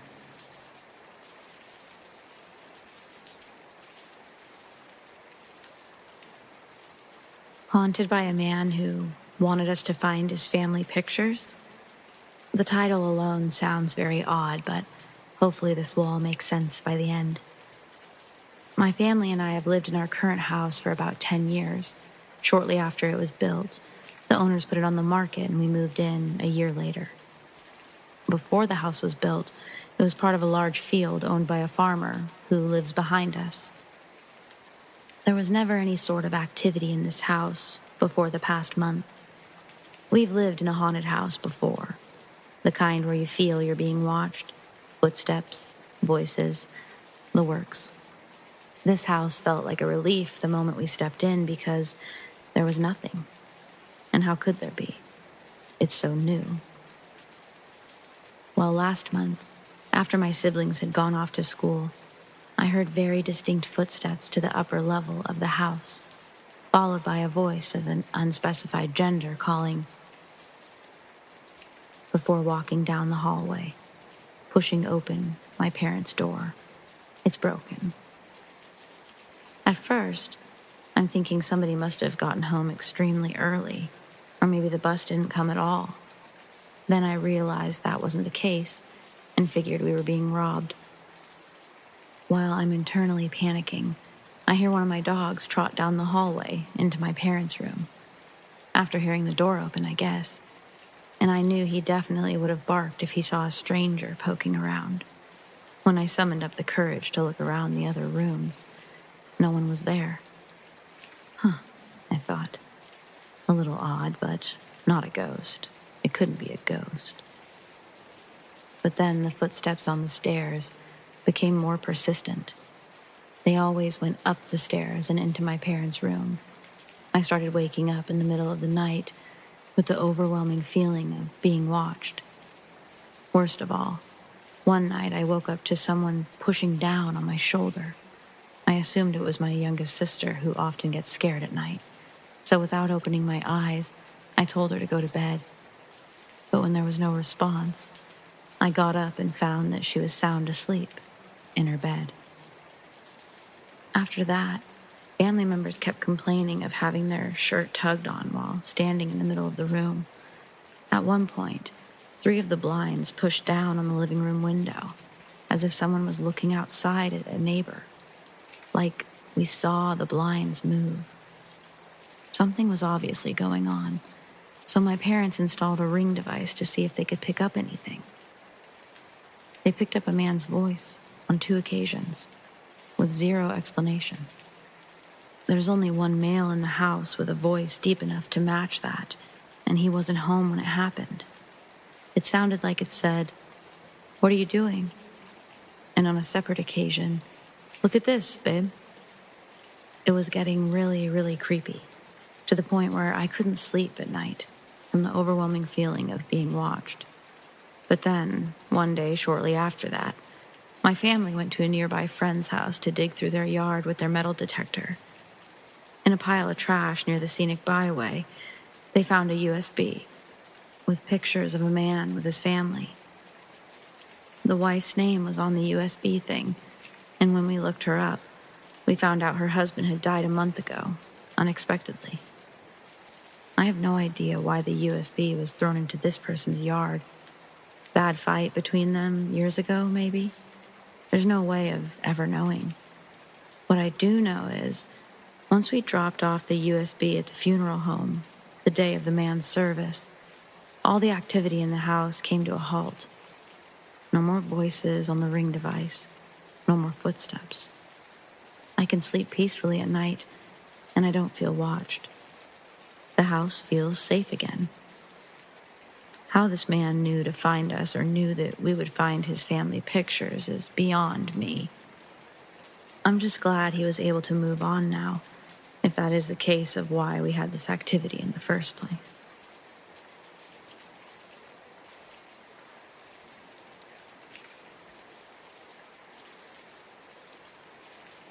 When I was in high school, my mother was married to a man named Donald. Now, Donald was a drunk. He worked a good job and made good money, so he provided for us well enough. But he filled his free time chugging vodka like water, in his underwear on the couch.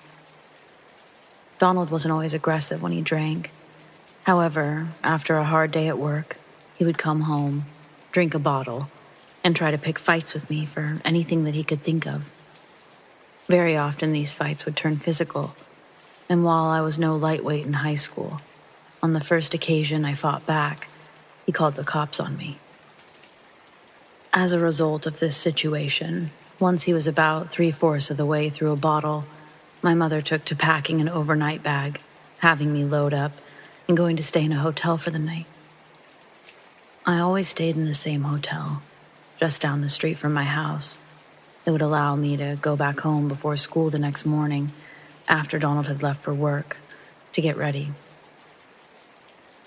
It was a nice place, with a huge open foyer that all of the rooms surrounded, going up 5 stories. I knew the ladies at the desk really well, as I was there 5 or 6 times a month. On the occasion in question, I'd gone over fairly late in the evening. The hotel had 24-hour booking at the front desk, but the girl behind the desk mentioned that they were booked up for the night. I breathed an exasperated sigh as I was relayed the news, and mentioned I would just catch a bus a little ways uptown to go to another hotel. The girl behind the desk mentioned that there was one room she could put me in, at a discounted rate no less. She was, however, hesitant to do so. The owner of the hotel had taken it out of service for reasons unknown to her, but that she knew I'd be gone before the owner would arrive in the morning, she could fudge the system to make it look like the room hadn't been occupied. I thanked her for this and accepted, not caring for the other options I had available to me at the time. So I got the key and went into the room, got undressed, showered, and settled into bed. I noted that despite her reservations, the room was immaculate. I simply couldn't fathom why a perfectly good room wasn't being rented out, but decided not to look a gift horse in the mouth. The room was pretty standard as far as hotel rooms go. A single queen-size bed, a TV on the wall to the left, a desk to the right, a mirrored closet across from the bed with a table next to it, and a ceiling fan just past the foot of the bed. I fell asleep sometime around 11 to the sound of the TV playing some late-night cop drama, quite comfortable in the bed. Until around 2:30. I wasn't awoken by a sound as much as a lack of sound. You never realize how jarring silence is until it occurs suddenly in the night. As I rolled to sit up, I took note of the time on the clock, and I noticed that the TV had turned off. The room was illuminated by the light of the parking lot, pouring in through the blinds. As my vision sharpened, and the room properly came into focus, I noticed that I was not alone. At the foot of the bed was a woman. She was wearing a hotel bathrobe. Her hair was darkened by water, as if she'd just gotten out of the shower. And notably, she was quite tall. The top of her head just 2 feet or below the ceiling fan. She just stood there at the foot of the bed, with her head cocked to one side, and stared at me. She didn't say anything. She didn't move. At some point during this exchange, I had convinced myself I was dreaming, that there was no woman in my room. So despite her standing there and staring at me, I wasn't afraid. I had been having hyper-realistic dreams since I was a kid, after all. So I simply laid back down on my back and watched her stand there, my head tilted so I could keep an eye on her, knowing that if I waited, she would simply disappear. And she did. I fell back asleep and slept through to the morning wake-up call. The lady at the front desk sounded a bit nervous when she called, so I quickly got dressed and headed out to the front desk, thinking that her boss may have come in sooner than expected. I wasn't expecting the conversation I had at the front desk as I checked out. When I walked up, she started apologizing to me. I was confused, so I calmed her down and asked her to explain what had her so stressed. She took a breath and said, "I found out why that room was taken out of service." Come to find out, 2 weeks before I stayed in that room, a woman stayed there while on vacation with her husband and 2 kids. She stayed behind while they went to grab breakfast one morning. She took a shower, she put on a bathrobe, and hung herself from the ceiling fan with a bedsheet. Her husband found her when they got back. The room was removed from service as a matter of good taste until the services were held. I didn't know any of this beforehand, and it makes me wonder, did I see her in my room that night? Or was it really just a dream?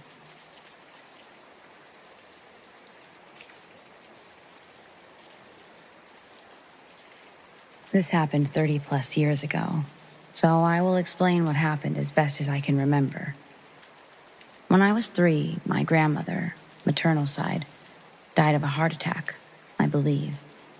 While at the funeral home, the adults were outside talking, smoking cigarettes, etc. Myself, older brother, and another family member close to our age were told to stay inside, to keep us out of conversations that we didn't need to hear, according to my parents. While the other family member convinced my brother that locking me in the viewing room, the one with those red lights over the coffin, which were on, was a good idea. Once they locked me in, the other family member called through the door, saying that Grandma needed to take me with her because I was her favorite. I screamed and cried as loud as my little self could, and some adults came and took me outside to my parents. I was told that they were just playing and that even though Grandma loved me, she was never going to take me away. They were trying to soothe a very upset 3-year-old. Later that year, we moved 2 states away from there. One night in the new house, 4 years later, I woke up in the middle of the night. According to my mother, this was very unusual. I'd heard a song only my grandma sang to me. I sat up and was looking around when I saw the lid on my old toy box opening by itself. Once it was fully open, I saw what looked like my grandma standing slowly from inside that box. She turned slowly, creepily, around to look at me. I was frozen in place. Couldn't cry, scream, or even move. She started walking towards me. She stopped close to the bed and said the name that she called me. "I came to get you. You were always my favorite, and I want you with me now." Somehow, I found my voice and screamed. My mom came running in, and just before she got to my room, Grandma said, "I'll come back for you again," and vanished. My mother came in, asking who I was talking to. I told her everything, and Mom let me sleep in the living room for a few nights while she got rid of my toy box. The toy box was the last thing Grandma gave me.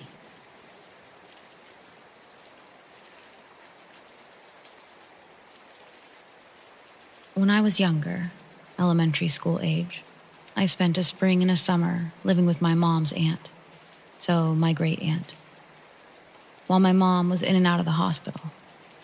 She owned a farm, my great aunt. It was a bit far from our house in Minneapolis, and though her house was much smaller than ours, she owned the several acres that surrounded it. She had a fully functioning dairy farm with plenty to do. Needless to say, I did a lot of farm work and eventually got really close with her horses and the cows. I should be clear that these paranormal experiences, they weren't terrifying, but they took some getting used to. The creepy part about her house wasn't the woods that surrounded it, or the animals or their predators. It was a doll within my great aunt's home. A doll. A truly ugly porcelain doll. It looked like it had been put through the ringer. I remember the first time I saw it. It wasn't all the times that I'd stayed there before. It was the first night I'd been there to stay for that very long season. My great-aunt had this small nook off the side of the kitchen, almost like a garage, but there was no door separating it from the kitchen, just an open doorway. Before I'd come to stay, I think this area was just filled with stuff. Now, it was more organized stuff, with a cot, and a shelf holding what were my great-aunt's idea of toys. The first thing I saw was the doll. It sort of ruined the experience of her showing me all the other toys. I was listening as she walked through each toy. A deck of cards, a teddy bear, box of stickers. But when she got to the ugly doll, I was engrossed with everything. Its hair. It looked like dreads, but really it was just blonde curls that had been matted together. The face was complete with a crack on the left side of the cheek, and it was missing almost all of its paint. Only a few outlines remained, and one pupil, making the whole face just that much worse. I honestly couldn't tell you the color that the dress was supposed to be. All I know is that it was dirty and misshapen. My great-aunt went on to explain that this was her good luck charm, that the doll was very special, and I shouldn't be afraid of it. She's been in this house almost as long as me, and that's a long time, she told me. I didn't want to be rude, so I told her that it was nice, and that I would be careful with it. Then I grabbed a box of stickers before leaving the room. That night, the first night staying in my nook, I was woken up to the sound of something hitting the floor. Immediately, I moved my gaze towards the shelf of toys. Ugly doll is sitting there, but I have to ask myself, was she looking over here before? Okay, so maybe you could call this a case of first night away from home jitters, but she or it had a habit of moving around. Each day I would come in from doing small chores with the horses and cows. I would notice that the doll was turned toward the window, ever so slightly. I would mention this to my aunt. She would laugh and say things like, "Well, she's just keeping an eye on things. They are anyway." I had decided to test my theory. I sat the doll up straight, and I faced her all the way to the right, away from the window. And then I met my aunt outside to exercise the horses. When we got back inside, Ugly Doll was facing the window. I started to get familiar with the doll, and after several weeks, I didn't feel bothered by it anymore. Basically, I liked the doll. The doll would keep moving, and I would take note but brush it off, as, oh, she must have been keeping an eye on me as I slept. And it made me feel safe. Then I started having these dreams. Dreams where I couldn't move, I guess like sleep paralysis, but there was no large shadow beings or men in hats, and I wasn't seeing anything. I just heard things. I heard people walking around the house, talking, voices I didn't recognize. And it was like they were too far away to hear exactly what they were saying. A man and a woman. Except maybe I did recognize the lady's voice a bit. I would think that to myself when this happened. Each time I'd get to that thought, I was engulfed with a strong white light, followed by waking up, with full control of my body and the room, the lighting on the ceiling. It would look just as it had a few moments ago in my dream. Only now there was no sound. At first, I would even get up out of the cot and go to the kitchen area and the rest of the house, looking for someone or someones to be there. Every time, there was no one. Even my great aunt would usually be outside by the time I got up. This is how I finally decided that these must be dreams, since no real people ever seemed to be there. The more this happened, the more I listened. It sounded like a couple. Two people who loved each other. Lots of laughing, exchanging stories of their day. I recall one of the last times I had a dream like that. It ended with me hearing someone call from the other room. They were calling out a name. "Lydia, time for school." It was a lady's voice, and the name that she was calling out was my great aunt's name, Lydia. Then I woke up. It was as usual, the same morning lightness in the room. I remember we went to visit my mom for a few hours every other weekend. During one of our last visits, shortly before she was released, I was telling her about the doll, asking if she ever played with it when she was my age. My mom had this look on her face like, oh my God. But not angry, just disbelief, saying that she couldn't believe that my aunt still had that thing, how old it was, and so on. And then she told me, yes, she had remembered and played with the doll. While she said this, she was still sort of giving my great aunt a look. Then my great aunt said to her something like, "Don't worry, I haven't shared any of my stories with her yet. Besides, she's not afraid of it, are you?" I answered back that I wasn't afraid at all, that I loved the doll. Instantly, I was curious, though. What had she meant, her stories? But since I didn't think my mom would let my aunt tell me there, I waited until we were driving home to the farm, asking if she would please tell me some of her stories. I told her that even though the doll was ugly, I wasn't frightened of it at all. After laughing and telling me that she's not ugly, she's just old, she said only if I promised not to get scared would she tell me the story of her doll. I promised. My great-grandpa remarried my great-aunt's mom, and they raised my great-aunt in the house farm that she'd taken over. So anyways, my great-aunt's parents bought her the doll on her 5th birthday. It was her favorite doll, and she took it everywhere for years. Eventually, she wouldn't take it places, and she just left it at home on her shelf. The same shelf that it sat on today in the nook. When my great-aunt was in high school, her mother died suddenly in a car accident.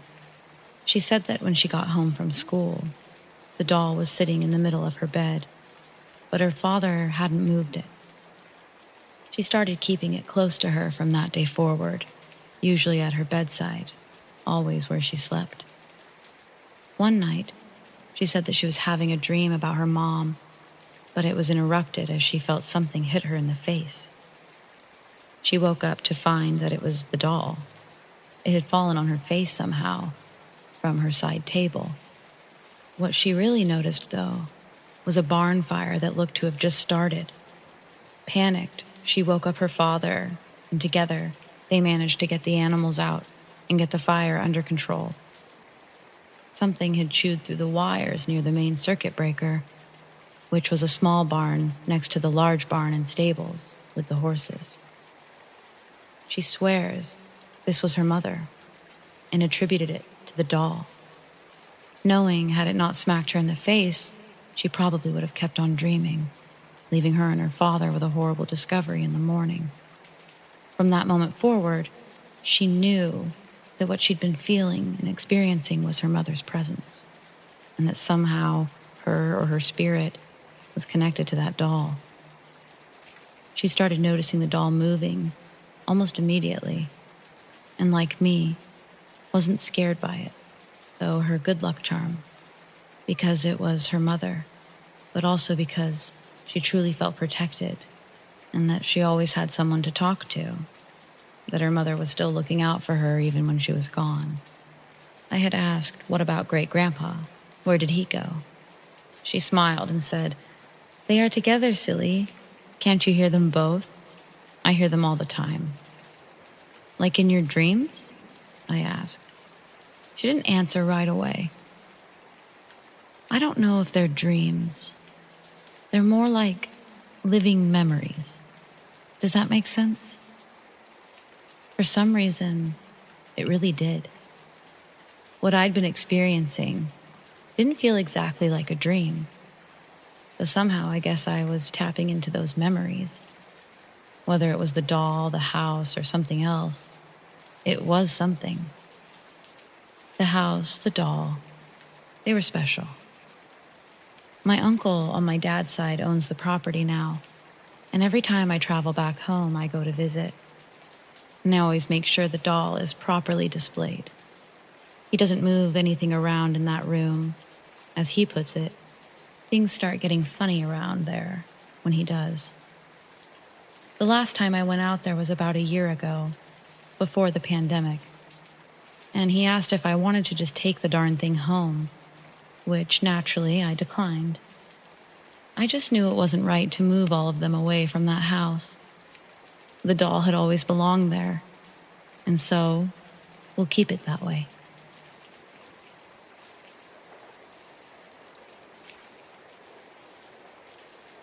So this was a 4-day stay in a cabin in the woods in Wisconsin, on blue-green property. I cannot for the life of me remember the exact cabin, but I think it was 413. No promises. Right away, when I was alone, this was a trip with my mother, it felt like I wasn't on my own. I'm normally pretty hard to shake, but I couldn't bear being alone, as I felt like I was being watched by something.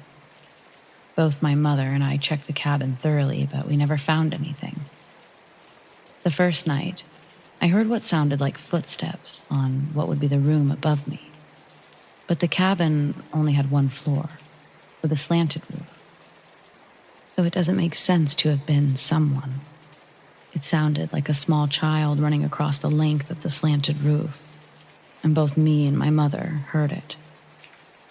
For our peace of mind, we went to the neighboring cabin.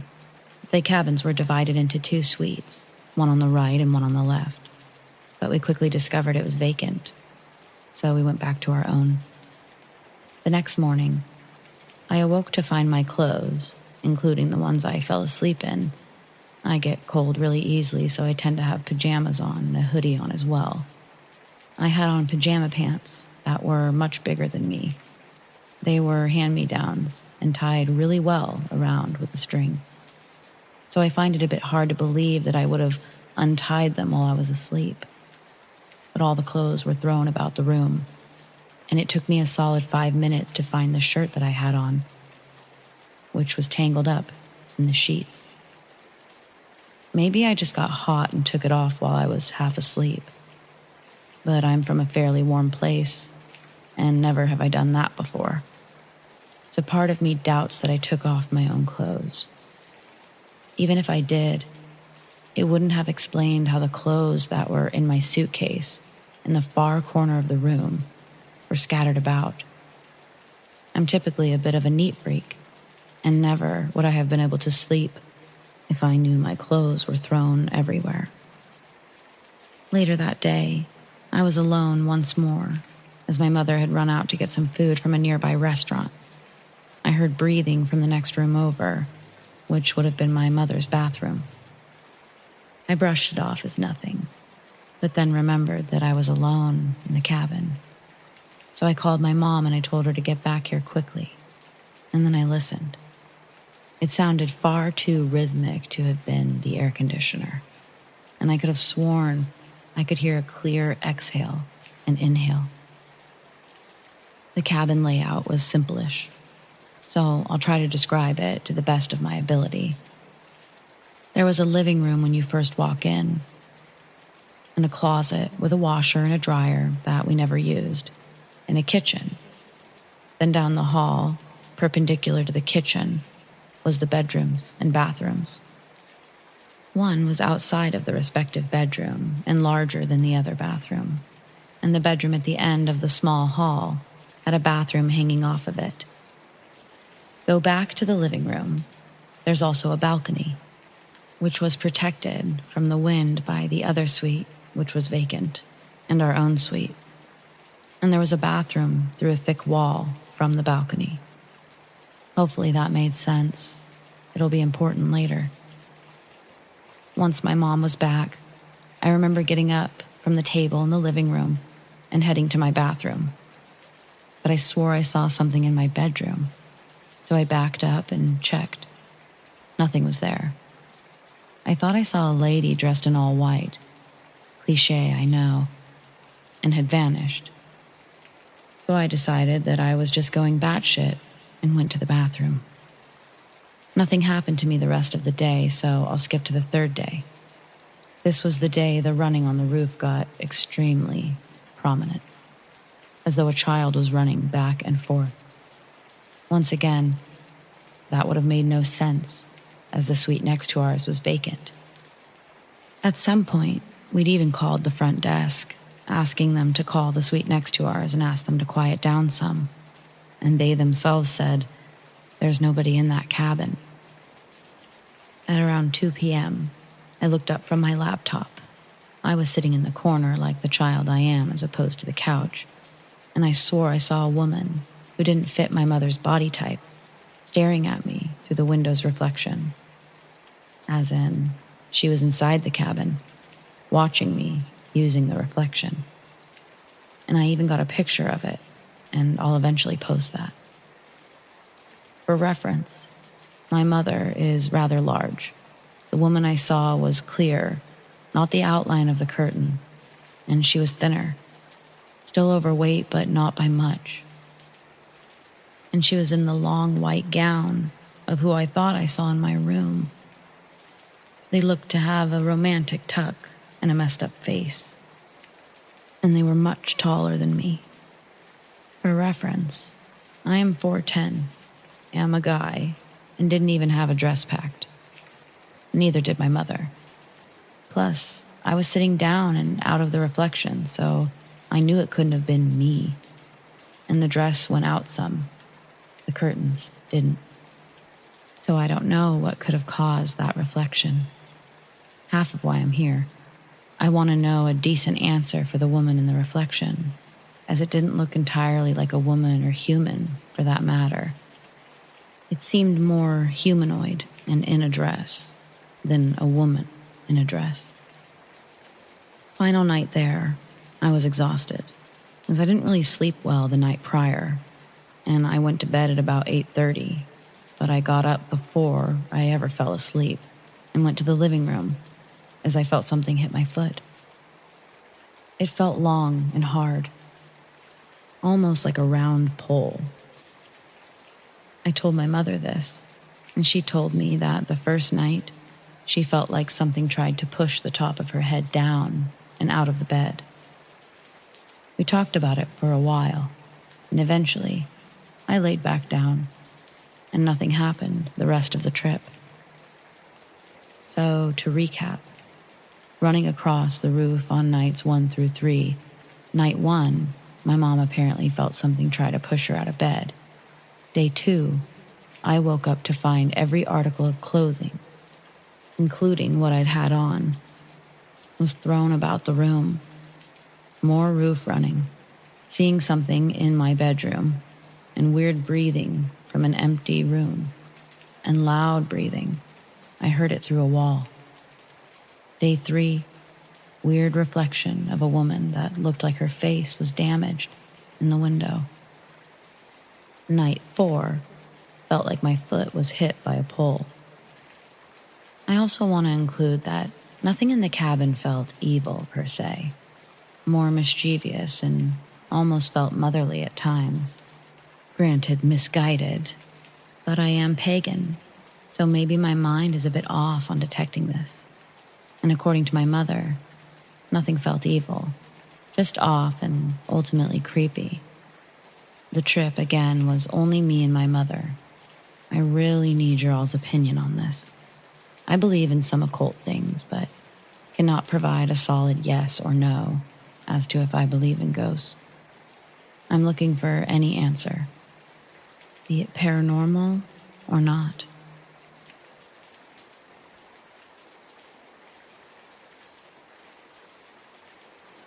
I used to live in a very small town. It was a place where everybody knew each other and gossip spread really fast. There were 2 schools, a high school and a grammar school. For those of you who don't know or don't have one, it's basically pre-K through 8th grade. My grandparents' house was a few miles down the road, and we were having a family gathering. Their house was smallish. My grandma's room was connected to my mom and aunt's old room. That's what we called the back bedroom since it was in the back of the house. When I was 6 or 7, my older cousin, about 13, we were playing. He, I guess, wanted to play a fun prank on me, and he picked me up and shoved me in the walk-in closet. Then he closed the door and turned off the light. I was screaming at him to let me out, when out of nowhere, I hear the sound of a music box, loud and clear. That's when my aunt opened the door to let me out. The music stopped immediately, and I went back outside. When I was 9, I started going to my grandparents' house more often because my mom was working, and in college, my dad was working more. I liked it there. I never really went back to the back bedroom again because of that, I guess, dramatic experience. My grandma sent me back there to grab a puzzle from under the bed, and I was anxiety-ridden, but I did it. As I walked back there and grabbed the puzzle, I didn't hear anything, and I thought myself as stupid for being scared. I turned to leave, and the music box sound played, slow and muffled, from the closet. I heard muffled laughter. I turned around and looked at the door, and it opened a little. I ran back to the kitchen as fast as I could, and I told my grandma about it. She told me I just had an active imagination, and there was nothing back there. A few nights later, my mom and dad decided to have a break from work and school and go on a date. I stayed the night at my grandparents' house with my older brother. We were playing hide and seek outside, and I was sitting underneath the back bedroom window. There was a knocking sound above me, and I looked up to see the outline of a person. I stood up, and there was a shadow of a little girl looking back at me. I remember not being able to move because I was scared. My brother called me, and I turned to look at him. And when I looked back at the window, the little girl was gone. I kept seeing her around the house, sometimes hearing muffled laughter and the music box. I hated being inside alone, and I stayed mostly next to my grandpa. When my grandpa passed away, I felt empty. I was 12, and I had a tough time in middle school. He was really the only thing that got me through it. I had stopped going as much after my mom graduated, but I started going every weekend after Grandpa passed. The first night at the house after he passed, I saw the shape of the girl. I was too sad at the time to be scared. I looked, but ended up falling asleep. I never saw or heard her again. I always wished that I could see my grandpa, but I felt happy knowing that maybe he wasn't a ghost. Maybe he was actually in a better place.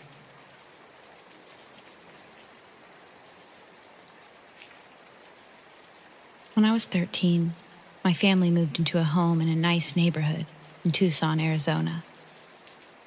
It was a relatively new building, 2002, and was part of a very nice subdivision. I lived in the house from the age 13 to roughly 19 years old. There was a year in college dorms in the middle. No one had died in the house that I could find, and overall it didn't have any of those haunted house red flags. Also, for context, although I'm not currently very religious, I grew up in an extremely Christian religious family. The entire time I lived in the house, I had horrible nightmares, to the point where I was scared to go to sleep. My parents would sort of play it off like it was nothing. My parents were on one side of the house, and they had their own bathroom. On my side of the house, it was just me, and no one used my bathroom. At night, I would hear the sink was on, and the toilet flushing. No one was ever in the bathroom when I looked. I tried to play it off like it was nothing. I would also hear scratching in the attic, relatively frequently. My childhood home had a stray cat that lived in our attic, so I quickly explained that away as likely some sort of animal, even though this was a newer house with a sealed attic, and we never found an animal. I thought that all of this was just happening to me. Eventually, my mom and dad started talking about footsteps that they heard at night. My mom said that they would walk around the house, but she didn't feel any negative energy. So she thought maybe it was an angel or a deceased loved one protecting us. Insert eye roll at the angel comment here. My dad said the footsteps happened every night. I stayed awake one night, and sure as shit, it sounded like someone shuffling through the house. All of this seemed like pretty harmless activity, until one night in my late teens, I woke up to find that my bedroom door was closed.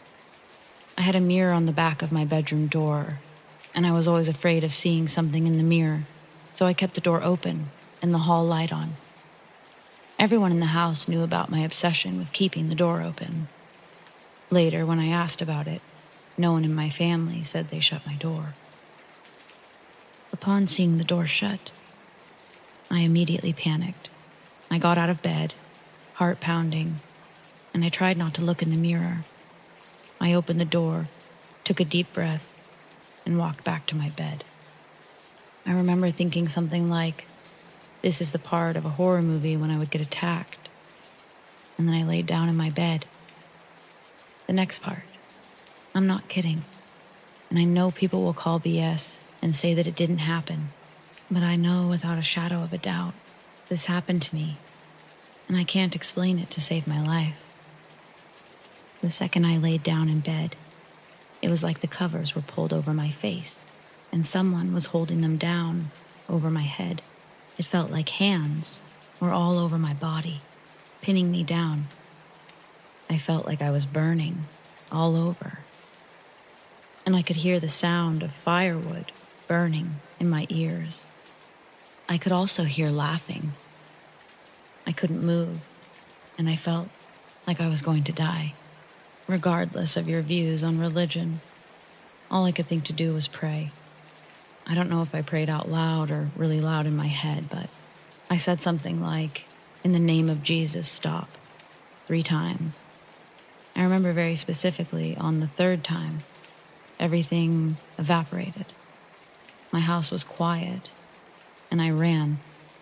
I bolted into my parents' room, covered in sweat and sobbing. My dad said that it was just a nightmare. I got angry and yelled at him for not listening to me. I wouldn't go back into my room. My mom took it a little more seriously. The next day, she had had the house anointed and prayed over, and everything stopped. The footsteps, the nightmares, the toilet flushing, everything.